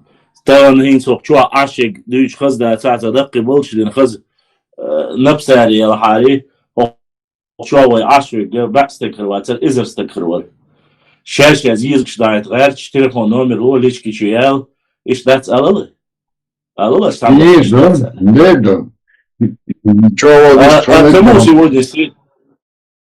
Кому сегодня интересно вот сидеть, обсуждать стратегию развития на 10, на 20, 30 лет вперед? Да, в Японии, да, в Германии, да, в Англии, да, об этом думают, создаются университеты, создаются, все для этого делается. А мы смотрим туда, хотим ездить туда и зарабатывать только. Все видят, патриотизм, развитые страны, там, Германия, там, Китай и так далее. Да, Анзор,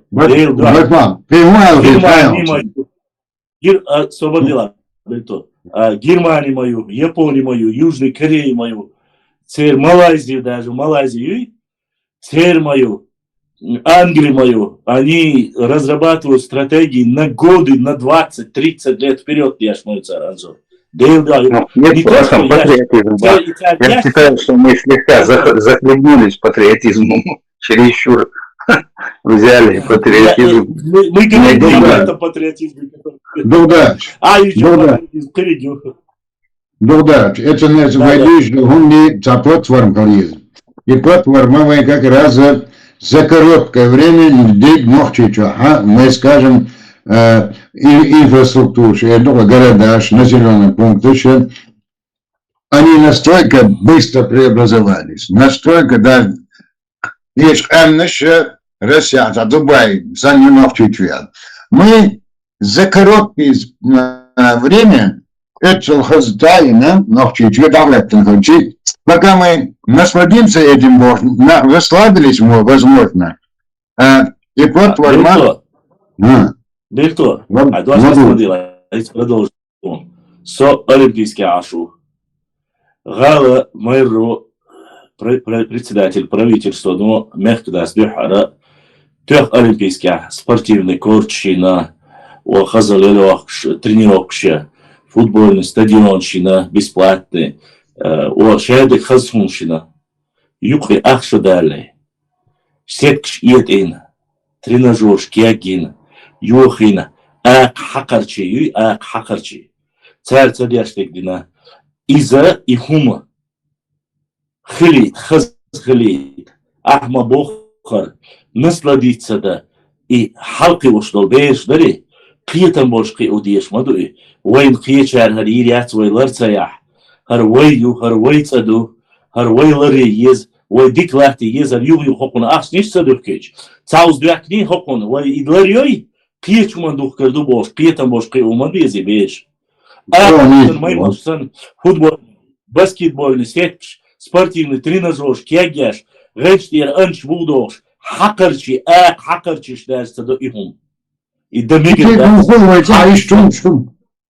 İşte konuşuyor. Ça, doktor diyordu sonunda eden sosyete kadar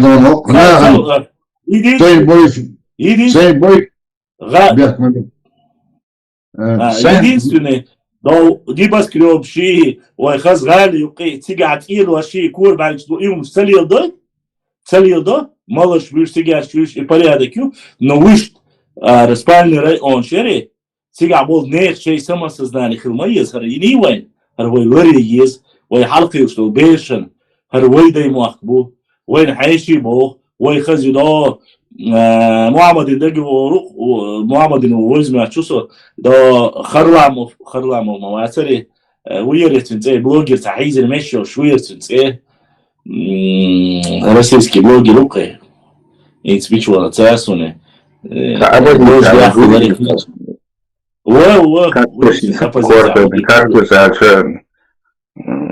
ورثة حيز المشي Букса пушистый. إيش حاجة توهده خز غالي يقولان تشقول إيه كرسيوة قال وده ميكرويونه دو تلاتينو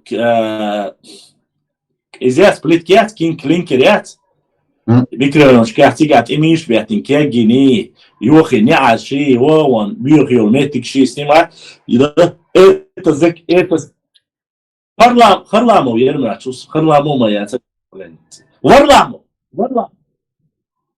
Варламо ух из Дагляцон.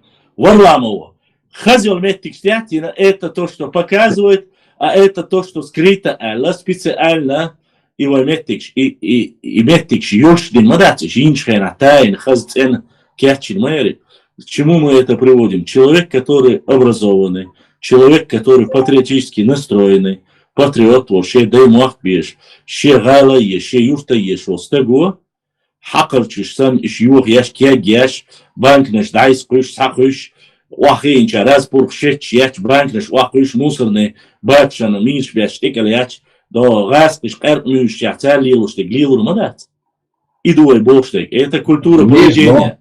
Да, за 20 лет мы от многого отвыкли. Ой, дисмацадели, буквально лет 10-20 тому назад, микроона, кури, вулане, галис, мусор, балкон, курки, уакыш, يتنا موسر كي شو دعسة وشليل دول خين شيت ما تيلو جمجم دالش مهتان هينسا بقنش سيرتسا يهم ليلو تشير دو قابرش أكيجنش هو ليلو واشبو تيربيرش هو ليلو واشتو شبيرش ندول ديز شبيرش دوشيكي وي دينين حين فاكولتيتي نخشي مهتان وي نخشي موات لياش بو وي نخشي موات بيوش بات وي نخشي ده تاري وجبوش تاسبو البقنش بو دير دوي نعوصل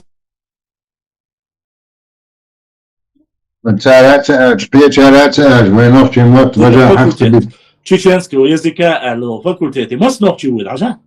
Английский. Тундера и дештала дин хому массуэра сагатил да диштуис. Я не говорю в Германии, Франции, Англии, я не говорю, что там нету некрасивых мест, я не говорю, но, ой, все, хал. بيحكي بالله ده واحدة там забочен много да там босс яж со уютно. В любом случае мы очень хорошо понимаем городской жительше, сельский жительше, тем более Новая Республика, где-то 70-80% сельскохозяйственные хлеб. Да, городской аж полный в любом случае о культуре что-то определяется. То есть в каком-то более и так далее, и так далее. Преобразование да, городов, там, in zijn geter geboren, zo tana dena, вот дега реется. Мы критик, что не хочу хайп, Шер Галили, Галит Халили, Генсия Галили, я не знаю, мать города финовой захом. Инаха, я не защищаю, но факт, жизненные факты, sabes весело так. Пока привыкнут к городскому жизни, и момент еще с собой, это жизнь такова. К этому привыкать и осознавать эти вещи, а сельскому человеку в многих местах очень трудновато. Ибо здесь этим создан сельский тагу, пулю Бога, повиш дать, нет. Иду. Сейчас распорваем сельский. Сельский, но мы должны понять, что и поколение до города аж полная культура, другая сельский очень, и это по всему миру так, мы мягче. Так, молодежь. Сельская более скромная бывает молодежь в любом случае. Это уже такой ретровация, я имею в виду городе Ашхолда. Это надо осознавать, и его не то, что вы ночью, по всему миру должен делать отдельных ребят, но мы должны стараться, чем больше молодежь. больше колхоздин. Инзо гена ашуса, совоку, что масала вокусо. Коку сей больше раз кшнавы, что-то дак пекамел, то есть дик. Хаусун мелхозит подаймахка. Это того, что это весь архангельский хлин, Дальний Восток, махаз датор делать. Татшем банш волш бейбу банш дат шен кезгуш да кезгдин гейтуш аш волостай. Ошун ахш духула. Бирдушун кезгула. Лахдон о такварталина ха. Аш ахилмет бейтуш дуа. Лишь татсман нахам хазахетеш бу. Действительно, وين وقت موقع تقم سن اشتخص جينا وين سان جين بانتي دون جرداش قين سنوش قين ما يتم بريك وانش وين بو تعاملش وين بو وش وين عام بيش من يسلا إلا عربل هكمش خلش شبالش كان خلش يوجنا خلش جوردي خلش يحيى أصلوش نحبك مبتان ويسن لقيناخ إبيش عين الخير جيم أندرج كده تعيد شداتي вообще по-другому будет это все. Уволилась вообще язык хальбу. Это момент, такой говорит, хайш бахиясан. Сайн читать, которые себя, не то, что мать читать, так она и есть жизнь. Жизнь такова. Тем более, это сказал, дикал лех, аба диез, мерзала диез, дигнерета диез, аму диез, правильно есть тут. Сегодня примерно с ума Анхара до залгу это киздарили шлагбаумер со действительно сейцхилы душинус киздари хаэт сразу направо за шлагбауми и эти шлагбаум все 5 сантиметров или 20 сантиметров или 5 сантиметров шлагбаум все авачи из Дагестана хиждунен вальсом سيوخ عوض حشان ديرو حيو دوخلو أنا دوخلو حنا كيف بتشعر قسم يرسم أنا خزر في ترداني لازم لو بق دقي اليوم شدق ودو يبيرش أنا دوش أنا قلت كوجين خل كيشن خلون شغلي وين تطر شو شغلو مش بقى وين بيش دو لا ما است على بوق بيش عنه من غير بق بيشار شين أعمى أولا بالانس شكولا كيشنا وشرب كان إذا دبي ده لما يجوا أبرز زمانيتين يروي يقول исторический темы يحصل شوية بشر شو исторический темы самое основное говорит там يقول студент живет и студент варен это и студент в любом случае это и исторический человек хирург есть это нахрен بدوخش بد даже халабуча который ден язином зло что вы лучше шал ишти два еще излагать еще кирш да шен диссертация на هم بوخش ده سرش هم цеду тянцал или هم цеду ala но все-таки я прихожу к одному то-то все равно два человека исторический человек шеф цаквали стоя вал цивилизация опан молодые поколения алгетисон сахар чаплени اشبيح مبلغ شنو هسه لا دغدي سن دلا ويبخش شهادة Куншталари. Мы, конечно, говорим более критические вещи. Желаю, чтобы было хорошее, быстрее. Это было. Хвохча, эсанбан, бахца, бахвай. Исторический факультет, я две штуки бешду, кедигду, да, ла. Дикни сету свой. Бадик дича. Просто вайн мелла, лала сих амабаха хан даю чудир. Вайн сих халит ла, ويك دوازن شادك دلاري ويخلي تردر قيشت иду قويد آلدك иду ну историю изучать я что говорю давай сахил я жаловаться до истории швадские Ну, за последние 10-15 историк Шаманур Барвай. Азор. О, развить длина, есть он историю? Просто пропагандировать, я смело алсам нахиг. И хум лилдайч. Цанг иттанг байнодичич, одик хидырк. И бог дуэме. Историк шбуай. Сейчас каждый был царь, был цандас. У них тоже свои есть разговоры. Они говорят, никто не учится. Цанна диша цаля, цанна кинчки цаля, ара цаля, оле маоле цара. Цундера.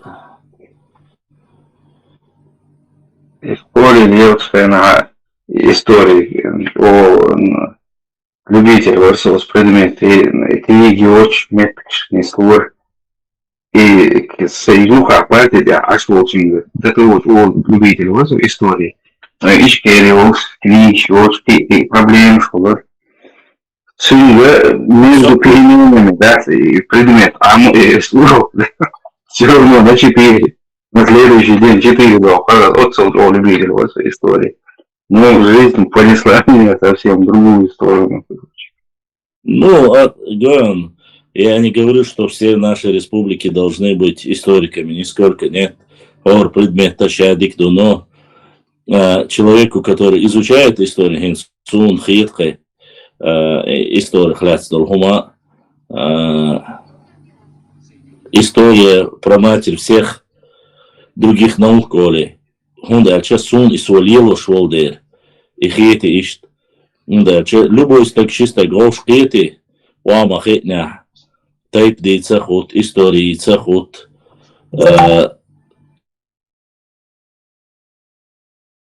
Цундера, воин мелбахче, цебахче, мелла алсами исляли, хундач. Знать историю никто, если даже ты не специализированный, дипломированный историк, ваца основы, азы, чтобы детей приучить, чтобы дети учили. И сейчас мелдал хунцан дадала царь ами, так мазда. Юшунду алхиткой им хасум. А так, конечно, по жизни всех мы не заставим, всем мы не скажем. И давай. Это вот история свинка, и собственно одной истории убежать. Анзор.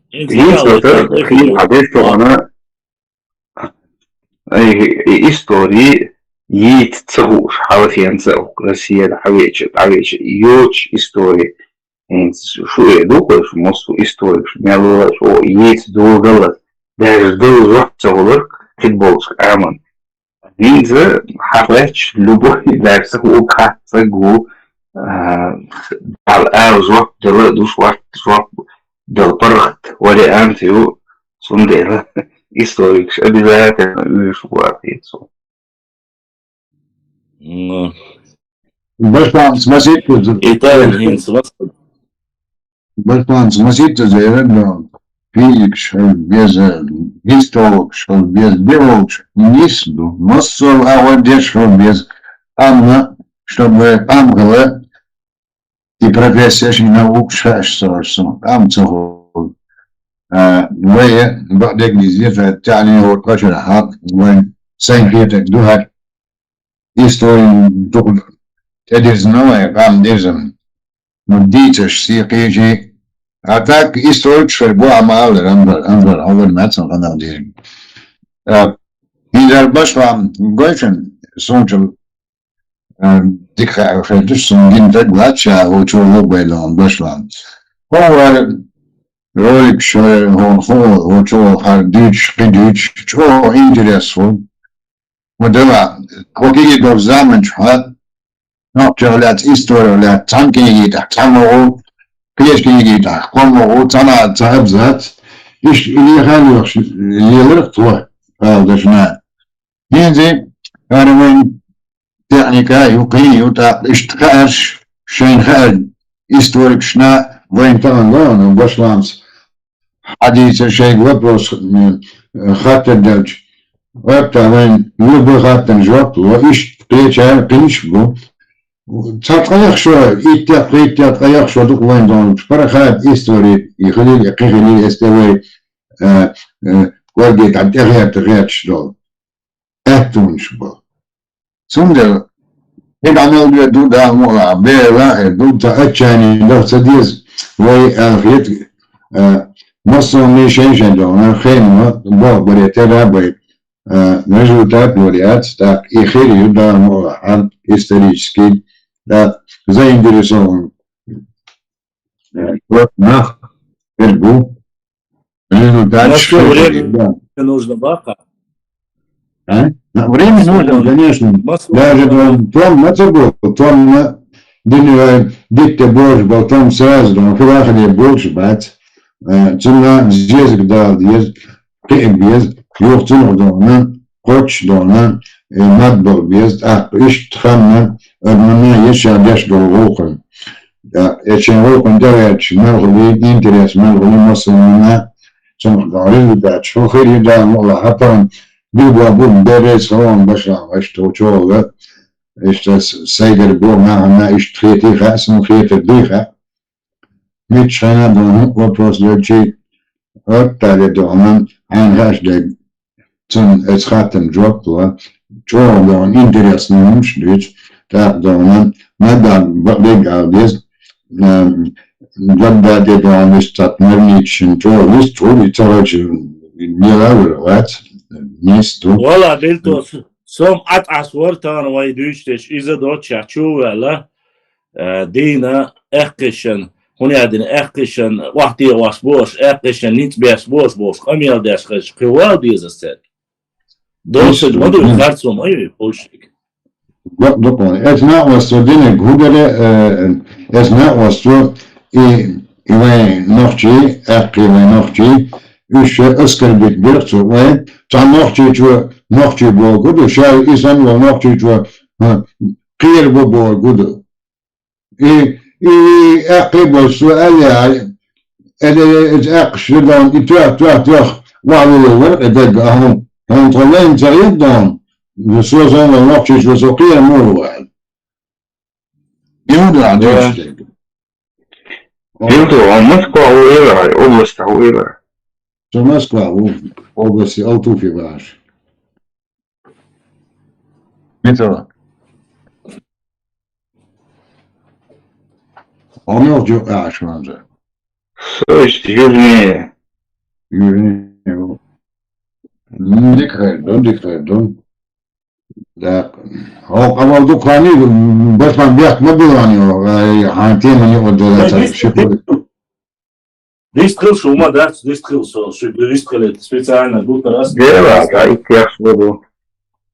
С 80-го года выпускали. Злой все свои цели дахкам нахуй экзамен. Ладно, похолцев ты. Salmanın primерно телевизор uyutuyor abi.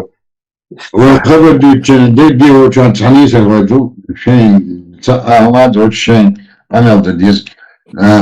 Dikçonunda mis nerede kanalda tabii ne oyla piyatama ehbul هالوقوق آليش يعتبر شخوخ قميل شده سنده oyaz قميل شديش سأعمل داكشن صد اشتوق ولا دقجع قميل جمخية هاي بس Baştan Berkez istediklerini iftil dereye sırtın. مسارنا خيل ديريز أي ساعة ألغى ما ترى إبراهيم ور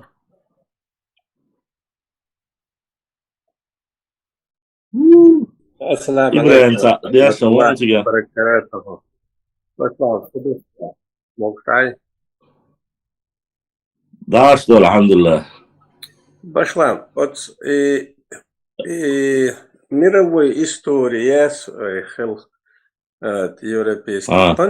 Помпей кэш по Кавказе. Помпей же вел войну с Италия.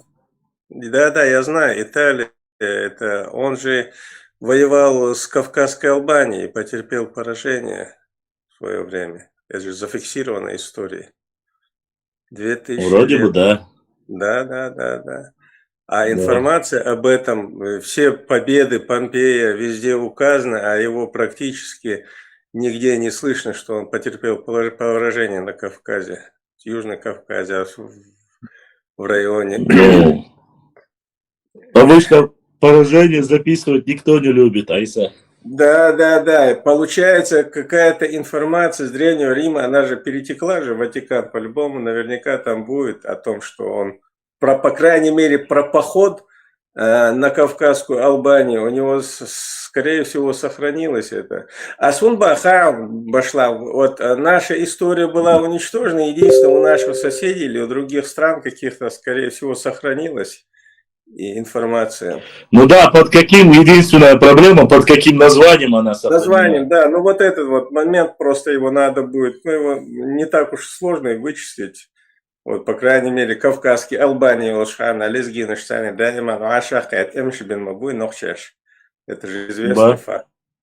Вот. Потом грузин защищали, потом даже те же из Дарьяйского ущелья в V веке нашей эры последний раз штурмовал этот Дарья. Наверняка в Иране сохранилась эта информация. Вот эти вот бои, которые... Персидских источников, Да, конечно, в Персидском. Потом война с Помпеем, наверняка в Италии сохранилась информация, скорее всего. Я думаю, что в любом случае должно быть. Если я не ошибаюсь, во времена Древнеримской империи их войска доходили же до Кавказа. Конечно. Во времена Римской империи. Да. Помпей потерпел поражение именно вот там современный Азербайджан, Грузия, Мехтига, там и они описывают вот эти бои, которые он проводил якобы успешно, но он оттуда ушел, он не смог закрепиться, не мог установить влияние Рима. И Парфяночца разбить бенчал, это самое, султах чумагуяхни, Слушай, а разве парфяне проиграли Римской империи? Конечно, Парфия проиграла же. Да, они разбили же Парфию. Да. Я просто почему говорю, потому что там есть некоторые промежутки истории, где парфяне совместно с другими народами одержали какую-то победу. Видать, там краткосрочная победа. Да, они долго воевали периодическим успехом, и под конец они их разбили. И после этого они вторглись дальше, и парфянские, и разбили царство. С Кавказе. Потому что там вроде бы отступающий этот парфянский, то ли армия, то ли царь, они пытались где-то скрыться, и он преследовал их, короче говоря, Помпей. Вот такая там ситуация. Потом Вац, Александр Вац Македонский, из-за Макач Кавказа. В любом случае, это же... Ну, Александр Македонский, конечно, человек, который достиг Индии, то не достигнуть Кавказа, это было бы очень... Он по Южному Кавказу прошел, там должна выйти книга «Александр Македонский и на Юго-Восточный Кавказ». И кинешки, как хочу, я пока ее не могу поймать, вот я ее поймаю. Вот тоже Александр Македонский, тоже у него наверняка в Греции есть информация о его вот, это же территория Персидского царства была, Южный Кавказ, вот, да. Граничный. Ну, по крайней мере, Дагестан точно. Ну да, по крайней мере, как минимум, Азербайджан, что ее с Персидской империей, что ее шмахали. Да. Царь общается по сегодняшний день часть чаю и бош, хилаяти бош, но боюсь. Сон Цахамхез, это было еще в 80-е годы, я не знаю, как к этому относиться, я слышал историю, что она была достоверна и зафиксирована. Короче говоря, когда Македонский разбил Дария, он со своим отрядом, передвигался, боевой передовой отряд, не с армией, а по территории Персидского царства. И когда он на севере Иранской империи, Тигали Лашхайна, он, говорят, встретил юношу, пастуха от Кавказа. Он был физически очень сложен. то уж ниц был уж, да, как атлет выглядел. А Александр же Македонский был же одним из лучших воинов своей армии. Таслуш Махалей, вот Тасмал Хоуш. И он его, ну тот пастух, и он его увидел, и он Джимсак Халхош, короче говоря. И он, говорят, ему предложил, что Келкайтерга Тасли Эл, да, че? Мегарду Эл, Тасвел Бахш Иши. Тасвел, и никто друг друга не смог одолеть. Он, говорят, никто. И око хэхтам, милуш душу, фукам душу Эл. Хехтыч, и этот рассказал, вот мы такие, там и там живем, и говорят, он вот этот момент зафиксированный был где-то, и он не посмел якобы, не то чтобы не посмел, а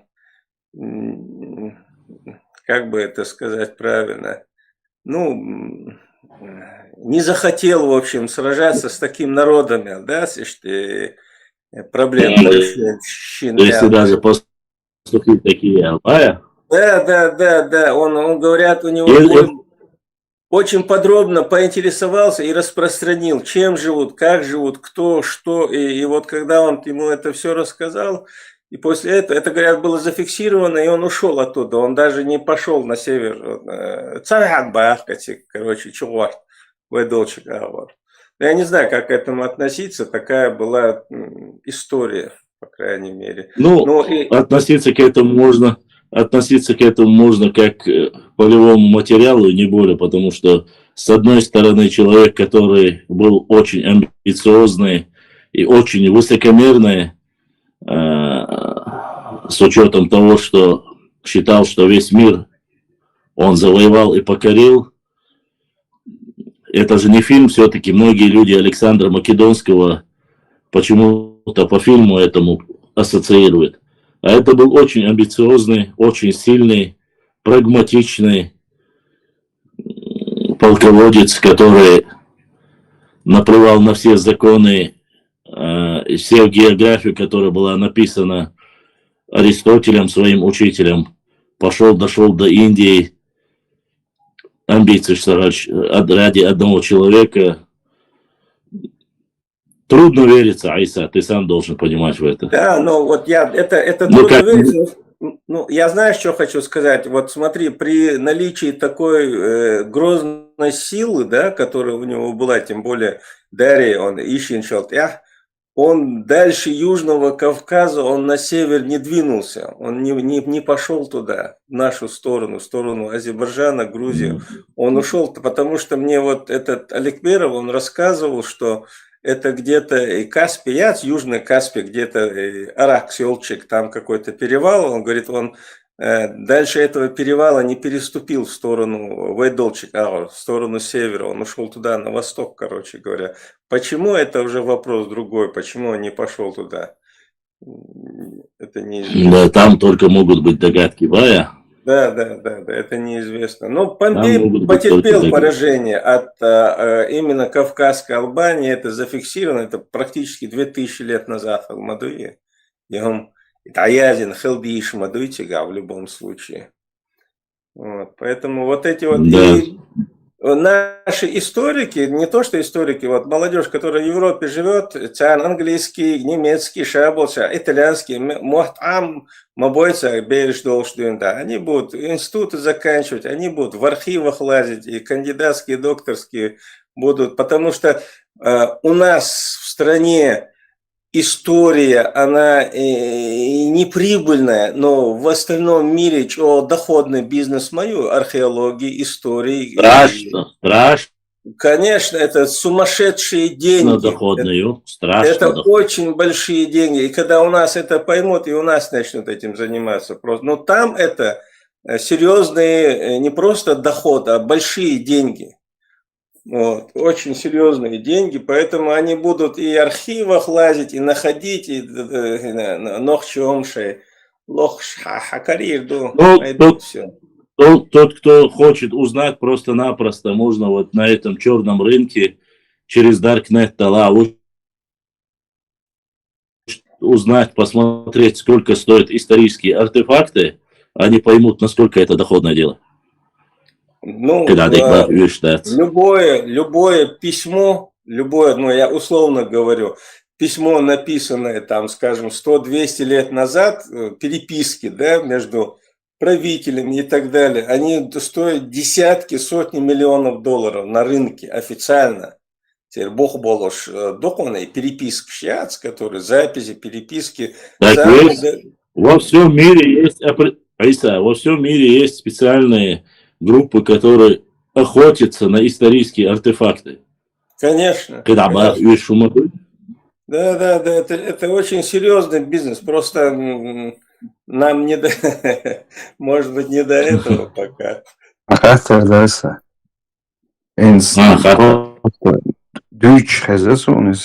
Александр Македонский. Тогда он это помирцы, он мог таджикистанец, нах,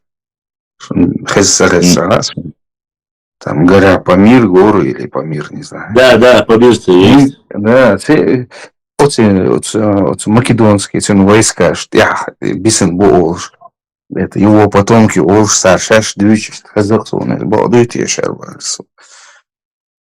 Это гарнизоны, которые они остались, и теперь грек, теперь смешанные армии, царисен, будешь, теперь ахиюешь.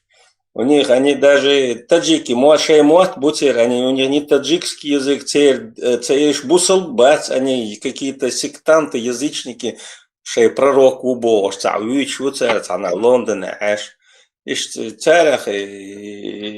эти гарнизоны, которые остались, они вот ишбукаши Памир царях, они сунхаря. Вообще, молодой за такой короткий срок, как он смог такое достичь, маловероятно, улица у нас слегка на сказку похожа. За 30, сколько он, 30 лет жил или сколько там? Он жил 32 года, но он все это было подготовлено его отцом. Весь этот план, все это завоевание, эта война и армия была подготовлена Филиппом II, но самое главное, Филипп II придумал фалангу. Это боевой строй, который был применен, и он сокрушал все остальные армии. Герц дарцар, дюхар применитель, и фалангиас. То есть она не просто прямо шла, она могла становиться прямоугольником, квадратом, ромбом, то есть в любую сторону она от сахты перестраиваться дешь. И копьешь, яс, ехай, дайся. То есть, это боевой строй, короче, они придумали, и за счет этого разгромили всех остальных, насколько я знаю.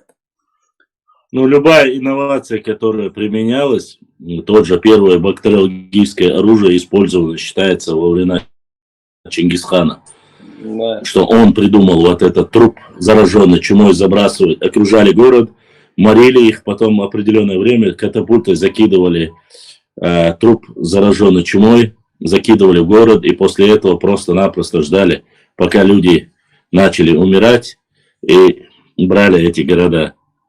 Исторические факты, это еще во времена, по крайней мере, документально так говорят. Во-вторых, точно так же никто в мире на тот период не мог сравниться с армией, будь то Чингисхана, Тамерлана, на скаку, на расстоянии 300 метров воин татаро-монгол мог попасть, описывают в то время историки, спичечный коробок, спичечный коробок даже, цамстуор алцар, стрела туор, эцол.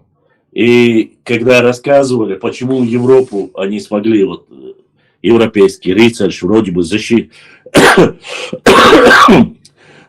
доспех, в то время рыцари уже до того оружия передовой был. Но говорят, что вся проблема на самом деле этой защиты была в том, что ни лошади, ни воины, которые находились в этих доспехах, были очень малоподвижны, в отличие от тех же татаро-монгол, которые проводили большинство времени своей жизни на лошадях. И плюс ко всему, у многих у них, говорят, отличительная черта была куч гом холодац, с гори гейдари, гобош гуаргимадей, кеги больше, доиндацут, аля куч рахчул гома больше. игоштя, это вижер гаттер лилер, это гомштя дош, гомшбас и гомштя дош. Иш описывает, я это к тому, что в то время, и во время Александра Македонского, и во время нашествия Тамерлана, будь это как монгольское нашествие, эти люди побеждали именно тем, что инновации вести и на горе в военном деле. Но Инстан, буквально вот возьмем 20 век, во времена гитлеровской Германии, да, когда Вторая мировая война была, как решались количество людей, танки, ракеты, горевожий олар. Прошло буквально столетие, теперь уже в принципе количество людей не имеет никакого значения, когда тебя дронами можно просто-напросто, сидя там на расстоянии 5, 10 или 20 километров, закидывает тебя, уничтожает. Война меняется, все меняется, люди, как было раньше, рыцари, хаберши,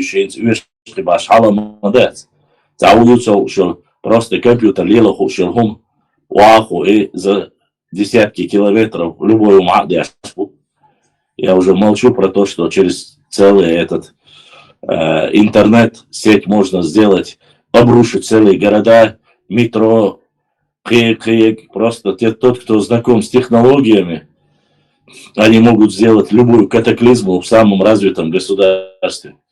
Благодаря этому, опять же, простому интернету. Вроде полезная вещь, но тот, кто умеет пользоваться, и кибербезопасность, Китай, Америка, но просто так ларяш маяц.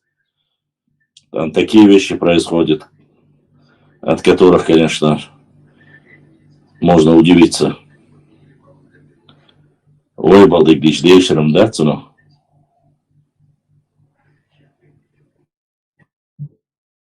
Хей, шуй, бля.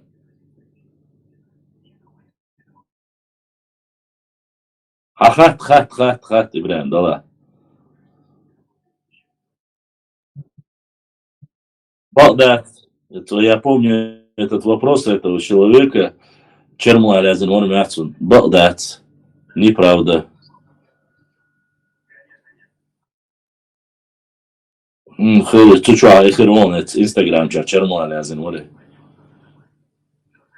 Это неправда, Уша.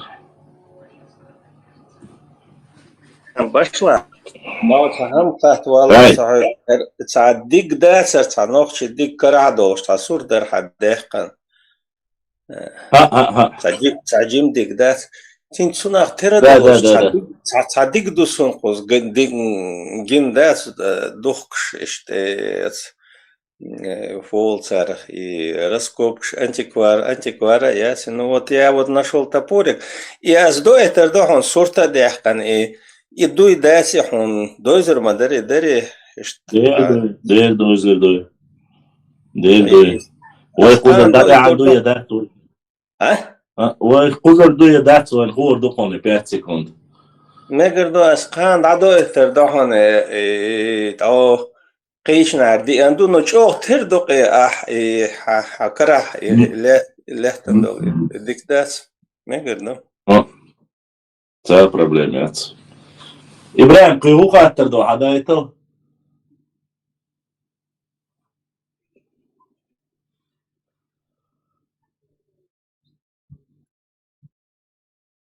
Дайте, хорошо тогда.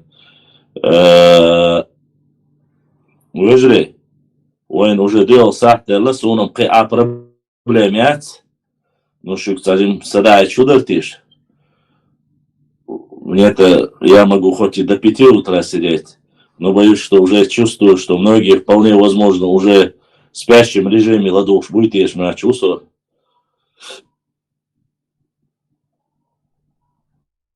استدعي اللون باشلام استدعي اللون خذها لا اوان سبالة اسم حديق دون وين دقني حتى ساعة اخ دقنك حالك صدق سرينك حدايته конечно 100% это حلوز الملاس да 100% есть ладно تكتب ولا بقولوا باشلام سايز والله просто и pitch, что nach тише тише аж больше. Просто hinzens и nach selber шеш пути, что ли, бала дюч пути, что она уэля шайнаса. Я бы не сказал, что их забор шешбу. Они верят в это. Верят, говорят. Если бы не верили, бы не говорили. По мне это так. Халам айрбуешь, но так, ну, ты знаешь, в чем проблема? Проблема в том, что они думают, чем больше лжи, хоть во что-то люди должны поверить, Оля. Анна Харцун, нити, Анна Тиш, Мобезиш, Харцунах. До тех пор, пока люди не поверят, они будут врать, а как поверят, они перестанут.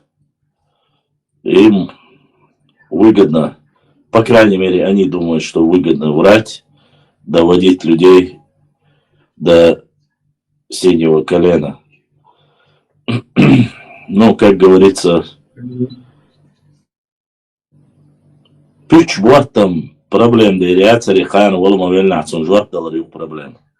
Доца коллар.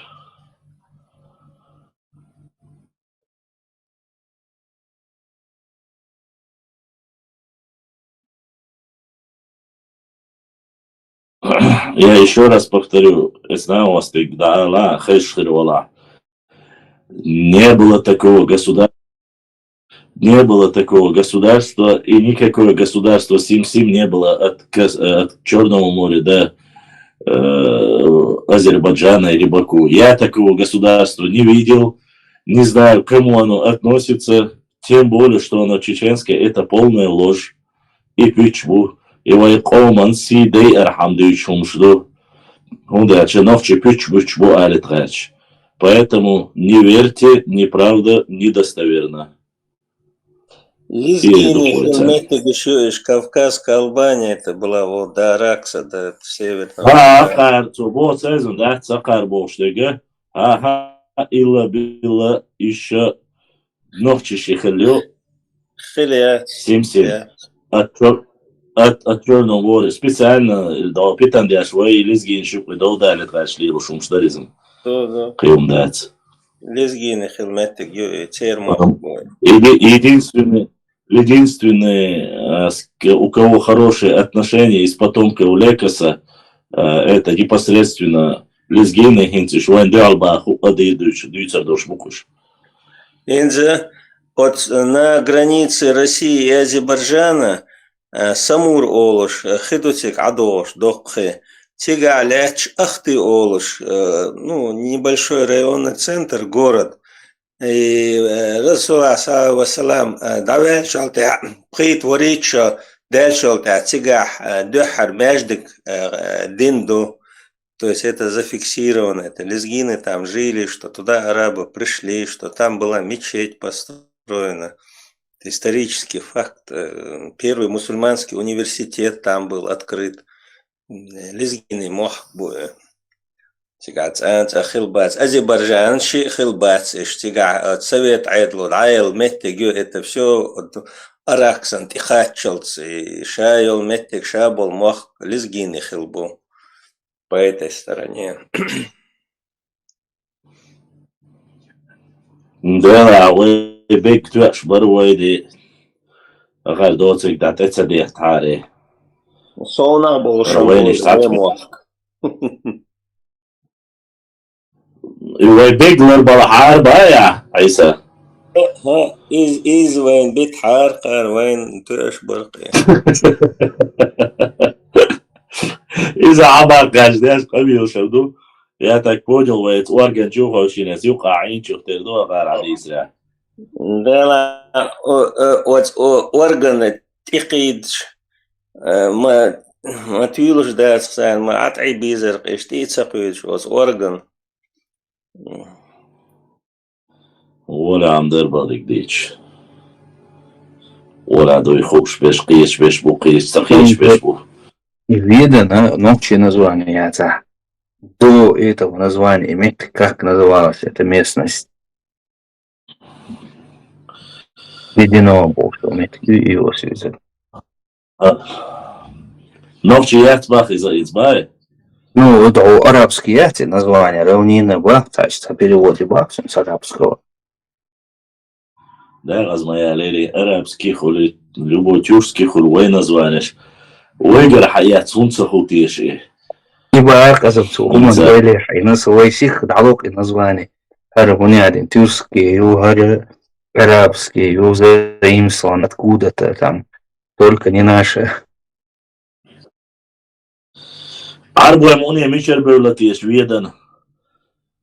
Их алярксон. Ну, возможно, может быть такой вариант, что арвай бусол бинтеячки на мор сега цаюфт кулушки арбуй название там. И сюж ойла кериндол керваш болбух кервашол артефакт. Ди эзер шохал дуин да ярч километр гюи бусул дин хади аншхена му бох тиштги дор савари тиши дуйцер дор савуи тиштига. 4500 лет дош дегаш туккарин дегаш қиыл пиона шум шуккарин сиж ойла. Сиж ойла ведан қибаш генаят. Ну, والله تاسونو. Распомбек, я там делается на ролик юга звуканда. На клуб российских изобретателей. الساعة يسقط كراي ديك دوتسوزي قاعدوش إيش تدا يمشي да مش ordinary мухмолцах إنا бэк нельзя викинг ну странная вещь викинг что ну те времена ну насчет викингов конечно со всем уважением к Асланбеку конечно они иногда фантастически умствуются, причем тут викинги, Серж, или, ну да ладно. Мы же можем поговорить, ну действительно, чуть, может отсюда туда пошли, могло быть, ну оттуда. Они сами говорят, что отсюда вот туда ушли.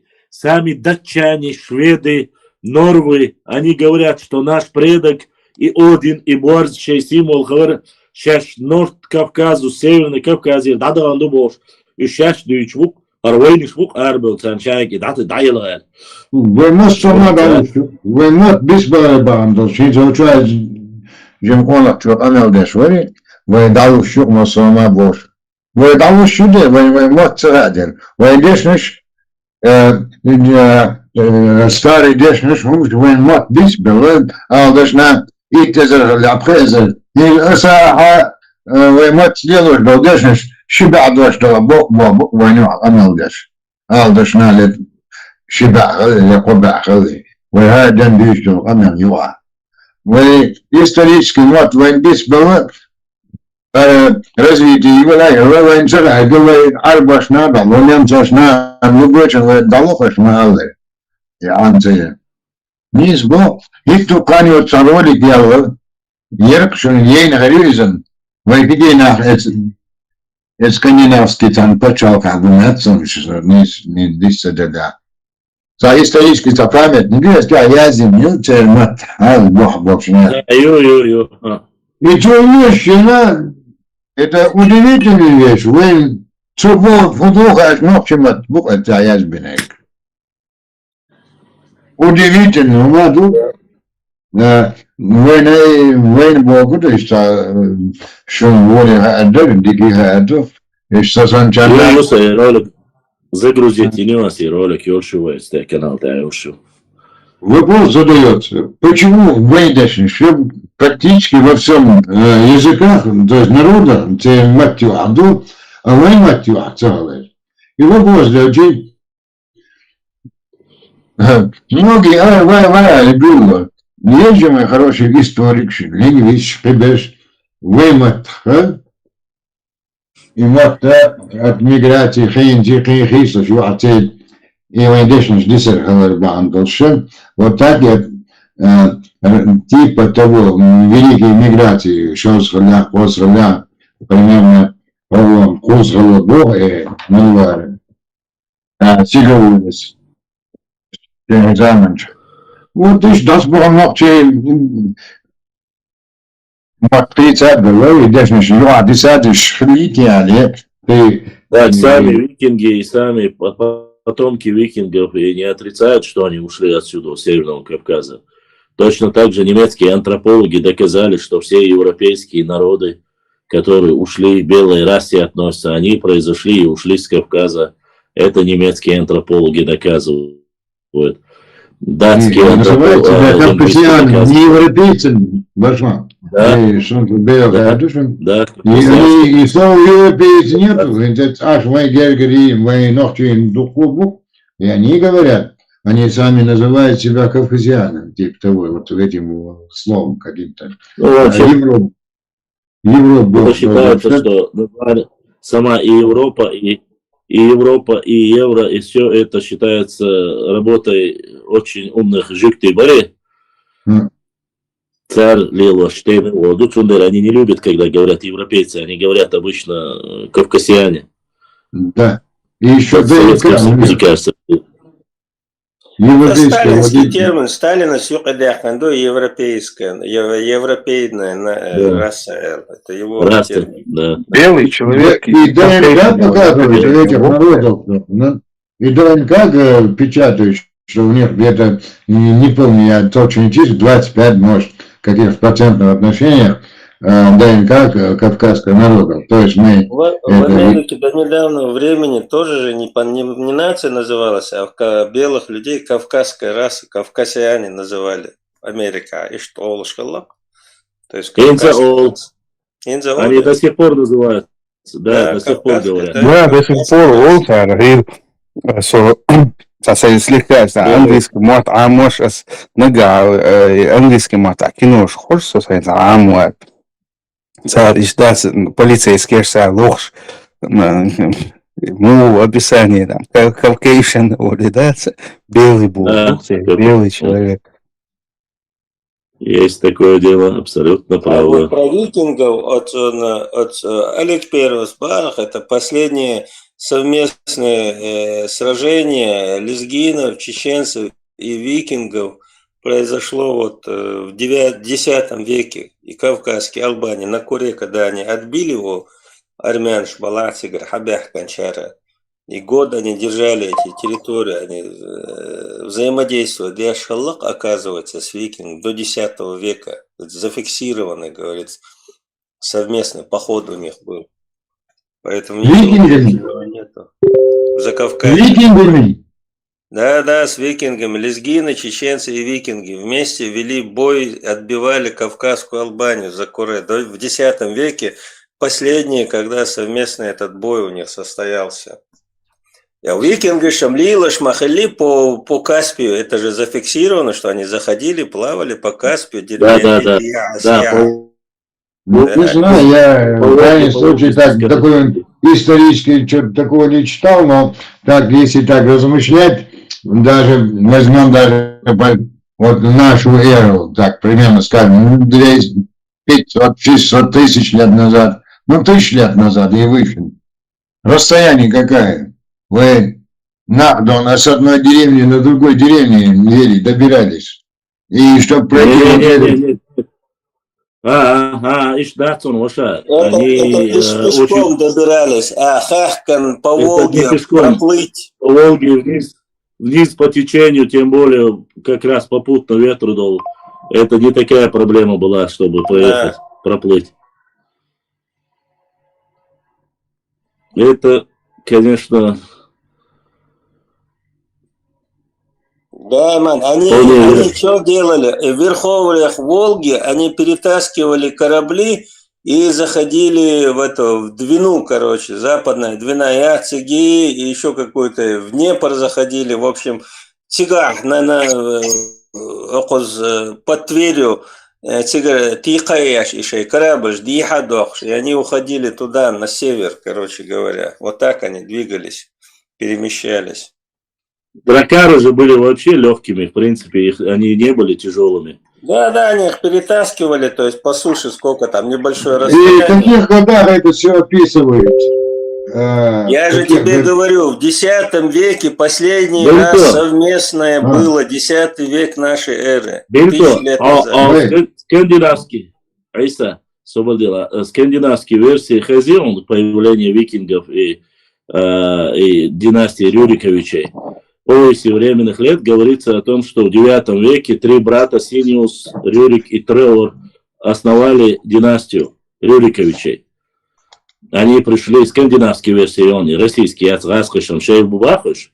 но скандинавская версия это как раз таки викинги, которые пришли из Скандинавии и основали династию Рюриковичей, который был последний Иван Грозный, вообще-то по идее династии. Они в то время уже, конечно, бывали не только там, они по Волге, по всем рекам, которые друг к другу впадали, которые могли по северу передвижение Герри, все, что выходит из северных морей, они могли передвигаться. Конечно, опять же, можно задаваться вопросом, официальная версия Ама Бахара или Помпея Шарлец.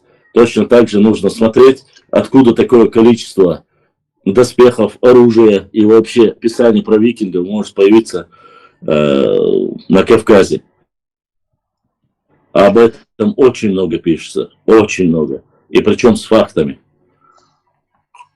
Конечно, это надо расследовать. В X веке на территории примерно Скандинава до Кавказа какие образования были государственные, и как они могли переплыть, и они должны были пройти с войнами. Образований, о чем ты говоришь? По этой территории было дикое поле, леса, там не было государства. Государственное образование создал хан Батый. Там какой-то год, да. Айза, это не обязательно к словам придираться. Какие-то ханства, княжества были же, это факты. Это не пустые дикие поля были везде. Ага, был то. Были степняки какие-то были, или пешие. А это на ладьях ходили. Они моря и реки, хозяева были. Они атаковали, и татар атаковали, и они сарай атаковали. Царь по берегу лился, не только в России. Всю Европу западную и восточную терроризировали. Европу, да. Европу это понятно. Европа. Даже не только Европу. Есть даже претенденты, где говорится, что Северная Америка, они доходили до Северной Америки и основания. Да, ходили, да. Если они могли достичь от скандинавских стран, грубо говоря, Северной Америки, то дойти до Каспия, которое, в принципе, с его-то мягким климатом вообще никаких проблем не было. Тем более в это время, в X веке, как такового государственного образования серьезного на этой территории и не было. Да, были степняки, там, половцы, кипчаки, не более того, мелошелцы. И то это были сухопутные государства, а это же морские. Половцы, кипчаки очень проблемы создавали многим государствам. Но они сухопутные, разбойники, а это же морские разбойники. Ты на лодке их не поймаешь, не догонишь на коне. Они уйдут и все, и попробуй их возьми. В общем, они типа пиратов, разбойники были, получается. Ну, конечно. Морской экспансии.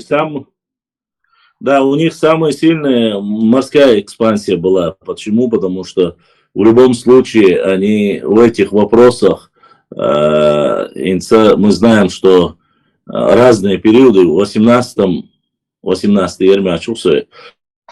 15-16 века считается, что королями моря были испанцы, португальцы. Дальше идет великая морская держава, что была А это все образование более поздние, более ранние периоды. кто на ладьях ходил, и очень далеко, и на север, и на юг. Вот примерно Сигаурий. То, что... Башлам, вот Сигаурий. Вообще Кипчаки почти проявляли повышенную активность на южном направлении. Если не считать и так далее, Кавказское государство. Так, это примерно 9 век, 1089-1125 года. И так далее, Идем дальше. Это при этом, чтобы гарантировать безопасность проход половцев через земли Алан, это аланские времена тогда проходят. По предложению гузельского царя и так далее. Тут много написано от Сигаурии. Допустим, скажем. Да. Это, но опять же, мы сейчас какие-то приезжают скандинавские какие-то, скажем, пусть будет там 3 или 8 кораблей, то есть даже не корабли они, это легкие суденышки. И тут там описывают 40 тысяч кипчаков.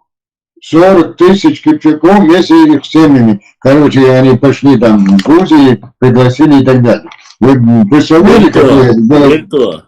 Вельто, кипчаки, древлячи, остальные эрзи, мокши, все племена, которые ты называешь, половцы, хишмишвала, ты говоришь о тех людях, которые непосредственно занимались промыслом. Это степняки, это лошади, это гужевые. Мы говорим о совсем другом. Никто же тебе не говорит, что 10 тысяч викингов пешком прошли со скандинавских стран и напали на Дербент. Здесь речь идет о каком-то количестве викингов, которые спустились через Волгу, спустились на Каспий. Из Каспия там взаимодействовать, что противостояли против этих или тех или других совместно союзе. Это все, что мы говорим, и гипотетические вещи, гундала, на тот период, хоть было 500 тысяч половцев, ты покажи хоть одно место, где говорится, что половцы прогнали, уничтожили викингов. Опять же, я повторю, небольшое количество викингов, которые возглавляли Новгород, Великий Новгород, Руси, повесть временных лет, это одно из первых писаний, которые есть у русских, так? Это 9 век, так? 900-й года, Российской империи. И ты посмотри, кто бы что ни говорил, хоть в одном месте ты видел, чтобы Рюрик, Синиус или Трувор проиграли половцам в этой битве или сделали то или другое. Половцы больше находились больше к южной части, там, где степи. Болотистые, илистые. Там же были эти же древлячи, здесь сейчас речь идет только о гипотетических вещах. Никто не спорит, не говорит, что это так или нет. Я тоже относился очень скептически. Почему?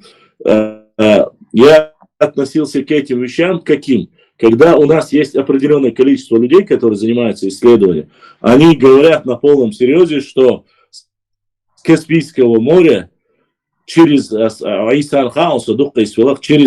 Терский, через Терек, потом на Сунжу, потом с Сунжи на Аргун, и потом по Аргуну вверх они в Шатой поднимались, викинги был. И что, конечно, я смеш бываем. Но это фантастические вещи, сокрытые. Это невозможно. И не надо было какой-нибудь...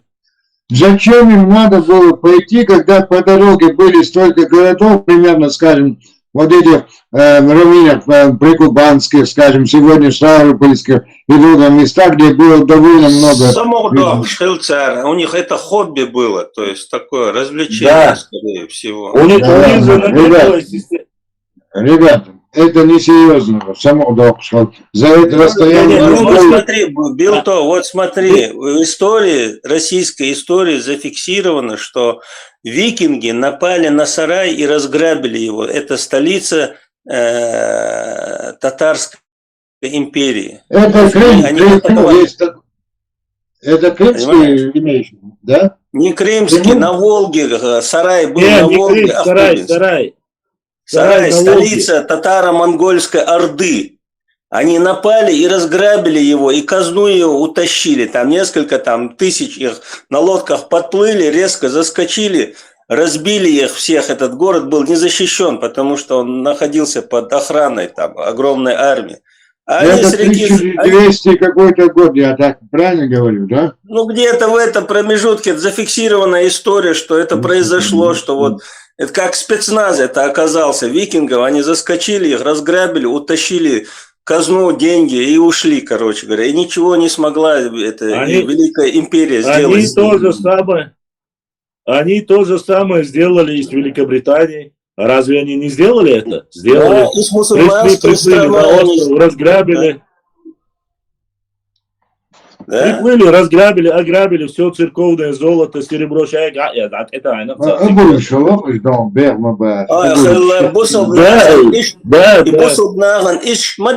Пока те взяли и флот отправили, их всех там разбили, короче. После этого они не стали суваться даже. Это последняя их атака была, я не помню, на какой-то город, то ли в Андалусии, то ли где-то еще они напали с моря. И тогда халиф собрал армию, флот и отправил их, нашли, короче, и уничтожили у них же в бухтах, короче, на севере где-то. Тоже зафиксированный факт. И после этого они больше не сувались.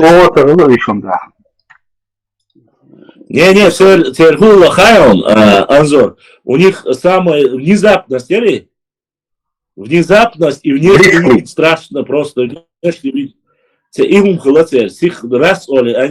для долгой осады, войны, они не вели, они быстро нападали, сжигали, убивали, все, что можно забрать, забирали и уходили. Они никогда не проводили до Чингисхана, Хечарсан, осаждать Яши, Уаховчин. По крайней мере, там, где они нападали, такие вещи они не делают.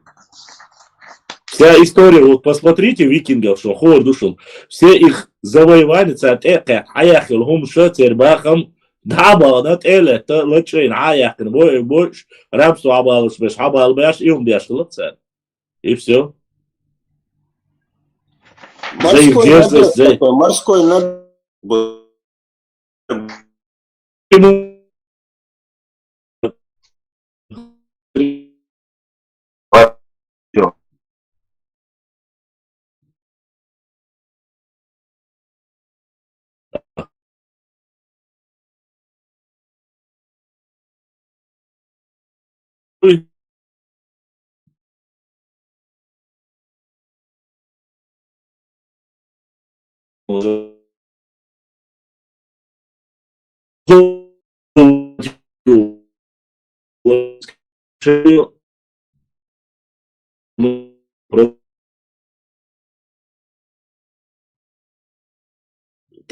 Смотрите.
Pardon İbrahim, pardon.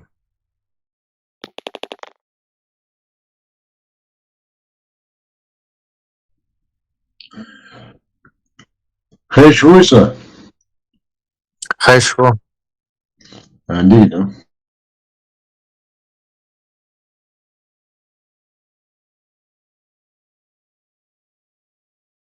Сам интерактивный мяч.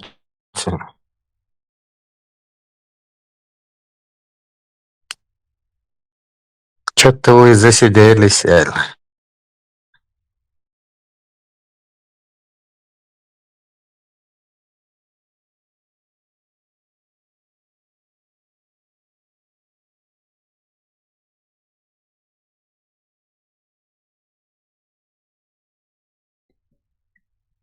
Başla. When I inşaat tam sonra ya başla. Ага, да, видим, Эль. Отчего ты нет свой?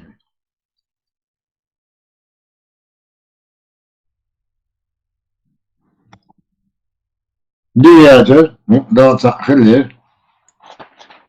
شو هو؟ أنا هقول شلون انت اي ساعة ايه خش دات معين غزال دات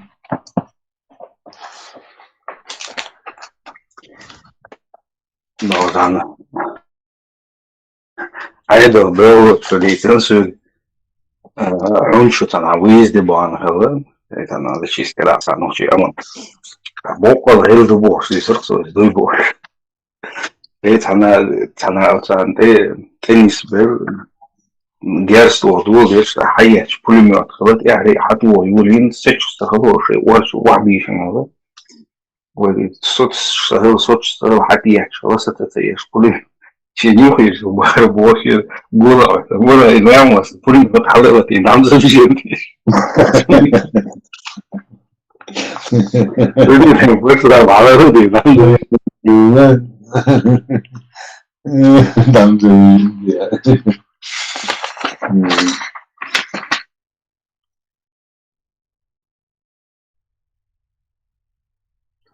Чего, говорите? Ой, что энуацкус прояв шабер докума барику чубахкуш шербасиш, скорее всего, связь загружается, да, шербат. Интересно, что куда история аж дичать, бер хулиунч. Массам хай мацули так. Сам малиш белто. Он хази Путин солш Машахал, то есть, что монголо-татары – это миф, вообще об этом даже говорить не стоит, это миф. Так его со школьной программы Даяхкан Эльер, они вначале дали указание полностью монголо-татарское иго убрать со школьной программы, потому что это просто не вообще там миф уже гучелла. Я забивал ChatGPT, и да, она говорит, убрали только частично. Я говорю, а почему частично? Ведь должны были убрать полностью. Нет, полностью сразу убирать нельзя. Миф о монголо-татарском иго из школьной программы частично, да, убрали. Царя подтверждать. То есть частями, да, я уж полностью. Да, но еще вопрос, что новая история, то само должен был нас, они хочешь, и что они лишь в разных аншах, версии тем более, это невозможно так убрать, ну да, чем уж больше, прям там почалком дебеком, поэтому войн каждый мог почалкш, окей, конечно, у них след большой исторический документ. Я кликчан, да я курил, что мояци. И да, даже завжди почал, первую хахала, хилчим, ща, вот на хидерцев. А тут по всему миру остается полмира на исторический документ. И, конечно, чуть другое. Тут говорится, что тут тема такая, что да, монголо-татарское иго было, но на Руси они были как союзники. а не как захватчики. Нет, монголы оттуда вообще не уезжали никогда, никакие монголы никуда не выходили. И когда им в 1937 году, когда им принесли историю монголов, Италия, когда Улан-Батор как раз был у нас дружеским государством, Советским Союзом, им дали эту историю, они полностью отказались от нее. Это официально записано, что мы знать не знаем, кто такой Чингисхан. У нас даже сказки нету, преданий нету, легенд нету. Мы никогда отсюда не выезжали. Вы о чем говорите? Какой полмира мы завоевали? Нас там не было. Бошляча навязать национальный. Указом Сталина им навязали, отныне будете это преподаватель и писать про это книги. А теперь они поставили там памятник Чингисхану, шатер, и теперь им понравилось это. Теперь они отдавать уже не хотят. А только в 1937 году они официальная история юго-яхная, монголо-татарская ига. Цель этого... И ты придерживаешься этому мнению, я так правильно понял? Только 100%. Да, это ошибочно. Тогда любое государство по этому пути, и тем более документация, если они не сохранились бы и не было бы, тем более старая церковь. Такие огромные документы нету и не было никогда в жизни. Все пишется сегодняшним днем, как вы сегодня говорили, тогда было так, 1000 лет назад, 800 лет назад было так. Хорошо тогда. Это было так, пишется сегодня. Нету ни одного свидетельства, нету захоронений, нету оставшихся следов. Пожалуйста, ради Бога, что это там базовая штука, пожалуйста, добавка нам. Базовая, конечно, что это базовый опыт, а такой Курганш, да, Курганш. Это не то, что там по пути до Средней Азии, Хадарит, из Закавказья, Дарасья, Хадух, что ради Бога. Билто и Курганш уже не знают, кому приписать. То их приписывают монголам, то их приписывают Тимуру, то крымским ханам, то аланам, то гуннам, то кому только эти курганы не приписывают. Уже просто этих курганов Тимур, понимаешь, самое такое дело, когда человеку Цахама дочь, да, мудисла, но им одичи, даже арабские страны, скажем, там Турция, Киев, Бачалша, целый документ, халец, Бачалша, был, что документы есть. Это документов у них, конечно, нету, это ты перегнул, но общий заговор, это называется мировой заговор. Вот как китайская стена строили китайцы, Борсан заговоры, хотя строили против китайцев. Хотя весь мир знает почему-то, что это китайская стена, ее строили. Ну хорошо, один Тимур знает. Весь мир не знает, Тимур знает или я знаю. Остальные не говоришь,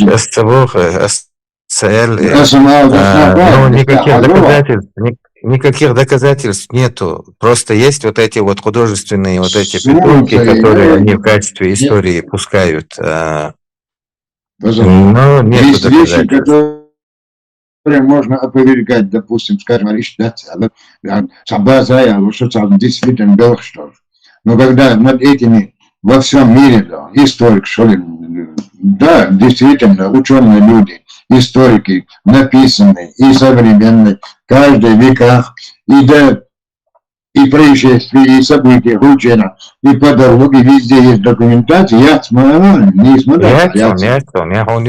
Есть сегодняшние, которые пишут про те времена, но тех временных нету. Гумилев, связи где? Я Гумилева шадовна докошли кебаштакала. Он ватили авалик. Васер. Послушайте, любой человек, независимо, он хочет, конкретно вообще, который достиг какие-то или работы признанные сегодняшние Халиль, если приняли ее, и так Шенхай Алти, если объявишь Халиль, так опровергать, да, допустим, СССР, который, да, ну, Харитата институт Чапяканс по какому-то профилю, да, если я его начинаю опровергать, не имея никаких оснований, нету никаких работ, чтобы его опровергать.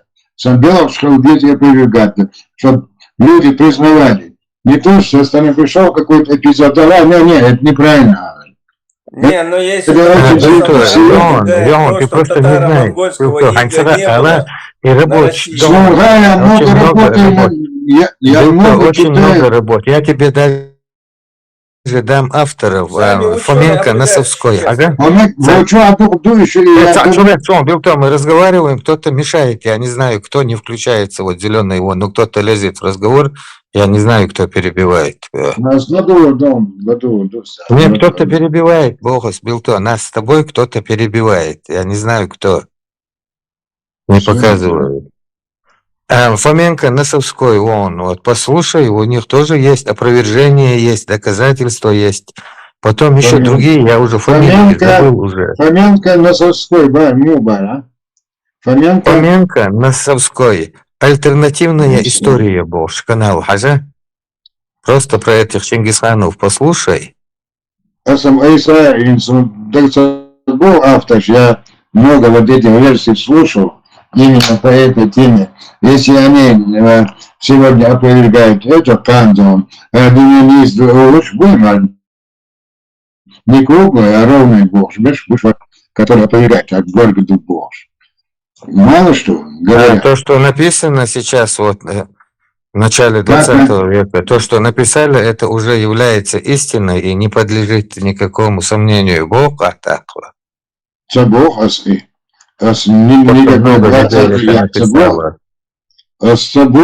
я еще раз говорю, тут проделанный с Харитайдом на Монголии через Туркестан, которые там сыграли большие события. Туркестан в те времена была одна из самых развитых районов, Туркестан.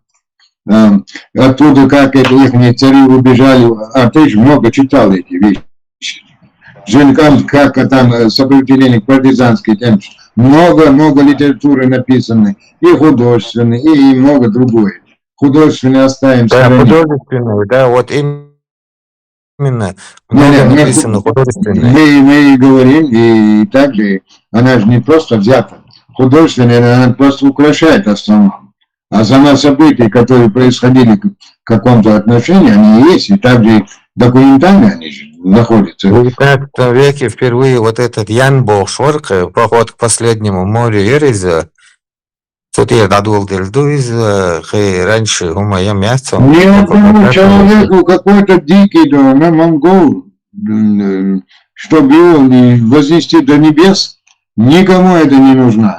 Ни одному Сталину, ни одному другому человеку. Достаточно наций на земле, которые могли давать вот этот такой, скажем, авторитет, скажем, в свое время. Это же с неба им выпало. В это время Ючулхан, ну и вот твой Ючулхан, вот это нашествие Юбош, в это время были татари.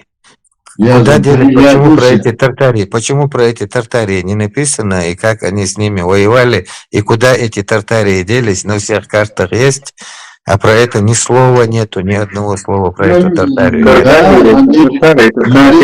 Татары. Ну, это, да. Есть Тартария, есть Кубинская Тартария, есть Московская Тартария, есть Кавказская Тартария, есть Уральская Тартария, есть Казанская Тартария. Их много. Есть. Тартария, да? Это не татары, это совсем не татары. Ну, есть гипотезы, так скажем, да, татар, Шейла, одна из версий. А у кого рация в комнате работает? А? У кого рация в комнате работает? Рация может?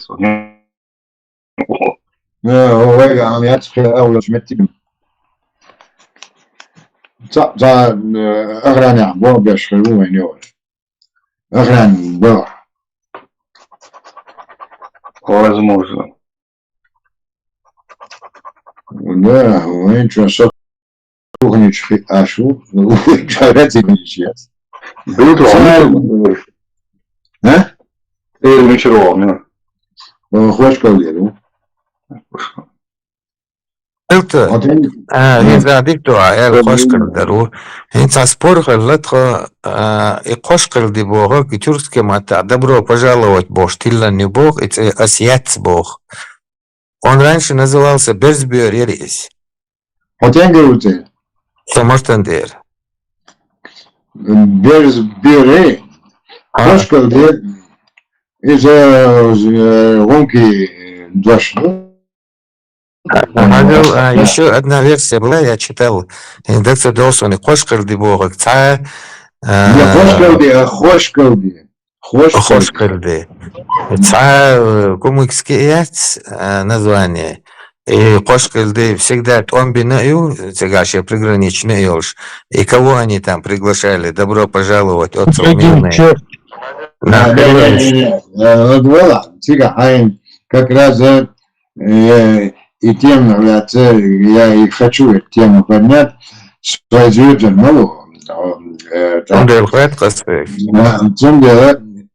Нету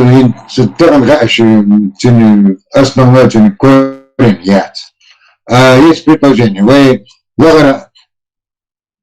те времена, Шибашуа, Хобашуа, 700-й год, вы с Аринштейн, на Халдахчен, а нет, кшеп, بس غون كي تكناش مبين خلوقين لغينش ما ينيسكش كافتاش خوش نكخل بواتسا داقا جاكوب شي دوسقي одна из версий такая داقا مغدلا все равно на вообще тебе добьет шхушма да да как-то Хошкалдан бог, что он маршваэр бог, эти маршваэр бог, ну что за название? Маршваэр, Адикрель бог, село Цетульшоль. До свидания, здравствуй, бог. Сундуч, мало. Так, есть одна версия такая. Так, и это давно, и еще даже аж, да, же школа редукция. Значит, вот это избушка школа редукция. Ну, таким же, в таком темпе, да, нам, я уже сочиняю из себя, на самом деле, схожка лихил, мет, а чьют толщу, толок, кушли чью юха. И хошкалдею, кица имят сундукцию, и еще старинная. Да, и Берсбюр Олш. Вот, и еще ягиня, элкиня, на нас будет. Берсбюр хилли. Хилли.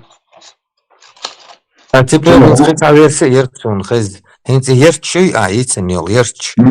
Вот где они лежали, Хинзам объединенное село мое из Вица, Хошкальды, эти все хутора вошли в это село, не искретися.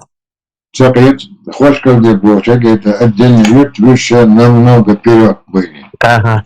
Так его, Хинди Хошкальды, юртюй, цугон дал Хошдуй. Как бы этот Хошкальд сам оказался в середине, а Диха Сиа Хошкальд, Хошбо, Кудумагам, Поля. يقش خلا اتقش كلا يا قش يقع اتقش كلا نسلوز по расположению географическому. Цундела اتقش يقع يقع اتسرцут это больше дешёс. Возможно. А юйца смотрит географические положения юйцун, что он в середине, а диасия каш долж. Есть вторая моя схожкалды. Вообще просто так было? Ну да, это есть. Я очень говорю, эстрасси того за бугром. Ну, а еще мет кше инсталлера, и я смет кше аринж. Это все были леса. وين يبقي عن شمال نوحتيش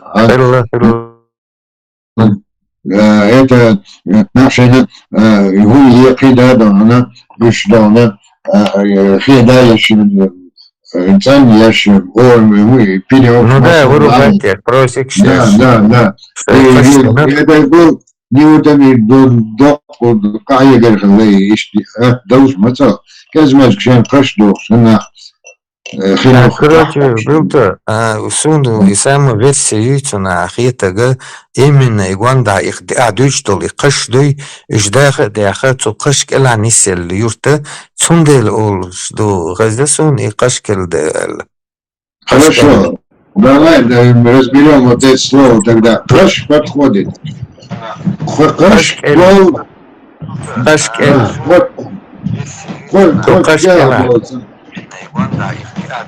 Видим, это хорошая версия, очень хорошая.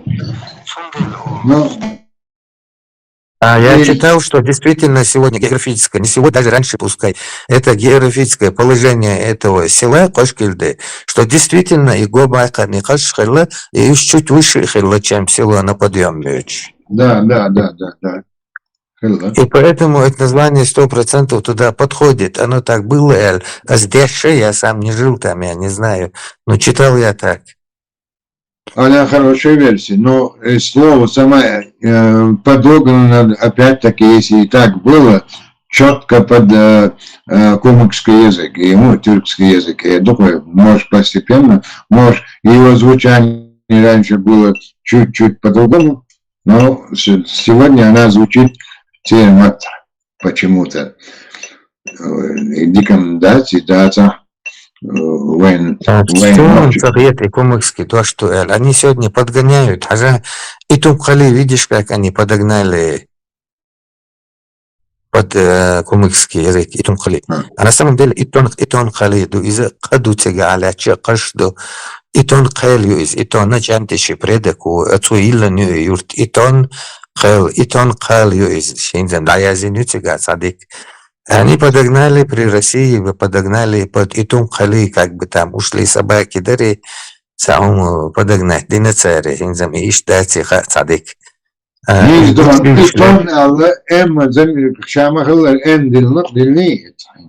Итон Кал, инза уже Итон Калуис. Да, Итон, дикден нисинду, шамадар исторический хлорнис, держащий хазиш хлорнис нахчит ваш.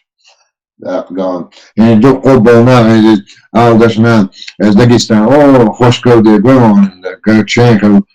даже Штхилхачи, там ничего такого и не было.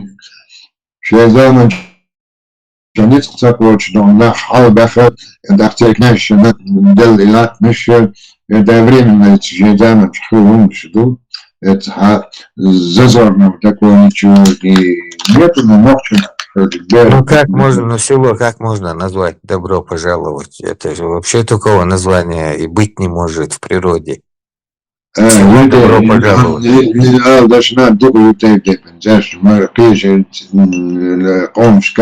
Даже хашду дешншию версии. Як он пеш омшию разные инсахвегдал малдекция образование любого поселения возможно из причины, причина какая. Поэтому, Хошкалде цене примерно 250 или 300 $, может 350. Скажем, 1700 копеек. Был то. Если всего, пускай 300 лет плюс-минус, да, там, или 250 лет плюс-минус, пускай будет. Все эти 250 лет это Хошкильды воевал. Да, Масон,